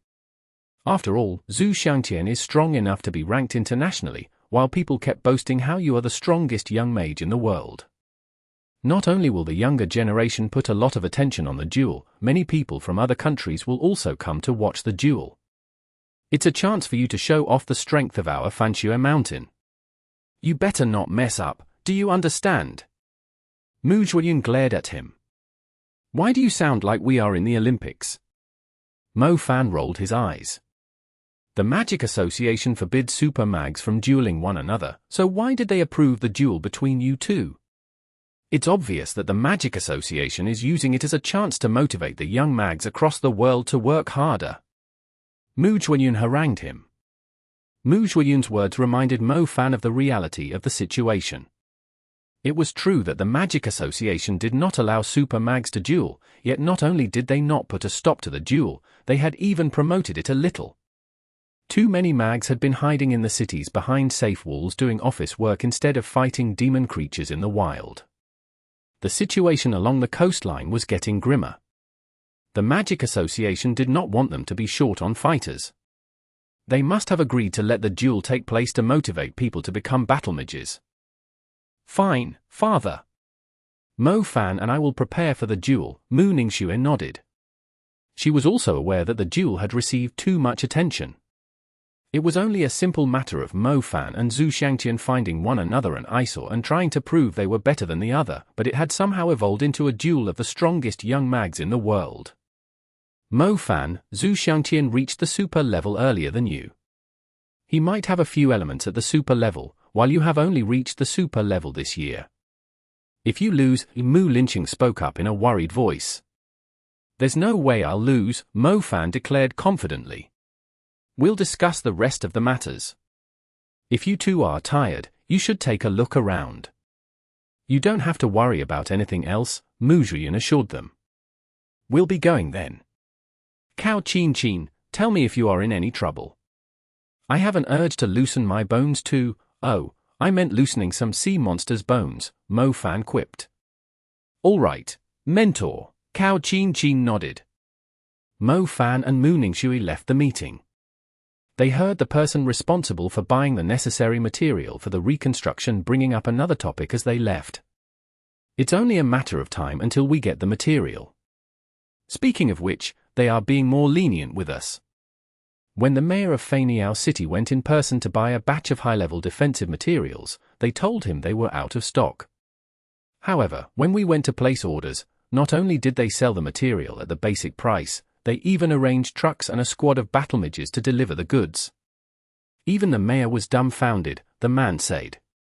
Speaking of which, why is Dingcheng giving us special care? A core member who had only joined Fanshui Mountain recently asked. Our leader is an honorable councilman of Dingcheng. Are you serious?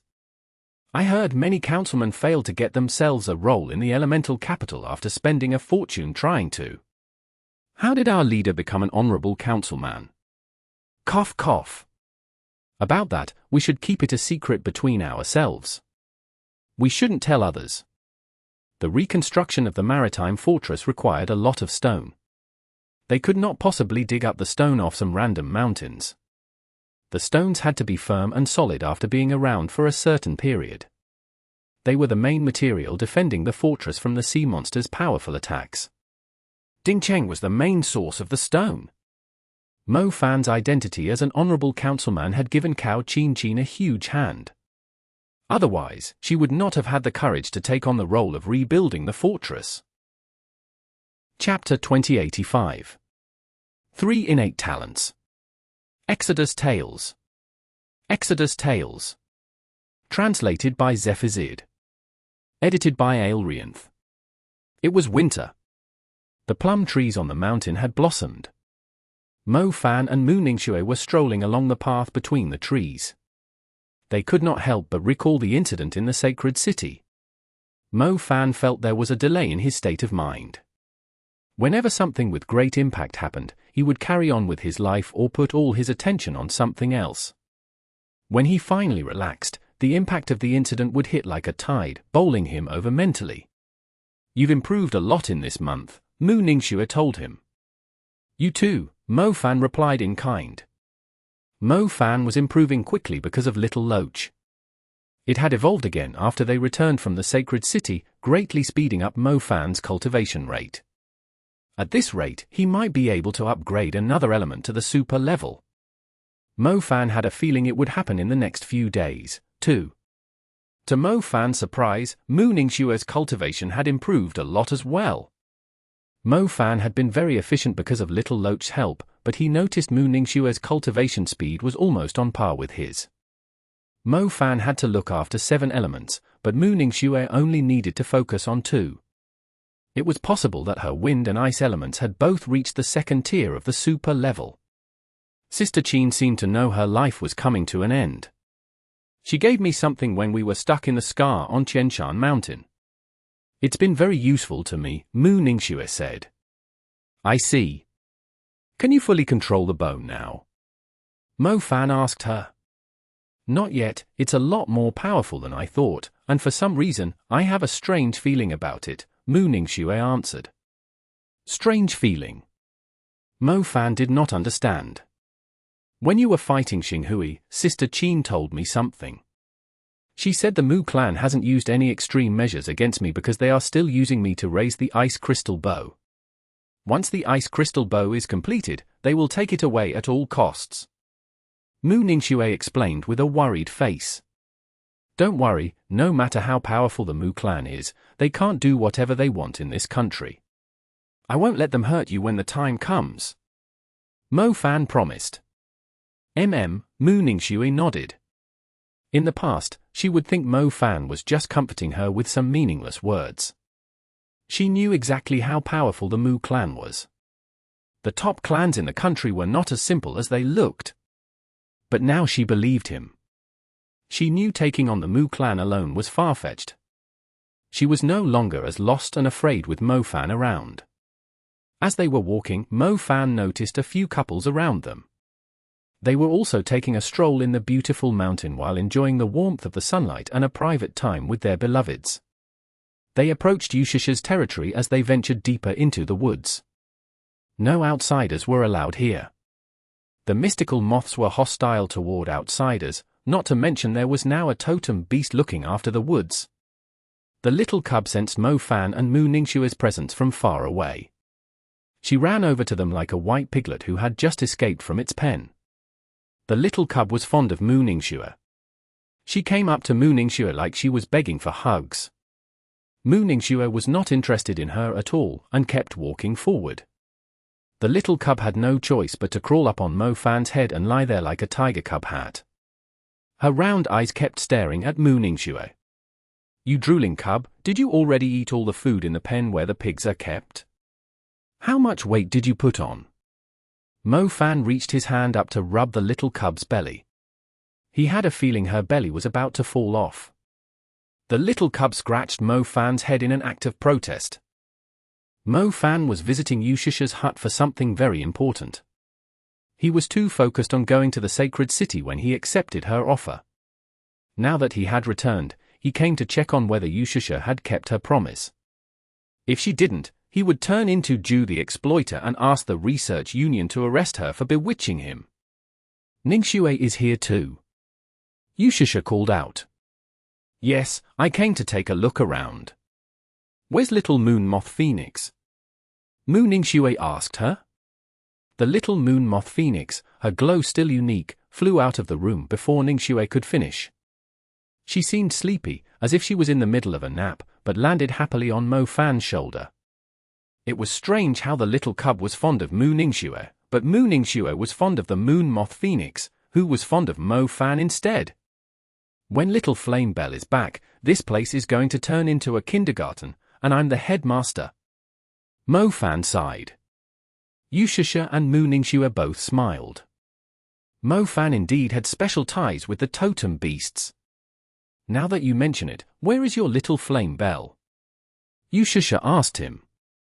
It would be lively with the little Moon Moth Phoenix, little Tiger Cub, and little Flame Bell around. They would be chasing one another across the mountain. She's in Greece with her mother. I'll bring her back when I visit Xiangtian to save Mu Bai, but it will have to wait until the duel is over, Mo Fan said. Oh right, you have a duel with some guy from the Zhu clan. This heaven inferior earth seed might come into handy, Yushusha nodded, remembering. My earth element is still in the advanced level. I'll have to rely more on my lightning and shadow elements to defeat Zhu Xiangtian, Mo Fan sighed. You're underestimating the heaven seeds and therefore additional effects, Yushusha said. Oh? Are heaven seeds really that impressive? Mo Fan raised his brows. It was difficult to tell how strong a heaven seed was, since not many super mags had one. A heaven inferior seed is already superior to a soul grade seed, not to mention the 4 additional effects. Oh, yours is only a heaven inferior seed that hasn't awakened its 4th effect. It only has 3 additional effects for now, Yushusha informed him. Only 3 additional effects, Mu Ningxue could not help but shake her head. Look at them go, proving how nonchalant they can be. A powerful soul grade seed had only 1 additional effect. Mo Fan's heaven inferior seed with 3 additional effects would basically grant him 3 innate talents. That was insane. Chapter 2086. Second additional effect, Circle of Crystal Teeth. Translated by Zephazid. Edited by Aelrianth. There were 3 additional effects in total. The first one was the unique ability Mo Fan had gained when he had awakened the earth element, Sturdy Strike. The special effect would occur whenever Mo Fan was attacking with the earth element. It would make his earth element as hard as diamond, giving it the ability to destroy objects which were not as hard.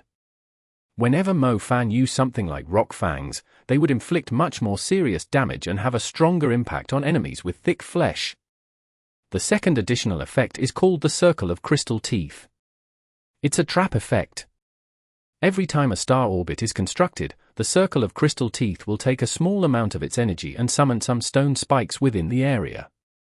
When the spikes reach a certain number, they will combine into a spikes trap formation. Enemies who get close to the formation will be attacked by the spikes, Yushusha explained to Mo Fan. A trap effect?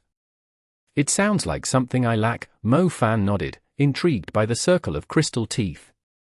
Whenever a star orbit was constructed, not his own, the Circle of Crystal Teeth would take some of its energy, which meant an enemy's spell would be slightly weaker. The Circle of Crystal Teeth then used that energy to lay a splinter mine. Yushusha told Mo Fan that it was difficult for beings to notice the spikes. Even if the area was full of them, they would only be visible when the trap was activated. At that moment, enemies would struggle to react in time. If it only takes the energy of star orbits, won't it be useless if I'm fighting demon creatures? Mo Fan asked as a thought crossed his mind. Mo Fan spent most of the time fighting demon creatures. He preferred special effects that were useful in every kind of battle. Don't worry, it works on demon creatures too. It might be useless if the demon creatures are fighting you with brute strength, but if they are using any kind of sorcery, the spikes will still appear. Yushusha assured him. That's great. Good to hear it. Hee, I quite like it. Mo Fan grinned. The Circle of Crystal Teeth was an astonishing ability. Who the heck would suspect an enemy laying a mine under their feet in the middle of a fight? The trap would activate suddenly during the fight and surprise the enemy. He was thrilled just imagining it. And there's the third additional effect. It's very powerful. I like it too, Yushusha smiled, pleased with her work. Mu Ningxue straightened her face intently. She was interested in hearing about the third additional effect of this insane heaven-earth seed. The third effect is called the Blood Pact of the Earth. When you are injured and your blood falls to the ground, it will turn into a vengeful energy and summon the Earth's demon spirit to counterattack your foes. Yushasha proclaimed. What the heck? Does that mean I'll have to injure myself badly just to trigger the effect? Mo Fan blurted out. Should we test it out? Yushasha seemed to have great anticipation for the blood pact of the Earth. Sure, let's head deeper into the woods, Mo Fan agreed without missing a beat. The group ventured deeper into the mountain. Their destination happened to be the boundary between the safe zone and the outer wilds. There was not much vegetation here, the terrain mainly consisted of rocks. Why is there a quarry out here? Mo Fan was surprised. He had thought the side of the mountain was desolated and uninhabited, and was startled to see the quarry. It was not very big and had only 5 trucks taking the loads. A few average Earth mags were filling the trucks with the stuff that was being mined. It's a private contractor. They leased this remote mountain from us to extract the minerals here, Mu Ningxue recalled after thinking about the matter. Aren't they demon creatures around here? These contractors are surprisingly bold, Mo Fan murmured. Yushasha knew about the quarry. It was far away from her mountain, so the two parties did not interfere with one another's business. The vegetation nearby had been cleared to build the quarry. The area was barren. It was a rare sight in the south, where most places were covered in green. Let's do the experiment here. There is a rich presence of the earth elements here, Yushasha said. The Heaven Inferior seed had already merged with Mo Fan's body. Yushasha had not figured out a name for it, wanting to observe how effective the blood pact of the earth was first. Describing the effect with words alone was not enough. Some auctions would even showcase their spirit seeds and soul seeds powers at a dueling ground to further increase the prices. The Heaven Inferior seed was oddly compatible with Mo Fan's body, mainly because Feng Julong had modified the Heaven Inferior seed in Mo Fan's favor. Otherwise, it would not have been so easy to control its formidable power. Let your blood drip on the ground, Yushasha instructed him. Mo Fan twisted his lips. It was a strange way to activate the magic. As he was about to bite his finger, he suddenly noticed a strange golden-brown glow from the quarry. It was like the brilliance of a jewel if a torch was shining on it. Mo Fan thought he had seen something wrong. He took a closer look and noticed the same light again. The quarry was around 1 kilometer or 2 from him. Mo Fan was confused. The objects emitting the glow seemed to be connected to him, as if they were under the control of his will. They would fly into the air with a single thought from him. The circle of crystal teeth. Mo Fan realized abruptly. The second effect of his Heaven Inferior seed was triggered from such a great distance away. The mags who were using basic spells to move the minerals around were unaware of the spikes hidden under their feet. The number of spikes was increasing every time they cast a spell. Interesting, how interesting, the circle of crystal teeth is actually forming on its own. I don't even need to control it. Mo Fan exclaimed. In other words, it would absorb the energy of every magic spell or sorcery used within 2 kilometers of him and start laying its trap. Chapter 2087. Carefree Mags. Exodus Tales. Exodus Tales. Translated by Zephazid. Edited by Aelrianth. Unfortunately, the energy provided by the mags in the quarry was not much, or it would have soon laid down complete traps, which he could use to pull a prank on them and make them wet their pants. Ooh? More of them. Mo Fan suddenly noticed something. He looked to the opposite mountain, where many spikes were appearing. The spikes were increasing rapidly, scattered across the mountain. It was obvious that a stronger energy was present there, resulting in more spikes. The quarry was an oval valley with the quarry at the center. The contractor had built a road for the trucks to move on. It was a rising slope from the valley, connected to the proper roads on the mountain. Mo Fan, Yushasha, and Mu Ningxue were currently on the roads. The mountain opposite them was outside of the safe zone. The quarry itself was located between the safe zone and the outer world. The valley was part of the boundary. Mo Fan initially thought some intermediate mags were using magic on the mountain, yet he soon realized there was no presence of magic. Demon creatures. Mo Fan declared. On the lee of that mountain.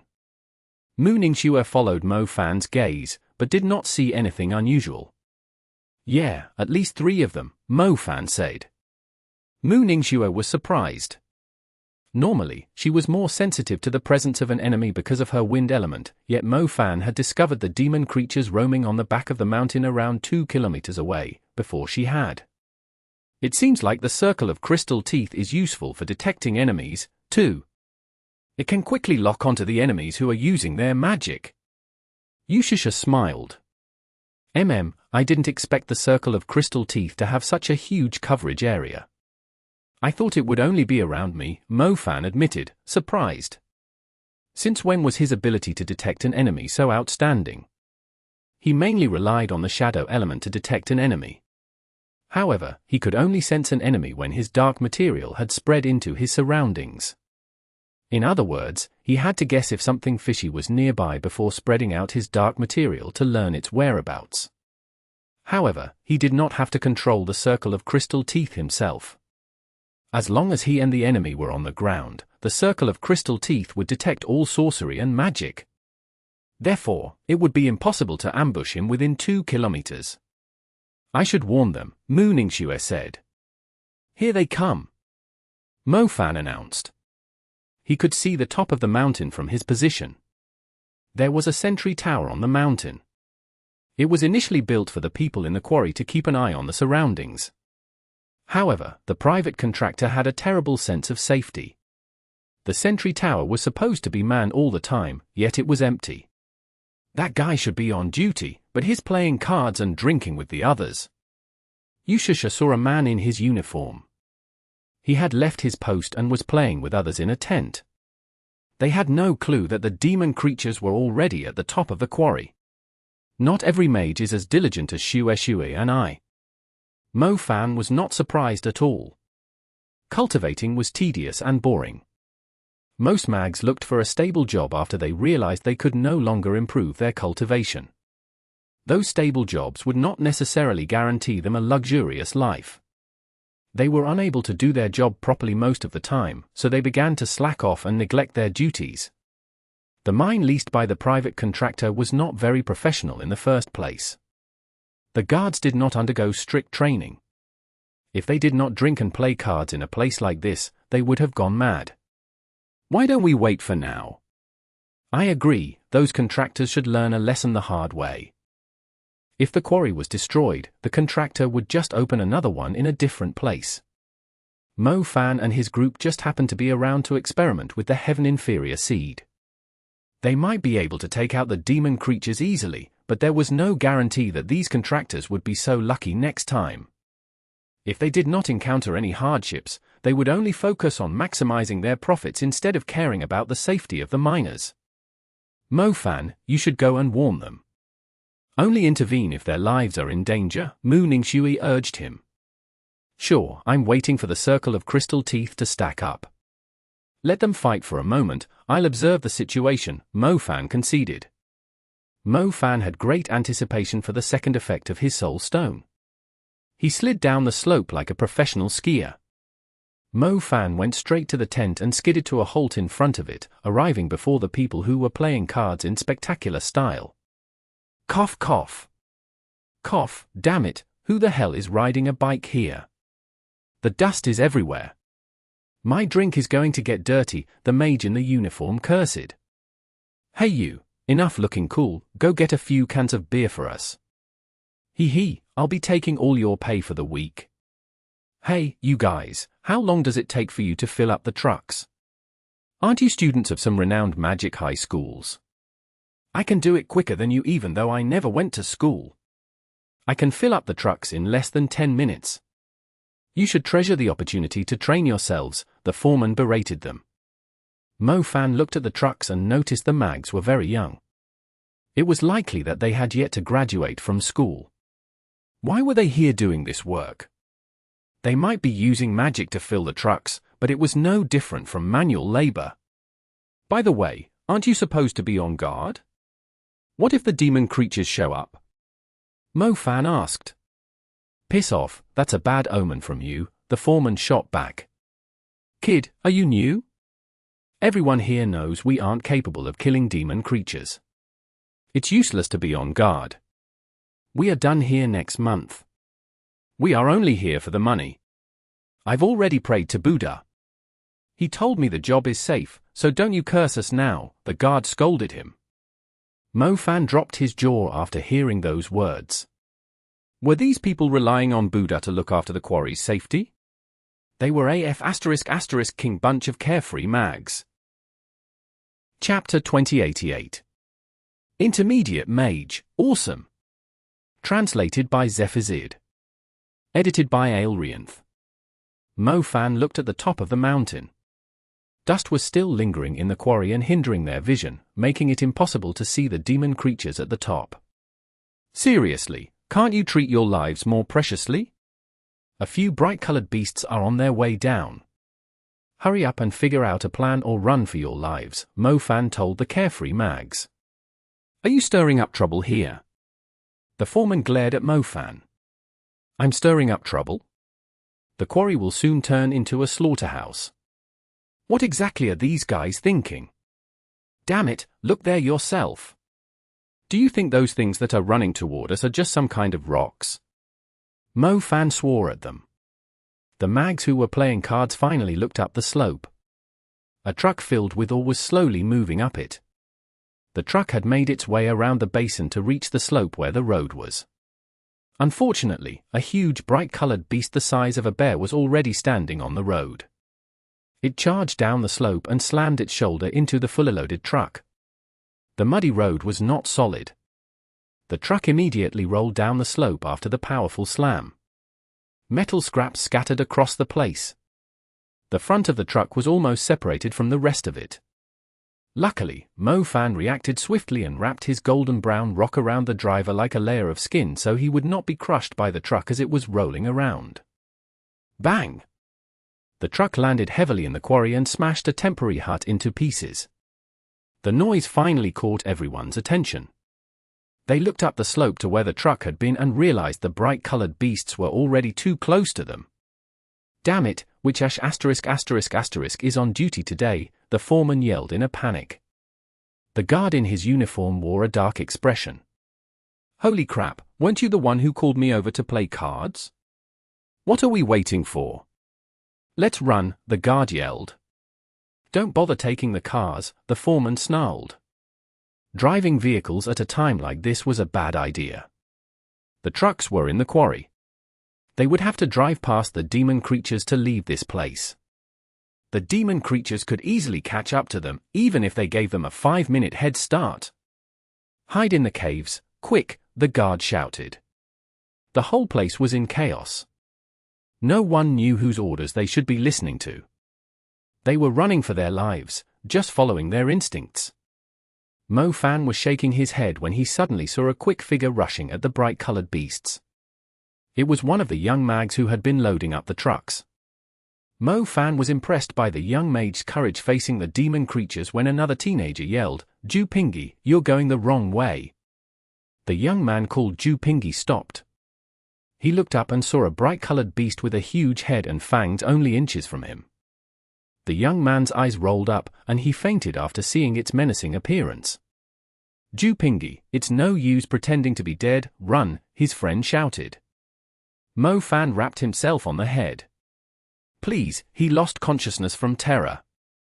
The others were fleeing toward the caves, but Mo Fan doubted that was a wise decision. These bright-colored beasts were a mountain species who normally lived in caves. They were capable of digging up mountains. The people would be finding themselves in dead ends by hiding in the shallow caves without any defensive measure. Mo Fan let out a long sigh. He initially thought he could let them fight for a while and taste the fear of death so they would learn their lesson, but these people were done for if he did not lend them a hand. Circle of crystal teeth, rock explosion. Mo Fan waited until the spikes had formed a complete circle. The bright-colored beasts were still a distance away, but the circle of crystal teeth should be able to blast them into pieces. It was only a tiny circle of the crystalline spikes. The jagged shards had a different color from the ground. They seemed to be scattered across the place, but they were actually in a perfect circle. With a single thought from Mo Fan, the spikes began to emit a dark red light, as if they were burning at a high temperature. The red spikes exploded as the temperature gradually increased. The explosion fired the spikes in all directions. The bright-colored beast was over 100 meters from the circle of crystal teeth when the unexpected shards came out of nowhere. The scorching crystals blasted half its body into pieces. The bright-colored beast was covered in blood. It managed to stand for only a few seconds before falling to the ground. The spikes were extremely hot, so they would seriously burn their targets.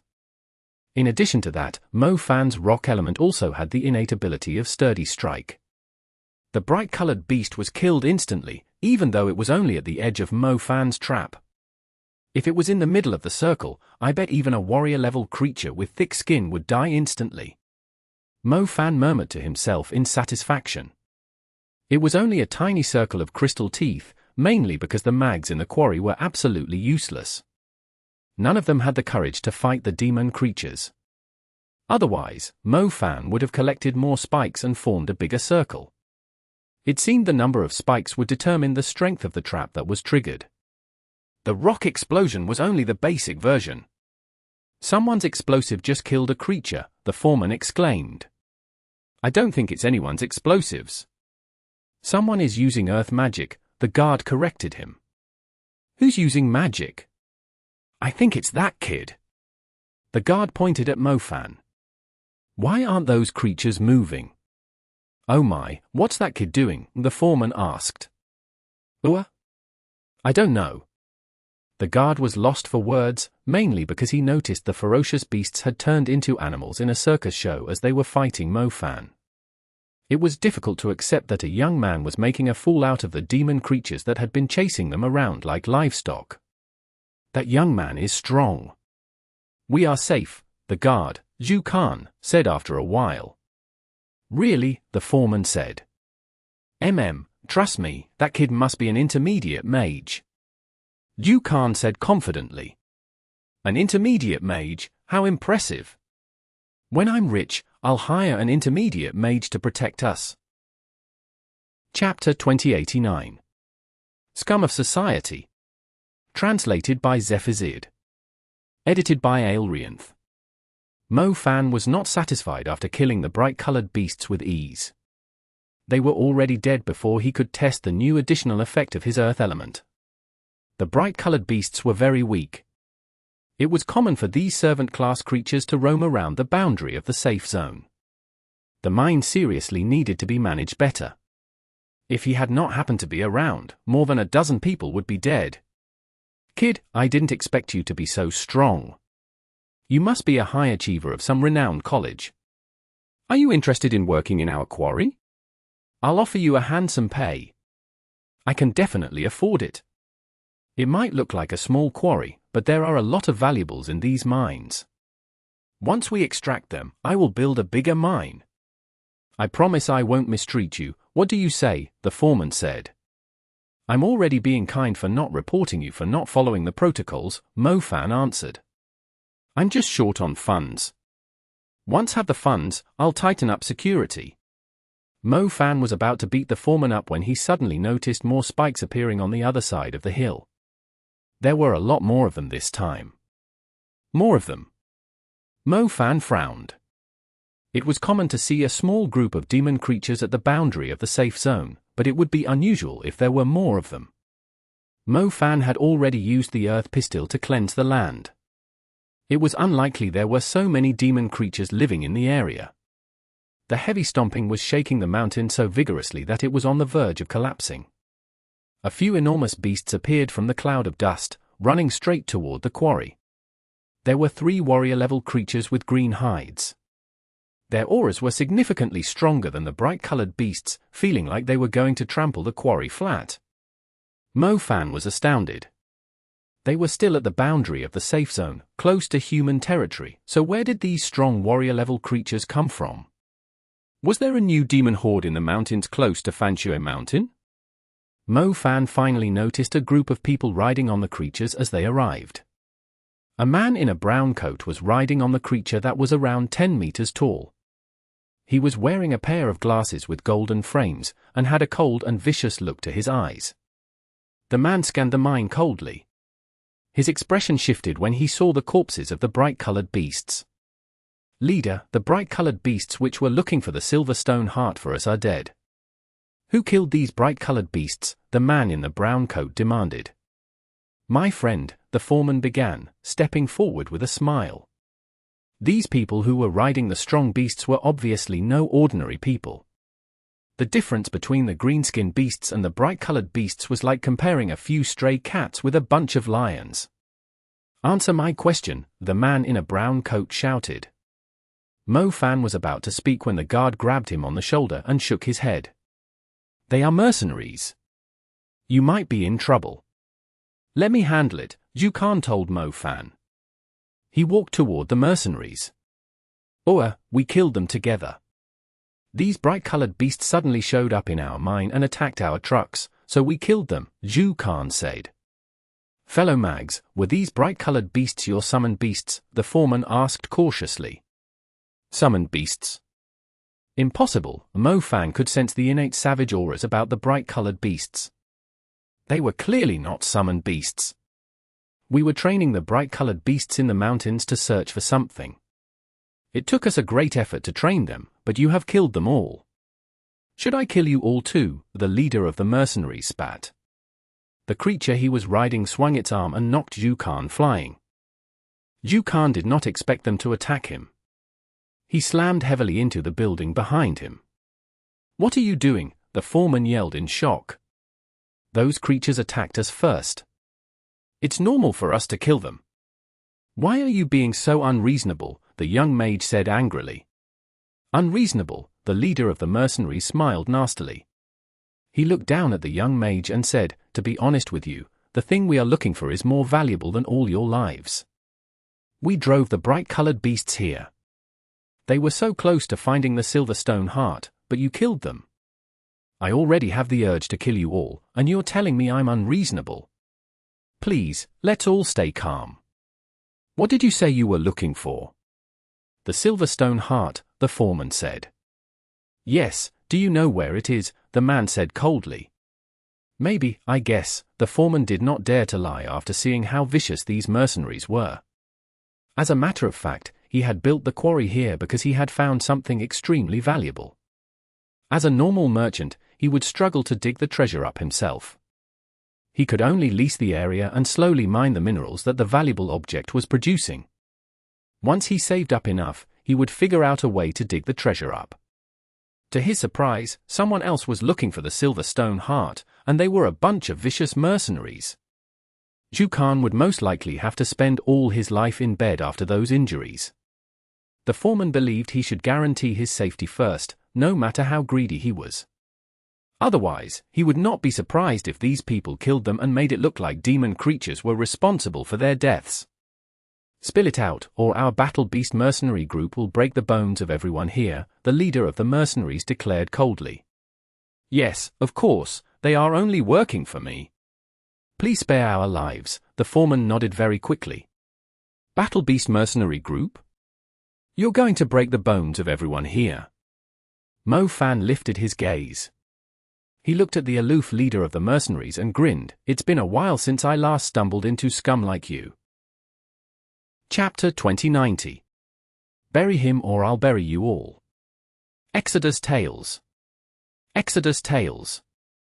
Translated by Zephazid. Edited by Aelrianth. Kid, please stay calm, the foreman tried to stop Mo Fan. Even though I don't like you private contractors not following the protocols, I find these people more annoying, Mo Fan replied. Young man, a piece of advice from me. I have spent a long time in society, I know who is putting up an act and who is vicious. You don't want to mess with these people. They must have killed a lot of people before, the foreman told him. Do you mean their murderous aura from doing a lot of wicked things? Mo Fan asked rhetorically. Something like that, they must be murderers. My mine isn't really legal, so if anything happens the government won't even raise an eyebrow. They will just assume it was an accident and accuse me of being responsible for my workers' deaths. Kid, I know you are hot-blooded, but please don't go against their will. How can you possibly take on a group of intermediate mags? The foreman tried to convince him. The foreman had no idea that mags had better hearing than ordinary people, especially those with the sound element. The leader of the mercenaries was obviously a sound mage. He was amused by the words of the foreman. Intermediate mags? Ha ha ha. Leader, that fatty thinks we are only intermediate mags. A mercenary with blue hair burst out laughing. The rest of the mercenaries were laughing too. The weakest in our group has at least one element at the advanced level. You're funny, a bulky man whose upper body was naked despite the cold weather laughed. The Battle Beast mercenary group had been blacklisted by the country. They were registered with the Magic Association, but they had done a lot of foul things that were against the rules. They were still free, however, as the Enforcement Union had failed to collect solid evidence on them. The Battle Beast mercenary group was strong, but they had a bad reputation. Most magic associations did not care to have any ties with them. The foreman was obviously unfamiliar with magical society, but the old basic mags among them had heard of these mercenaries before. I've heard every word you said. Young man, you might think you are impressive in this world, so you dare to provoke anyone you stumble into, but to be honest with you, the words you said might cost you your life. Idiot, the mercenary with blue hair mocked him. The leader of the mercenaries looked down disdainfully. He did not treat any mags who were guarding a petty mine seriously. To his amusement, this young man had dared to oppose him. Foreman, I'll give you a chance, the leader said. Bury that kid alive, and I'll spare the rest of you. However, if you think he is one of you, I'll bury you all. Please don't, I promise I'll give you what you want. This mine has been operating for a few months, so I also made a little profit. Please take it all. The people are only doing some manual labor to feed their families. It's our fault for offending you. You must be tired. Please rest inside our tents. We'll work hard and dig up the Silverstone heart in a week. What do you say? The foreman offered quickly. The leader of the mercenaries stared at the foreman coldly. There was not the slightest hint of mercy in his eyes. I'm taking the Silverstone heart, but those who make me feel uncomfortable are asking for their deaths. Make the choice, I've given you a chance. If you don't, humph, the leader of the mercenaries hissed with a murderous expression. Please, I'm begging you, the young man was just helping us, or we would have been eaten by the demon creatures. We can't possibly turn against him. Please take what you want and all we have. We promise you that we won't tell anyone, nor will we bring you any trouble. If that isn't enough, I'm willing to give you a year's profit from now too. I can't bury my own, the foreman begged. He almost had the urge to drop to his knees. The mercenary with blue hair kicked the foreman and cursed, "What a useless jerk, the foremen of the bigger mines we know are willing to set their own people up and make it look like accidents just so they don't have to pay them. How can you make a fortune if you don't have the resolve to do such a simple thing? I'm just trying to earn some capital. Please let us go," the foreman said after crawling to his feet. Leader, let's not waste our time further. The bright-colored beasts have already brought us here. The Silverstone heart must be somewhere here. I think this is Fanshui Mountains territory. I heard my old friends mention that their disciplinary team will investigate until they find the truth if they find an unusual body, the mercenary with blue hair spoke up thoughtfully. Fanshui Mountain? Didn't that B****ch join Fanshui Mountain? The bulky man exclaimed. Humph, she was the one who caught third brother in Shandong and handed him over to the Enforcement Union. If it's her, I guess we should give her a huge gift in return, then, the leader grinned. The foreman and the students did not understand what the mercenaries were saying. However, they fell to the ground in fear when they saw the menacing look in the mercenaries' eyes. Foreman, we have an enemy in this place, so we are planning to bring her a little trouble. My offer still counts, make your decision, the leader of the mercenaries said with a twisted smile. He was about to call it off after seeing how sincere the foreman was, but considered these people unlucky. That B*****ch Xiao Yu was here. They would never forgive her. I really can't do it. He's an intermediate mage too. How can we even bury him? The foreman could only say. It's simple. I'll help you suppress him while you handle the burying. Foreman, you must show us your sincerity if you want us to believe you won't report us. If you bury him, I believe you won't tell the government about us, the bulky man countered. The foreman wiped the dust on his face. He looked at Mo Fan helplessly. Mo Fan remained silent as he observed the situation. Don't do it, old Liu, don't, Zhu Khan said as he crawled out from the debris. Oh? You can still move? It seems like our mounts haven't filled their stomachs. Foreman, how about this? If you don't make your decision in the next minute, I'll feed everyone here to our mounts for dinner, the leader of the mercenaries proclaimed. Chapter 2091. Blood Pact of the Earth. Exodus Tales. Exodus Tales. Translated by Zephazid. Edited by Aelrianth. A minute was not a long period of time. The leader of the mercenaries lit a cigarette. He was acting just like a judge, casually waiting for the ghost who had just entered hell to confess their misdeed so he could decide its punishment. The foreman looked at Mo Fan. Kid, I'm really sorry, the foreman was already tearing up. The tears became 2 lines of stain marks after mixing with the dust. Mo Fan did not answer. The foreman rose to his feet and cursed. I just realized you aren't from our mine. I'm sorry for getting you involved. I wasn't able to protect you, but at least we can keep one another company in hell. These ***** will receive their karma eventually. Who were you cursing, you fat pig? I'm pretty sure you are tired of living, the mercenary with blue hair spat at him. The leader of the mercenaries stopped smoking, and his face darkened further. I'm cursing you all, the Battle Beast mercenary group. You're just a bunch of sons of B*****. Do you seriously think I'm afraid of you? Just F*** King do it if you want to bury us alive. I won't forgive you even when I turn into a ghost. I'll skin you all alive when I see you in hell, the foreman pointed at the leader of the mercenaries and vented. The man was holding a lit cigarette with the tips of his fingers. He pinched the cigarette to put it out after only taking 2 puffs from it. Hunters and mercenaries alike were overwhelmed by fear whenever they heard the name Fu Ying, yet a foreman of some lousy mine was cursing him instead? If you're so impatient to die, I'm more than willing to do the honor. How courageous of you. Someone else here will bury the kid even if you don't. Fu Ying's voice was piercing, and his glasses were slanting to one side. The man seemed to have lost his temper. As the man grew angrier, the green-skinned beast under his legs roared too. It began swinging its heavy arm at the foreman's head. The foreman was still cursing. He was already doomed either way. He had to spit out the dirtiest word in his last moment. Bang! The heavy arm landed on the ground, the cement caving in and forming a pit 20 meters across. The rest of the miners closed their eyes. They did not want to witness the gory sight. Ashes were swept into the air. The green-skinned beast stared at the ground. It lifted its leg and was about to stomp the spot where the foreman had been standing. Rock Fang Impale. Extremely sharp and sturdy rocks emerged from the ground as Mo Fan waved his hand.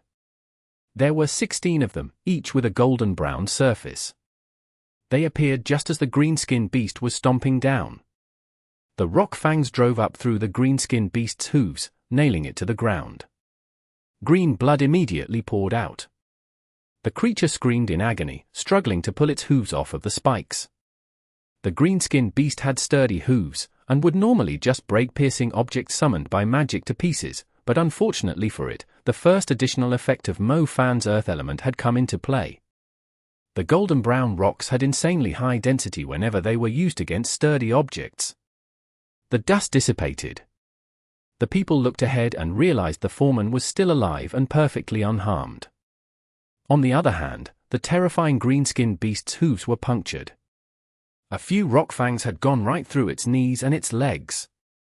Karma never waits, Mo Fan said, patting the foreman on the shoulder. The foreman thought he was going to die, yet he was well alive. He did not understand why the kid was smiling at him when they were about to die. Did he not understand the situation? He might be able to defend them briefly, but he would not stand a chance against so many mercenaries. It seems like burying you alive is being too merciful toward you, the leader of the mercenaries, Fu Ying, half screamed. I was complaining how those bright-colored beasts were too weak for me to test out my new ability, but you happened to be here. Mo Fan let out a dramatic sigh on their behalf. You seem to be good at putting up a front, the leader of the mercenaries grinned. He flicked a finger in Mo Fan's direction, and a screeching howl suddenly swept past Mo Fan. Killing tone, bow. Fu Ying was using the intermediate spell of the sound element. He was obviously an experienced sound mage. It was difficult to tell he was using his magic. However, Mo Fan was completely aware of Fu Ying's intentions with the help of the Circle of Crystal Teeth. The Battle Beast mercenary group was not too weak. It would be impossible to defeat them with only the Circle of Crystal Teeth. Mo Fan reached out his hand as he sensed the sound magic approach. He set up a defensive wall with his will to nullify the attack. The sound arrow was quite impressive. It ended up leaving a cut on Mo Fan's palm. The cut was a mere thread, and only started bleeding after some time, reddening the skin around the nick. Fu Ying was a little surprised that his sound magic had not killed the young man. Mo Fan was surprised too. He had underestimated the mercenary's sound element. The enemy's attack was slightly stronger than he had expected. He had failed to nullify it entirely.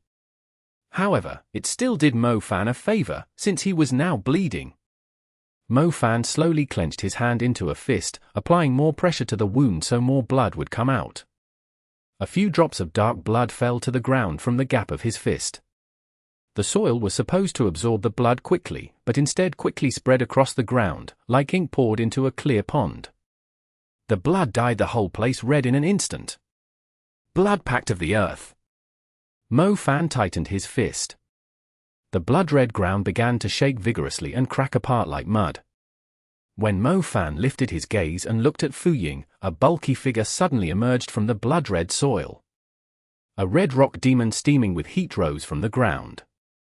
Its lower body remained buried, leaving its upper body exposed. However, its upper body alone was as intimidating as a red mountain. The ferocious green-skinned beasts were like little puppies with green fur before the rock demon. They almost fell to the ground in sudden fear. Chapter 2092. Turning Themselves In. Translated by Zephazid. Edited by Aelrianth. The Earth Spirit raised its arms and swung them fiercely at the green-skinned beast and the leader of the mercenaries. Bang! A blood-red rock resembling the back of a ferocious beast emerged from the ground and slammed into the green-skinned beast. Bang! Another red boulder that was slightly bigger than the one before knocked the green-skinned beast and the mercenary higher into the air. With a huge explosion, a red mountain appeared where the Earth Spirit slammed its fists down. The hill was sharp and pointed, puncturing through the green-skinned beast. Its blood poured out like a wild spring. Fu Ying was on the green-skinned beast's back, and ended up stabbed by the erupting stone too. His body went stiff as he was impaled. He tried his best to lower his gaze, struggling to believe he had been driven right through the chest. Neither the green-skinned beast nor Fu Ying had any chance of fighting back. The Earth Spirit had turned them into two lab specimens and hung them on the hill. Leader, the mercenary with blue hair, cried out in fear. The other mercenaries panicked too. The Earth Spirit's appearance had a great impact, not to mention the strongest member of their group was on the brink of death after being impaled. Fu Ying was trying to speak, yet he could only say a few words. So it's that impressive. Ha ha ha, this third additional effect is not bad at all. Mo Fan ignored Fu Ying, overjoyed with his new ability. The Earth Spirit's strength had exceeded Mo Fan's expectation. It felt like the battle had ended before it had begun. Yushisha did mention the Earth Spirit's strength was based on the amount of his blood. He had only squeezed his palm a little to let his blood fall to the ground. If he happened to be bleeding a lot when fighting an enemy, wouldn't even Super Mag struggle to fend off the Earth Spirit by then? The Foreman, who was on the brink of despair, suddenly saw Mo Fan displaying his remarkable prowess. He was both astounded and overjoyed. Young man, are you an advanced mage? We are safe. Everyone, we are safe. The mercenaries almost vomited blood after hearing the words. Advanced level, my ass. Their leader was an advanced mage with 3 elements at the peak advanced level. He was already at the top of the advanced level. The young man did not even use his magic, he only needed to dribble a few drops of blood on the ground to defeat their leader. How was he only an advanced mage? Mo Fan looked at the rest of the mercenaries and said, I won't waste my time explaining the situation. You all should know what to do, don't you? The mercenary with blue hair dropped to his knees and said sincerely, Master, we've been blind and offended you. He had to act sincerely. Their leader Fu Ying was already insanely strong in their eyes. Wouldn't someone who defeated him so easily be able to kill them all too? Master, we won't be taking the Silverstone heart. We will give it to you as a token of respect. Oh, we also made some money over the years. We shall give it to you, too. We were just joking with the miners. There's no way we would bury anyone alive, the bulky man added quickly. Did you bring a phone? Mo Fan asked them indifferently. Yes, I did. The bulky man quickly showed Mo Fan his phone. You should know the number of the enforcement union. Call it and tell them everything that happened here. I didn't kill your leader. I'm sure he's responsible for most of the things your group did, Mo Fan asked.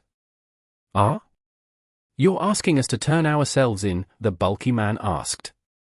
As a mercenary group that acted like a malignant tumor on society, they would feel humiliated if the enforcement union found any clues that could be used against them, let alone turn themselves in.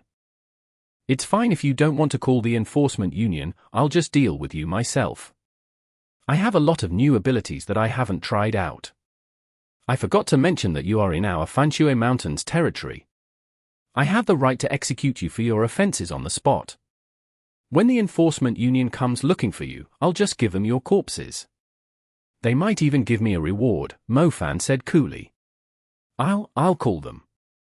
Tang Yu was working in her office at the Nanchi Mountain Enforcement Union. Her uniform set off her mature curves. Chief! Don't you know to knock before coming in? I'm sorry, pardon me. Someone claiming to be a member of the Battle Beast mercenary group is making a report in Fanshui Mountains territory.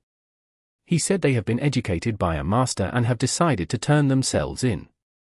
They are asking us to send someone over to arrest them, Li Dong said. Are you kidding me now? Tang Yu rolled her eyes. I initially thought it was a prank too, but we do have information that the Battle Beast mercenary group has been active around Fanshui Mountain lately, Li Dong said. The mine on the mountain northwest of Fanshui Mountain. The bulky man had the urge to burst into tears after hanging up on the call. If other mercenary groups found out they were caught by the enforcement union like this, they would have a hard time in prison. Make sure you repent and improve after going to prison. Speaking of which, I heard the enforcement union will send prisoners to the northwest to help with the development over there. They might even send you to a mine. It seems like you people are destined for mines. Mo Fan said cheerfully. Yes, we are, our leader is bleeding to death. Can you put him down first? The mercenary with blue hair asked.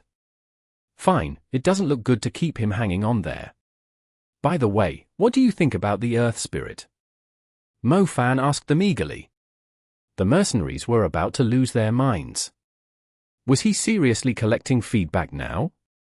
It was the fiercest and strongest earth demon they had ever encountered. They had almost fainted even when they were not being targeted. The country only had a handful of super mags. Why did they have to stumble into one in the middle of nowhere? He even put up a great act so they would offend him. Was this really karma? Chapter 2093. Stealing or translated by Zephazid. Edited by Aelrianth. Mu Ningxue and Yu Shisha were standing there watching the show on the mountain. Mu Ningxue was familiar with Mo Fan's personality, so she did not bother disturbing him from finding some entertainment when he could handle everything himself. The enforcement union came pretty quickly, with Li Dong in charge. Li Dong was leading a few interns they had recruited from a few renowned schools. They were all advanced mags, but they lacked experience. The young enforcers were observing their surroundings cautiously. It was strange how the mercenaries were turning themselves in. They were all prepared for battle in case it was a trap. "Look over there, you two. Come with me, hurry up and find." Li Dong pointed at the enforcers like a proper leader. "Hey, it's the opportunist!" Mo Fan yelled when he saw Li Dong. Li Dong turned around and saw the last person he wanted to see at the mine. He immediately lost his proud demeanor. He had to force a stiff smile which Mo Fan would not be offended by onto his face. "Brother Mo, why are you here?" Li Dong asked as he walked up to Mo Fan. The enforcers were shocked when they saw how quickly his expression changed. "See them? They are from the Battle Beast mercenary group, who I've now educated. Take them away and send them to the toughest mine in the west of our country for a dozen years," Mo Fan answered, pointing at the mercenaries. Educated, Li Dong twisted his lips. King left such a huge hole on the man's chest and almost killed him. The enforcement union was determined to arrest the mercenaries alive, but Mo Fan had almost executed their leader on the spot. Yes, we have learned a lot from him. We are seriously reflecting on the misdeeds we have done. We hope the enforcement union can give us a chance to repent, the bulky man agreed quickly, seeing Mo Fan looking at him. The mercenaries were struggling to stand properly. They wished the people of the enforcement union could have arrived sooner and saved them from Mo Fan's experiments. Mo Fan was feeling a little bored, so he showed off a few extraordinary spells and asked the mercenaries to provide him with some feedback. Even though Mo Fan was only using the earth element, his heaven seed was several times stronger than a soul seed. He could easily crush them with an intermediate spell, let alone an advanced spell. If they were sent to the West for reformation, they still had a chance to return to society after a dozen years. However, if they were hit by his earth magic, they would be crippled for the rest of their lives, even if they survived. It would be far worse than being arrested. The enforcers nervously arrested the mercenaries. One of them, who took his job quite seriously, asked, "We can't prove them guilty if we don't have evidence." "It's fine, they wrote down their confessions while I was demonstrating my spells." "They should be enough," Mo Fan told him. "Yeah, we have the confessions." "Please arrest us as soon as possible," the man with blue hair added hastily. He seriously did not want to be a cripple for the rest of his life. Their leader was already a lost cause. It was unlikely he would be sent to the West to repent. "Take them away," Li Dong waved his hand. He had roughly guessed what had actually happened here and said, "It's rare to see you patrolling the mountains. You did us a huge favor." "It's nothing. Send my regards to the people of the Dali clan," Mo Fan told him. "I will." Li Dong's face was so stiff that he felt like it was about to fall off. Li Dong left with the enforcers. The enforcers used the remaining green-skinned beasts to transport the prisoners. It was the first time that the enforcers had been assigned to such a simple job. One of them could not help but ask, "Vice Chief, is that guy a close relative of your Dali clan? Why did he let you take all the merits?" "Nonsense, a close relative? Do you have any idea who he is? The god of plague, bearer of ill luck, and the worst malignant tumor of Faniao headquarters city." Li Dong cursed. He still remembered how Mo Fan had gone to the Dali clan and stirred up a lot of trouble for no reason. Nothing good had ever happened when Mo Fan was around. Li Dong just wanted to stay as far away from him as possible. The people of the mine had yet to recover from the shock, even after the mercenaries were gone. Who exactly was this young man? Why did he seem to be close with the authorities of the enforcement union? They were not even close. The person from the enforcement union was nodding his head and bowing at the young man, acting like a subordinate. It seemed like the young man was his boss instead. "Mister, I was right. I knew from my past experience that you were no ordinary person. It's the reason I didn't bury you when they were forcing me." The foreman came over. Somehow, he felt like he was a lot shorter now. "You can stand when you talk. Why the hell are you on your knees? I won't be fussed with you since you did show some conscience." Your mine here isn't legal. I'm afraid you will have to pay a fine. After all, Fanshui Mountain is mine, Mo Fan said. My legs are a little weak, so I will have to kneel for a while. How about this? We'll give you a year's profit, the foreman said. I didn't come to ask you for a protection fee. Just pay the fine. If you can't afford to hire a mage to be your guard, you may request it from Fanshui Mountain. I believe we have someone available, Mo Fan said. Thank you so much. The foreman was overjoyed. Mo Fan, I'm afraid we'll have to take over the mine. Mu Ningxue and Yushisha were already there. Shue, is that appropriate? Are we doing them dirty? Mo Fan had to ask. Mu Ningxue seriously had no idea where Mo Fan came up with the term. The mine was in Fanshui Mountain's territory. It was their private land. How was it dirty? They need our permission to operate a mine here. I just gave Mu Linqing a call. He told me this mine was supposedly used to extract yellow soil, but they never mentioned the silver ore. The yellow soil is only a decoy. There are silver ore at the bottom. Mu Ningxue pointed at the truck that had been knocked over by a green-skinned beast. Chapter 2094. Recruiting the Foreman. Translated by Zephazid. Edited by Aelrianth. Mo Fan took a quick glance and saw a few bright silver stones poking out of the yellow sand. It did not matter if it was a public or private territory, third parties were only allowed to extract minerals in cooperation. They were not allowed to transport resources without permission. It was obvious that the foreman had lied about the resources they were extracting and were after the more valuable silver ore. Most importantly, they were paying cheaper taxes for the yellow soil. Foreman, that's very dishonest of you. It took us a great deal of effort to secure this land for Fanshui Mountain. You could just cooperate with us. Why were you lying to us instead? You are stealing from us? Mo Fan demanded to know. The foreman was about to rise to his feet, yet his legs weakened again when Mu Ningxue exposed him. He soon burst into tears. I couldn't help it. The truth is, I didn't know about the silver ore at first. I was only thinking of setting up a small mine, the man answered quickly. I was wondering why you would build a mine here when the soil here isn't even of good quality. Enough of your pitiful act. If you don't spill the beans, I will send you to the mines that are used for reformation and you won't be back here in the next 30 years, Mo Fan snorted. Please, don't do that, I only came back a few years ago. I'll tell you everything, the man begged him. You just came back from the mines. Mo Fan was startled. Yeah, I was in Gansu. I used to be a mine surveyor, but they sent me to a remote place and punished me with 5 years of manual labor because I made a mistake. I learned something in those 5 years, and figured out how to locate the silver stone ore accurately. After I came back from Gansu, I was hoping to make a fortune with my skill. I heard Fanshui Mountain is new and the rules weren't strict, so I decided to sneak in here and, the foreman trailed off. You requested permission to build 5 mines near Fanshui Mountain. This is only the first one, right? Mu Ningxue pressed him. Yeah, this is my first mine. I was planning to make a fortune from it before investing in the rest, the foreman confirmed. There are 4 more mines. Mo Fan was astounded.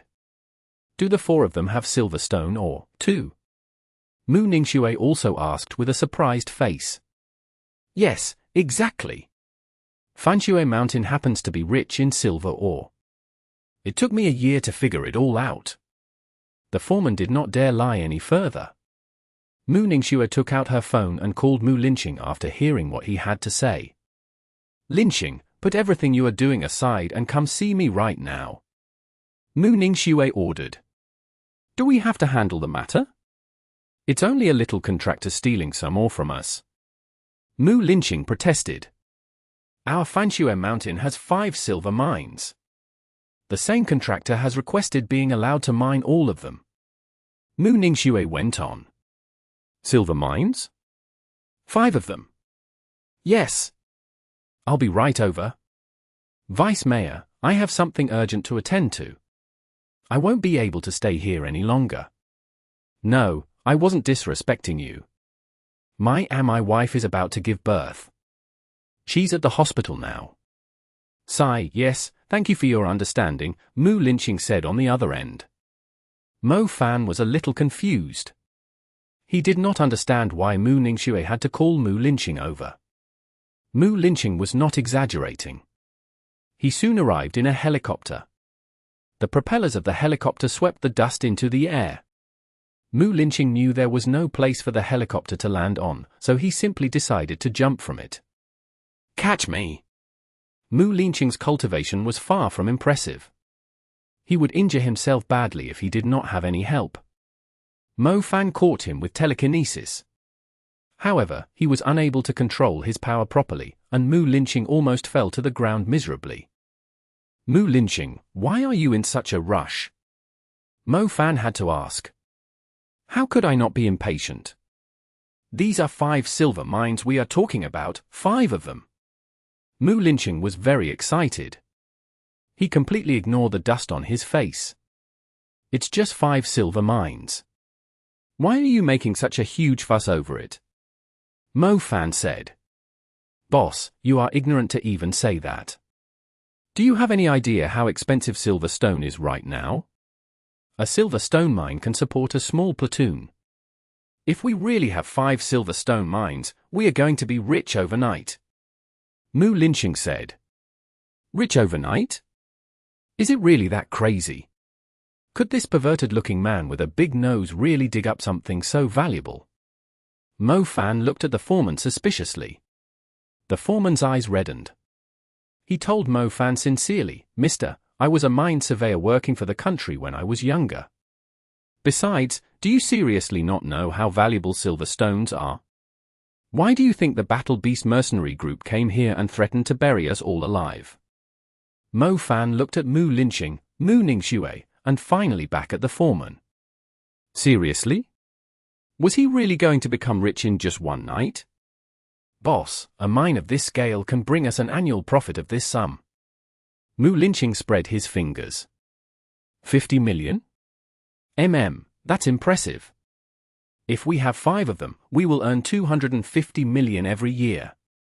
Mo Fan was satisfied.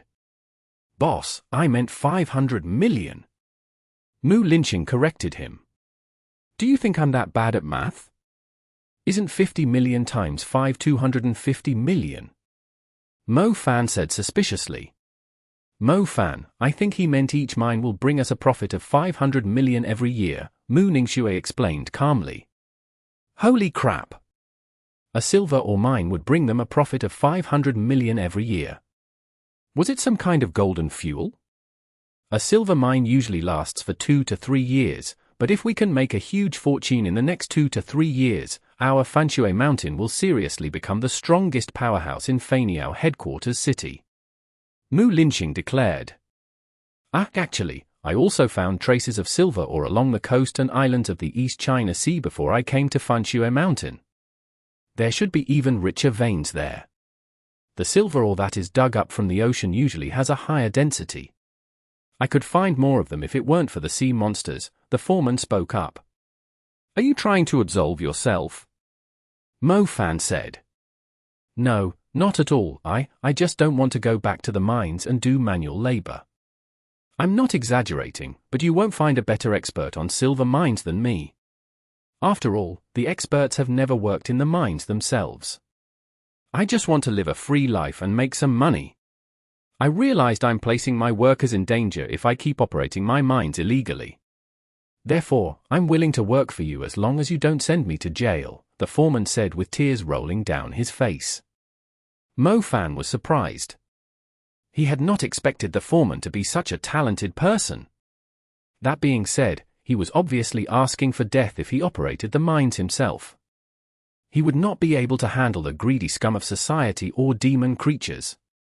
Fine, considering you still have some conscience left, Fanshui Mountain will recruit you, Mo Fan said after giving it some thought. Chapter 2095. Heaven Seed Ward. Exodus Tales. Exodus Tales. Translated by Zephazid. Edited by Aelrianth. Mo-Fan, they were mentioning something about a Silverstone heart. Aren't you interested in that? Yushasha asked. Mo-Fan looked at Yushasha, then at the others, and admitted helplessly, "Fine, I'm uneducated. Please tell me what exactly a Silverstone heart is and what it's used for. You should know that we need some rare materials of the earth element to refine a real heaven seed."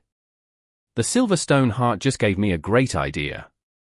Since you are after a heaven seed, it's meaningless to only refine a heaven inferior seed.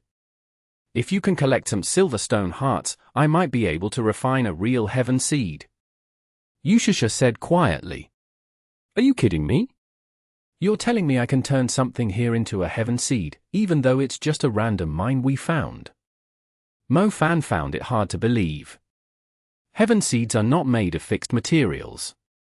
I couldn't guarantee you I could make a real heaven seed because I wasn't sure what kind of heaven seed suits you and what material I should use to refine it. While you were wasting time here, I asked the little cub to dig out the Silverstone heart. I noticed it's suitable to be used as the main material in refining a heaven seed. After examining it closely, Yushasha informed him. You're telling me we can actually make a heaven seed with the Silverstone hearts? Mo-Fan asked in disbelief. The material we choose will decide the heaven seed's attributes, domain, additional effects, and the most important ability of a heaven seed, the ability to construct a ward, Yushasha went on. A ward? Mo-Fan's expression shifted when he heard the term. Was he really that uneducated? Why did he not understand any of the professional terms Yushasha was talking about? What's a ward? Mu Ningxue asked, rescuing him. Mo-Fan let out a relieved sigh, happy to know that Mu Ningxue did not know what a ward was either. It's similar to the domain of a soul seed, but a heaven seed has a ward. You can think of it as the absolute control over a certain element. Within a ward, even if your opponent is a few levels stronger, they will still lose the fight if they are restricted by the ward, Yushasha told them both. As a matter of fact, Mo-Fan was not familiar with heaven seeds. Not many books had information on them, since most of the textbooks called soul seeds the strongest elemental seeds. He had never heard of a heaven seed with a ward. Most importantly, it sounded extremely powerful. Can you please explain more about the wards? Mo-Fan was fascinated by the wards, which sounded so strong. The heaven seed you have is only a heaven inferior seed. Its power is around 10 times that of an ordinary spirit seed. It only has some extra attributes and additional effects, but has yet to awaken its power to form a ward. I believe you are familiar with the domains of soul seeds. They are capable of boosting the potency of your magic in a certain area, suppressing an enemy's magic and allowing you to use some special abilities.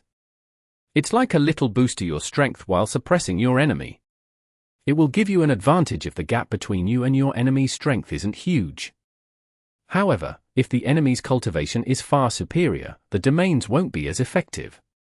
The wards are different. Normally, a super mage in the early stage won't stand a chance against a super mage in the greater stage, right? Yushasha prodded him. That goes without saying. The gaps between super mags are huge, Mo-Fan agreed. A lesser super mage was usually describing a super mage with only one element at the super level. They would stand no chance against a super mage with 4 elements in the super level. It wasn't just as simple as having 3 extra elements at the super level. The wards do not boost your strength or suppress the enemy. They are more like rules. For example, if your ward has the rule no one can construct a star palace here, that means both you and your opponent are not allowed to use super spells. Will that increase your odds of winning when you are fighting a great super mage? Yushasha described for him. No one could construct a star palace. Can a ward be that powerful? Mo-Fan was shocked. Some wards do have insane abilities like that. Why do you think it's called a heaven seed? Anyway, you won't be overwhelmed by your opponent's strength, even when their cultivation is a lot stronger than yours. Yushasha concluded. Mo-Fan was very excited after hearing her words, even though he had the urge to scold himself for being excited so easily. Either way, the ward of a heaven seed sounded very alluring. Mo-Fan had the tendency to fight unfavorable battles. If the ward could give him a chance to win a fight against stronger opponents, it would be perfect for him. Yushasha, just tell me how many tons of the Silverstone hearts you need. Mo Fan was convinced. A fifth of the 5 silver mines should be made up of Silverstone hearts. Keep an eye on the East China Sea if you have the time. Didn't the fatty just mention they are Silverstone veins with higher density in the sea? You shouldn't have a problem getting yourself a real heaven seed if you can collect enough Silverstone hearts, Yushasha told him. A heaven seed with a ward and for additional effects. I could easily conquer the world with the earth element. Mo Fan burst out laughing. It turned out that there were so many talented people around him. An area with Silverstone hearts would normally contain other special materials. They could be used to forge low-level defensive gear after refining them. If they were a little more extravagant, they could even use the Silverstone to build walls.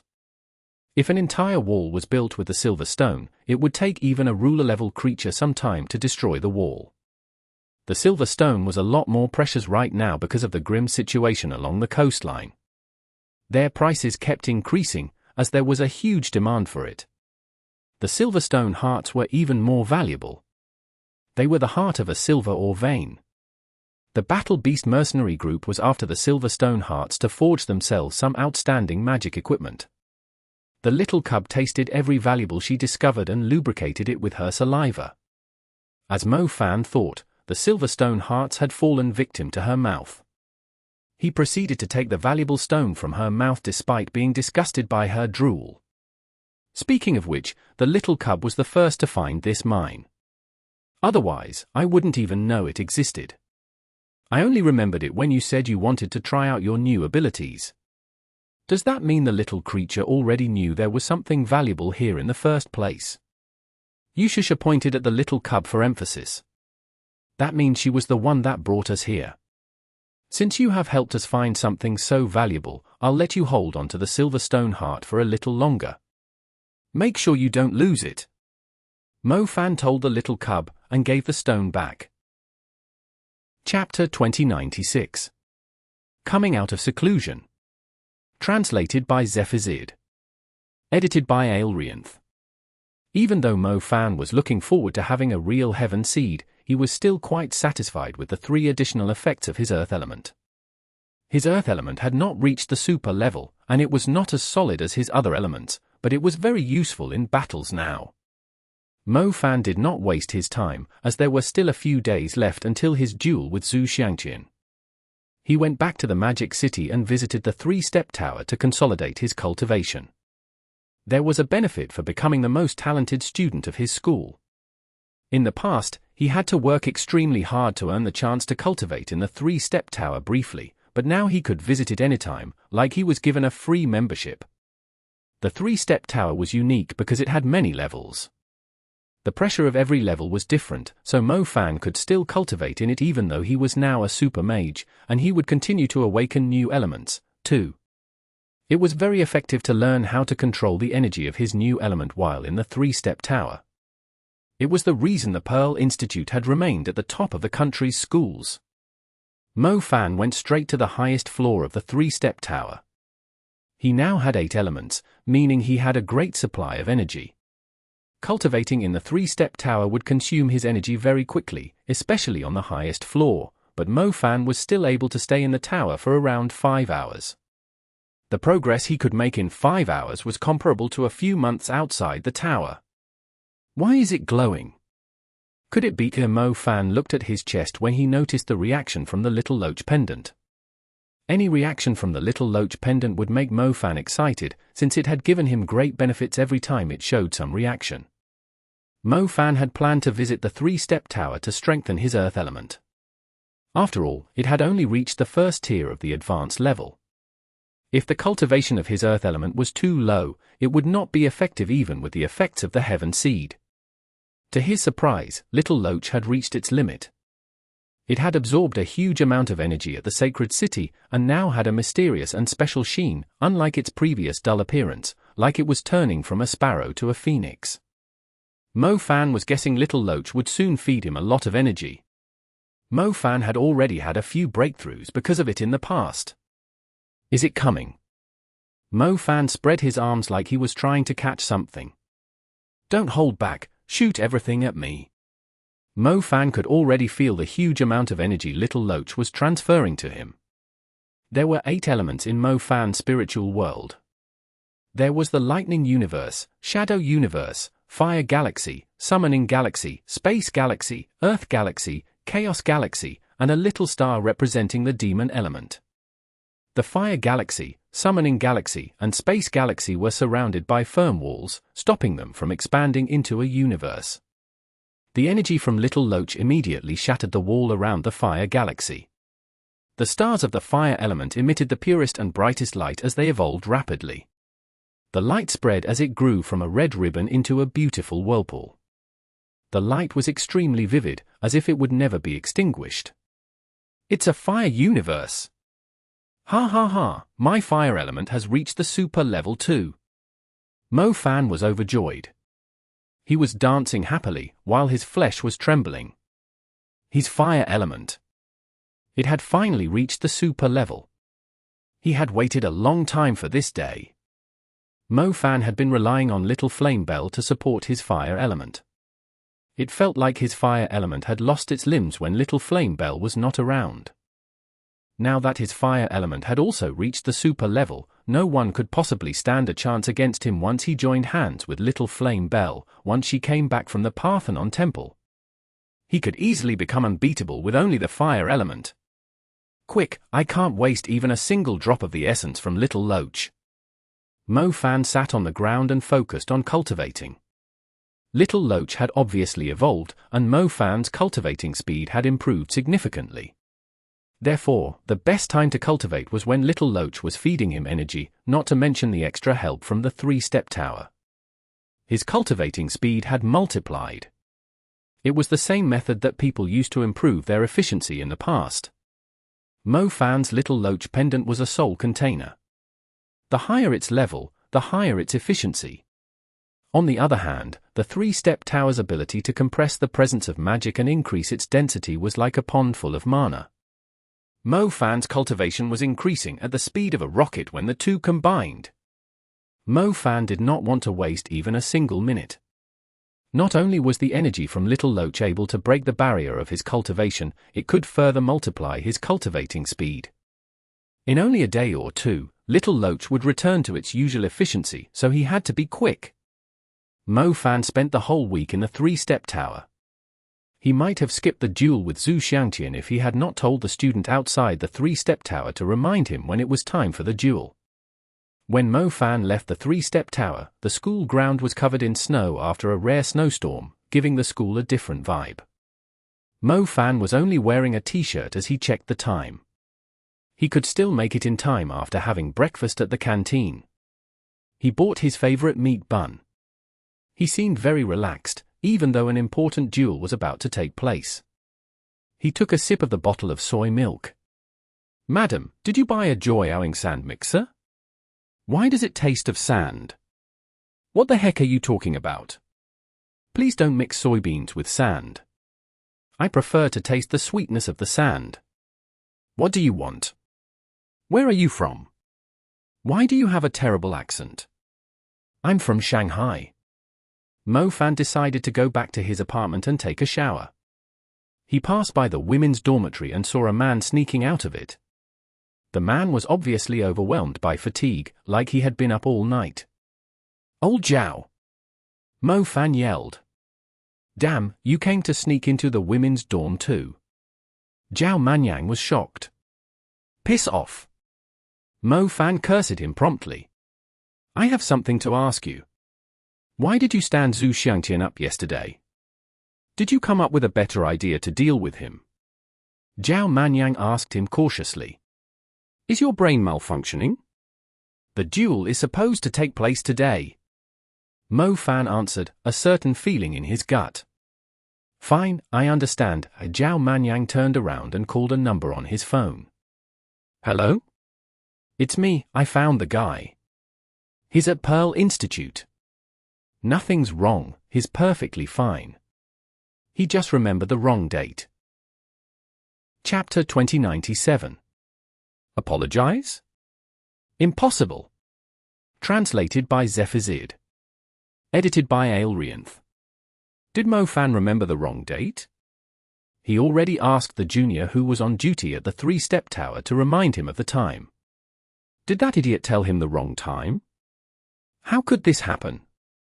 The Zhu clan treated the duel as important as a national festival. The Magic Association was using it to get rid of old ideas and beliefs, and to motivate young mags to become fighters, so it was supporting the duel. The preliminaries among the young mags had just finished recently. The rise of young mags was currently the trending topic, and the duel between Mo Fan and Zhu Xiangtian had gotten everyone's attention. Yet Mo Fan had skipped the duel that so many people were placing their attention on. I must say, everyone thought the people of the Black Vatican had assassinated you since you missed the duel, yet the actual reason was so stupid. What are you going to do now? Being stood up is going to feel worse than being defeated for Zhu Xiangtian, Zhao Manyang said. What else can I do? Just reschedule the duel. It's only a slight delay. Is he still at Fanxue Mountain? I'll go roast him right now, Mo Fan said. He should be there. Since you didn't show up, Mu Ningxue might fight him on your behalf. You should go now, you might make it in time, Zhao Manyang told him. Damn it, don't let me find the name of that junior who was on duty at the 3-step tower. Mo Fan clenched his teeth. Mo Fan headed to Fanxue Mountain right away. He realized how serious it was when he saw the number of people there. Since when is Fanxue Mountain as popular as the Parthenon Temple? Why are there so many people under the mountain? Mo Fan exclaimed. Just get your ass up there. Zhao Manyang swore at him. He had been forced to give Mo Fan a lift with his magical wings, as he did not want to take a plane. How many kilometers was it from the Magic City to Feniao City? His wings were almost broken by the long flight. Mo Fan landed on Fanxue Mountain. He initially thought he was going to have a grand entrance, but he could only sneak in via the back door when he saw the people complaining about him down the hill. The duel yesterday had been cancelled. Mu Ningxue was going to fight Zhu Xiangtian on Mo Fan's behalf today. Mo Fan had promised to trample Zhu Xiangtian himself. How could he leave the job to his woman?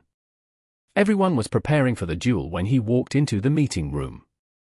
Mu Ningxue had already put on her battle outfit. She looked cool and unusually charming in the tight black outfit. I'm here, Mo Fan said. Everyone turned around. They all had strange expressions when they saw it was Mo Fan. Mo Fan.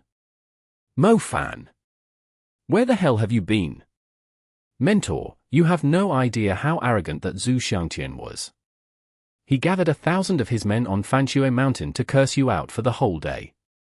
The words were so terrible that I don't even dare to repeat them. I even had the urge to tear them into pieces if it weren't for my lack of strength. Bai Hongfei said angrily. Mo Fan, what happened? Everyone was worried about you. Mu Ningxue looked at Mo Fan. She did not speak, but her eyes were full of worry.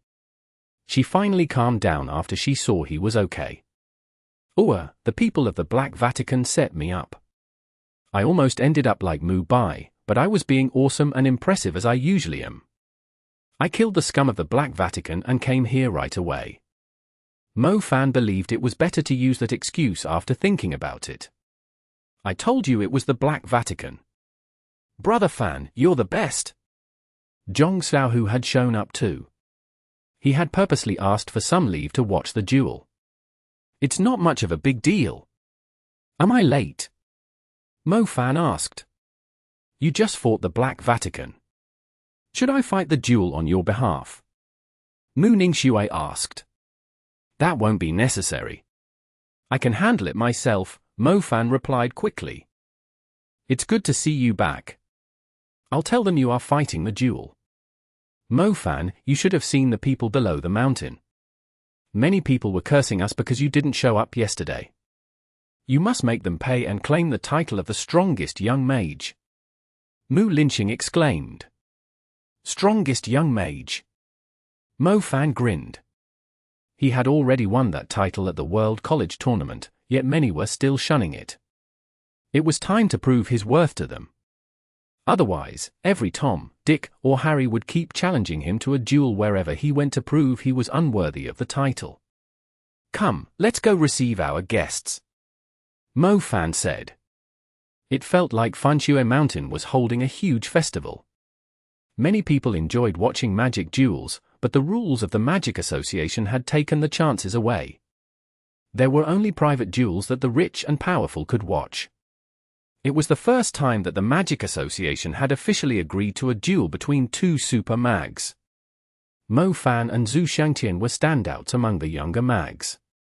Technically, a duel between young mags was allowed as long as their levels were not too outstanding. Otherwise, it would be difficult to guarantee the safety of the people. A duel like this was not going to be held close to a city. It was not even suitable to hold it within the safe zone. The vice-mayor of Faniao headquarters city had made the necessary arrangements.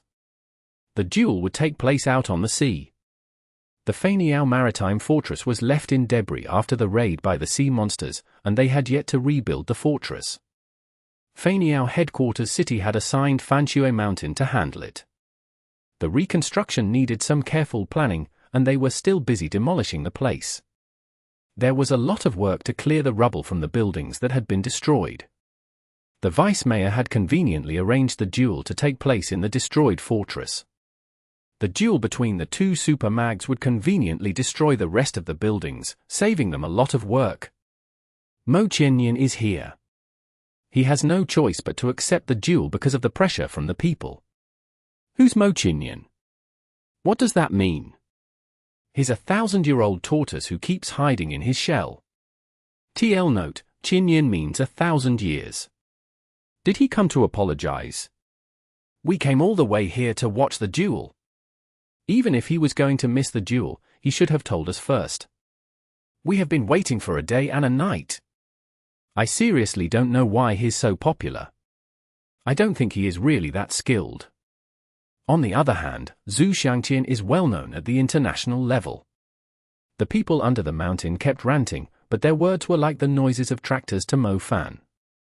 He had no idea what they were saying. Mo Fan, shouldn't you apologize to the public now that you are here? Asked the vice-mayor, who was in charge of the duel. Apologize? Impossible, I didn't ask them to watch the duel in the first place. Mo Fan disagreed. The vice-mayor was left speechless. After all, Mo Fan was right. These people had come on their own. Chapter 2098. Facing the Crowd. Translated by Zephazid. Edited by Aelrianth. Mo Fan was familiar with the surroundings of the destroyed fortress. There were reef fronds like bamboo shoots under the water, formed because the whirlpools in the sea had accumulated some kind of quartz over time. Fanshui Mountain had discovered an island made up of banks of quartz reefs recently. It had tripled the economy of Fanshui Mountain, and was one of the main sources of income for them now. As a matter of fact, those quartz reefs were very common along Faniao City's coastline. They gathered up tiny gold particles in the sea. Those that had accumulated over a long time would turn into islands, while those that were not exposed above the surface became reefs. The underwater reefs served as the main foundation for the buildings in the fortress. Otherwise, it would have been difficult to construct buildings where mags could fight the sea monsters. There was a huge area full of reefs facing the ocean in the old fortress, around the size of 3 soccer fields. When the tide fell, the reef was exposed above the surface of the ocean, forming almost flat ground. It looked like a dark brown plaza floating on the sea from afar. When the tide rose, the reef would be immersed underwater. Interestingly, people could still stand on the reef, since the water was only around knee-deep. The people of Faniao headquarters city called the area the Floating Reefs Battleground, since it allowed mags who were not good in water to fight the ferocious sea monsters on the unique terrain. The Faniao Maritime Fortress used the Floating Reefs Battleground as its core. The rest of the buildings were built on the reefs that surrounded the battlefield. The duel between Mo Fan and Zhu Xiangtian was arranged to take place on the Floating Reefs Battleground. Not only were the reefs rich in earth magic, they were sturdy, mainly consisting of quartz reef banks. Even the blows of ruler-level creatures would have trouble destroying them. Favorable terrain was important when fighting sea monsters. The vice mayor was treating all this as an opportunity to recruit more mags to fight the sea monsters. He was not going to miss out on the opportunity of using the duel between Mo Fan and Zhu Xiangtian as a form of advertising. As the official witness, I hope you two young and talented mags will treat this as a friendly match and not overdo it, the vice mayor finished his speech. Unfortunately, the mags from all over the world did not treat his speech seriously. They had been waiting for a day and a night to watch the duel. The boring speech was only driving them mad. The vice mayor noticed the people had no interest in his words. He coughed awkwardly and said, "Shall I ask the two participants to say some words?" Zhu Xiangtian was already standing on the floating reef's battleground. His eyes were full of disdain. "Mo Fan, do you know you are like a stray dog?" Zhu Xiangtian added with a smile when he saw Mo Fan was not speaking up. "Many ferocious-looking stray dogs are just like you. They bark fiercely at everything, even if it's a bear, a tiger, or a lion. However, they are the quickest to run away in a confrontation. I feel awkward for you now. I wonder where you found the courage to come here. Zhu Xiangtian, I didn't expect you to make such a big fuss about it. Didn't you know the duels were held behind closed doors in the past? Our Fanshui Mountain prefers to hold duels that way since we are lenient toward our challengers, so they won't feel humiliated after losing the duel. Too many people want to challenge me. I can easily bump into 5 people like you when I go to grab some quick bites. It's normal for me to forget the person and the time of the duel." Mo Fan was digging his ear. The seawater had just splashed into it. "You forgot the time?" Zhu Xiangtian repeated in disbelief. "Yeah, you only got my attention because of how desperate you are to fight me. I won't feel comfortable if I don't step on your face after you've put makeup on and leave the print of my soul on it, so I finally remembered the duel this morning when I was having dessert," Mo Fan said dismissively. "I didn't put on makeup," Zhu Xiangtian refuted coldly. "Oh, you must be suffering from kidney deficiency, then. Why is your face so pale?" Mo Fan promptly shot back. Zhu Xiangtian's face turned even paler. "You are the one with kidney deficiency. Your whole family is suffering from kidney deficiency." There was nothing Mo Fan did not dare to say, regardless of the occasion. The vice mayor initially wanted them to share their thoughts of being considered the strongest young mags to motivate others, yet they instantly started arguing with one another. Mo Fan even claimed Zhu Xiangtian was suffering from kidney deficiency. "Cough cough, you two, your voices are being amplified, so can you please say something positive? After all, the International Magic Association is watching the duel too," the vice mayor reminded them softly with a gloomy expression. "I see," Mo Fan finally remembered he was standing in front of the public. "Mo Fan, you have done so many shameless acts. You have also claimed yourself to be the strongest young mage in the country, but I'm afraid it will be the end for you today." Zhu Xiangtian pointed at Mo Fan as he spoke, following the script he had long prepared. Zhu Xiangtian had put a lot of effort into ruining Mo Fan's reputation. The people enjoyed watching the rivalry, too. They were supporting Zhu Xiangtian, since he was claiming he was taking down a shameless hypocrite who did not have any true skills up his sleeves. "People like to use my name to do things I have never done, yet many choose not to believe the proven things that I've done. To be honest, I'm getting tired of this," Mo Fan sighed dramatically. "Getting tired? What does he mean? Is he going to retire? Is he saying he's going to stay away from the public?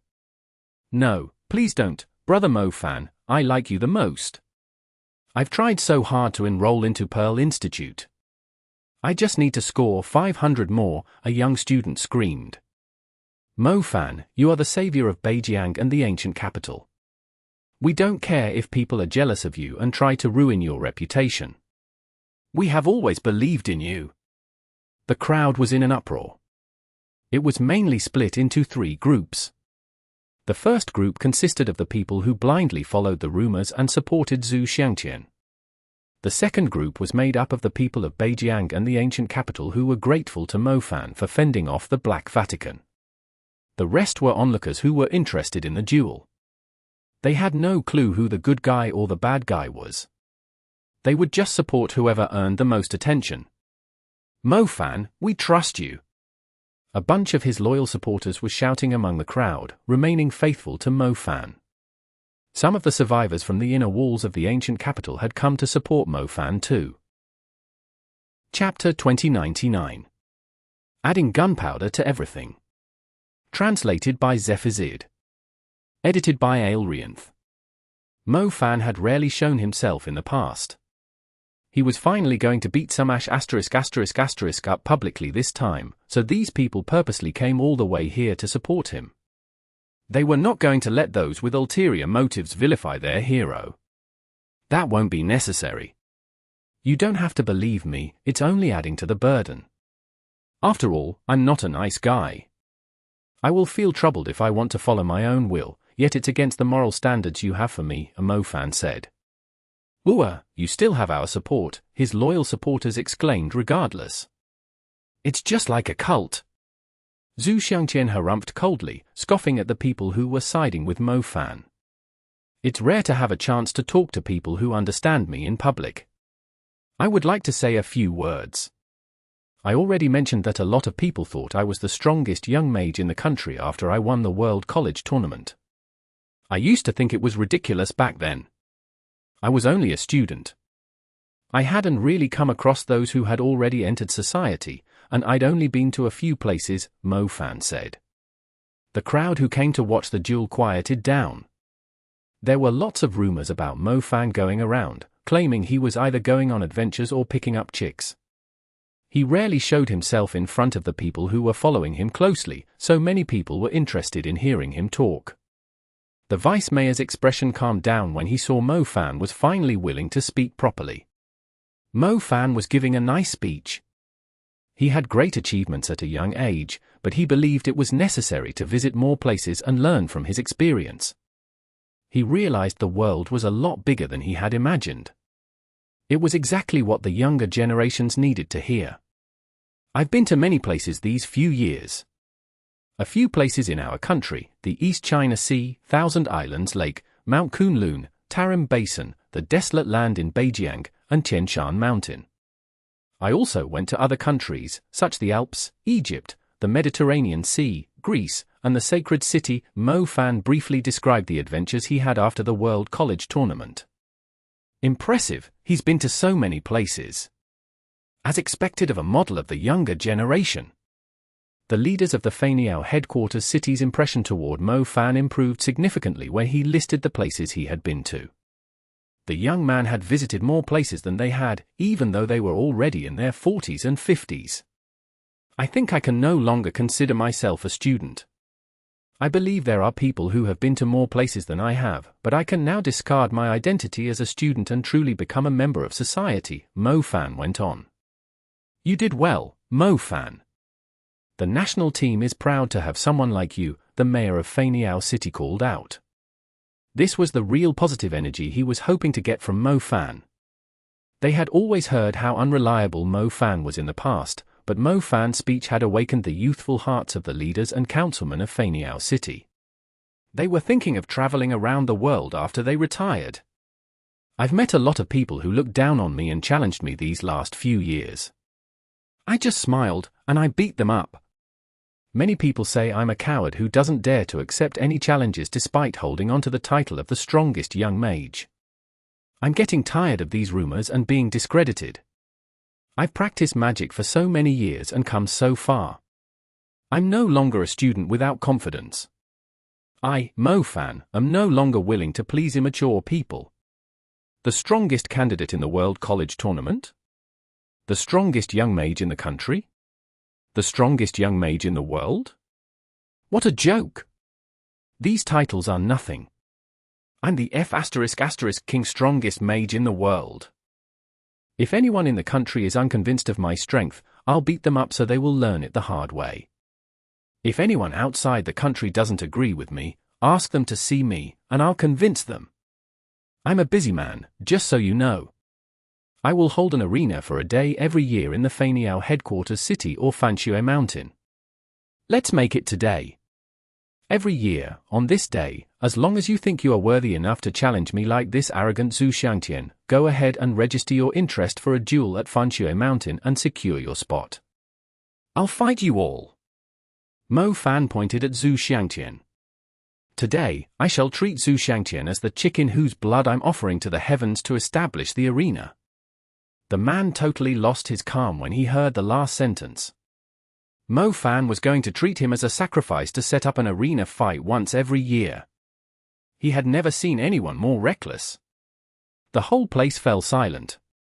It was bustling with noise just a moment ago, yet there was only the sound of the waves left. The leaders and councilmen of the Faniao headquarters city were seated in their designated area. The cold breeze of the East China Sea was slapping them in the face. A bald councilman who had lost his hat completely forgot to take care of his image. The vice mayor's mouth was wide enough to fit an island. The mayor was asking his assistant to pass him the inhaler, but the assistant was staring blankly at Mo Fan. How could someone be so reckless? Wasn't he scared of being killed by a lightning strike? This young man, my inhaler, the mayor felt like he was going to suffocate. The councilmen who were representing the Magic Association were left speechless too. The Magic Association did mention they were less strict on the duels between young mags. They needed some belligerence and a strong impact to motivate the younger generations, but this young mage was definitely overdoing it. The Magic Association was trying to add some fuel to the flame, but they did not realize Mo Fan was a keg of gunpowder. The vice mayor trembled. His hair was disheveled by the wind. He asked Mu Linxing, "Does your leader never prepare a script before giving his speech?" He was doing a great job at the beginning, but many people were touched when Mo Fan shared his story after making a name for himself. They had buckled in on Mo Fan's motivational ride, but he suddenly did a drift and brought them onto a roller coaster. They were struggling to describe their feelings. It was like falling to the ground from the heavens in just a second. Young man, they were too old to handle the shock. You're basically saying that you were just an inexperienced student before, so you don't think you were strong, but after visiting many places and meeting a lot of people, you are confident that you are the strongest mage in the world. Xiangtian asked with a twisted expression. Exactly. Mo Fan replied cheerfully. Chapter 2100. Blood Bull Armor. Translated by Zephazid. Edited by Aelrianth. Exactly my ass. Xiangtian could not wait until the vice mayor declared the start of the duel. He wanted to trample Mo Fan over and over again, until he was no longer able to speak, after seeing this reaction. The young mags who came to watch the duel initially thought they were drinking a sip of harmless chicken soup for the soul, but they felt disgusted, as if they were being forced to drink a mouthful of wee. Oh heavens, why did such a shameless person exist? Could Mo Fan be more shameless, calling himself the strongest mage in the world? The crowd was mainly split into three groups at first, those who were scolding Mo Fan, those who came to enjoy the duel, and those who were supporting Mo Fan. But now, Mo Fan's supporters were dumbfounded by his speech, and the people who were scolding Mo Fan were angrier, now joined by those who only came to watch the duel. Mo Fan stood in the limelight. He was relieved when he saw so many people were despising him. It was reasonable to be scolded by people after what he had said, but he would just prove them all wrong with his strength, an indication of how confident he was.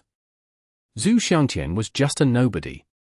He was going to defeat people who were a dozen times stronger than him. I know many of you don't believe me. Cough cough, Mo Fan, thank you for such a motivational speech. Let us proceed with the duel. I believe everyone is looking forward to seeing how strong these two talented young men are. The vice mayor quickly interrupted in case Mo Fan intended to say something even worse to stir up the crowd. The vice mayor glared at Mo Fan after finishing. Mo Fan responded with a helpless expression. It was you who asked me to say a few words. Why did you bother with such a meaningless step? Just focus on the real fight. Bring it on. Ready. The vice mayor had no intention to talk to the leader of Fanshui Mountain. Seeing was indeed believing. He realized that Mo Fan was even more unreliable than the rumors had mentioned. There must be something wrong with your brain. Xiangtian went up to Mo Fan and performed the etiquette prior to a duel dishonestly. The etiquette was more common in Italy. Italians had to perform the etiquette when they were being challenged to a duel, no matter how terrible the relationship between both sides was. The seemingly noble and elegant etiquette, on top of the custom-tailored Western battle outfit Xiangtian was wearing, perfectly set off his appearance. Most people agreed he was a fine standard of an Eastern man. On the other hand, Mo Fan was dressed normally. He was wearing a shirt when it was in the middle of winter. The top buttons were purposely undone. There was nothing wrong with the way he dressed, but he looked like a freshly dug-up relic compared to Xiangtian's rich attire. The last person who fought me in a duel was as annoying as you. I believe the weeds on his grave should be around your height by now, Mo Fan replied carelessly. I think it's meaningless to be talking to you, as you will be seeing a psychiatrist after the duel, but I don't think it's going to make any difference. I will become your worst fear for the rest of your life. I'm going to trample your arrogance and pride today. Xiangtian proclaimed. Can I ask you something? Mo Fan said.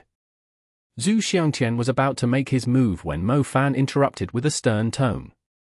He suddenly had no idea what to do. Just hurry up. Stop wasting my time. Xiangtian said impatiently.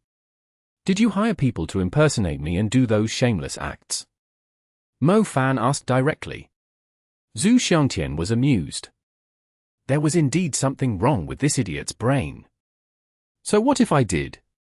However, I feel like it's unnecessary for me to help you enrage the crowd. The things you said just then are more effective than what I did. Xiangtian did not mind admitting to what he had done. As long as you admit it, by the way, during the night when the sacred city was involved in a battle, did you feel uncomfortable after you woke up? I heard from a friend who wants to remain anonymous that you were having trouble walking properly. Mo Fan asked. Xiangtian's face almost ruptured like his anus had back then. You won't walk away alive today. Xiangtian declared coldly. Mo Fan just grinned. Xiangtian felt like his lungs were about to explode. He charged at Mo Fan like a madman, his body beginning to emit a blood-red glow like a demon creature. The light took the shape of a red demon bull with horns over 7 meters long. Bang! Xiangtian rammed into Mo Fan with the blood bull armor. The water under his feet evaporated instantly, revealing the true colors of the floating reef's battleground. Mo Fan moved rapidly over the reef. He had no idea what kind of ability Xiangtian was using, charging at Mo Fan like he was possessed by a demon bull. His speed and strength were comparable to a ruler-level creature. Mo Fan soon lost his chances to use Blink. Mo Fan had relocated twice with Blink, but Xiangtian quickly caught up to him again. Mo Fan only saw a huge red flicker before Xiangtian, who was emitting a scorching aura, appeared in front of him and rammed him with his head. The overwhelming force instantly sent him flying. Mo Fan went from the floating reef's battleground into a nearby building. The building collapsed instantly from the impact. The crowd stared at Xiangtian, who had suddenly displayed his remarkable prowess, with wide eyes. They did not understand what kind of ability he had just used, but they could feel his formidable strength from a great distance away. He was like an unstoppable bull in a bullfight. The petty fences separating the fight from the crowd might not withstand a single blow from him. Was he only boasting about his strength? He was already sent flying in the first round. Xiangtian's ability feels like he's possessed by a ruler-level creature. Xiangtian had impressed the crowd with his first move. Even the councilman of the Magic Association could not do what he did. He was truly the brightest talent of the Zhu clan. On the other hand, Mo Fan knocked the debris on himself away and patted the dust off his shirt. His hair was a little disheveled, but he did not look injured. However, his image had definitely taken a huge blow.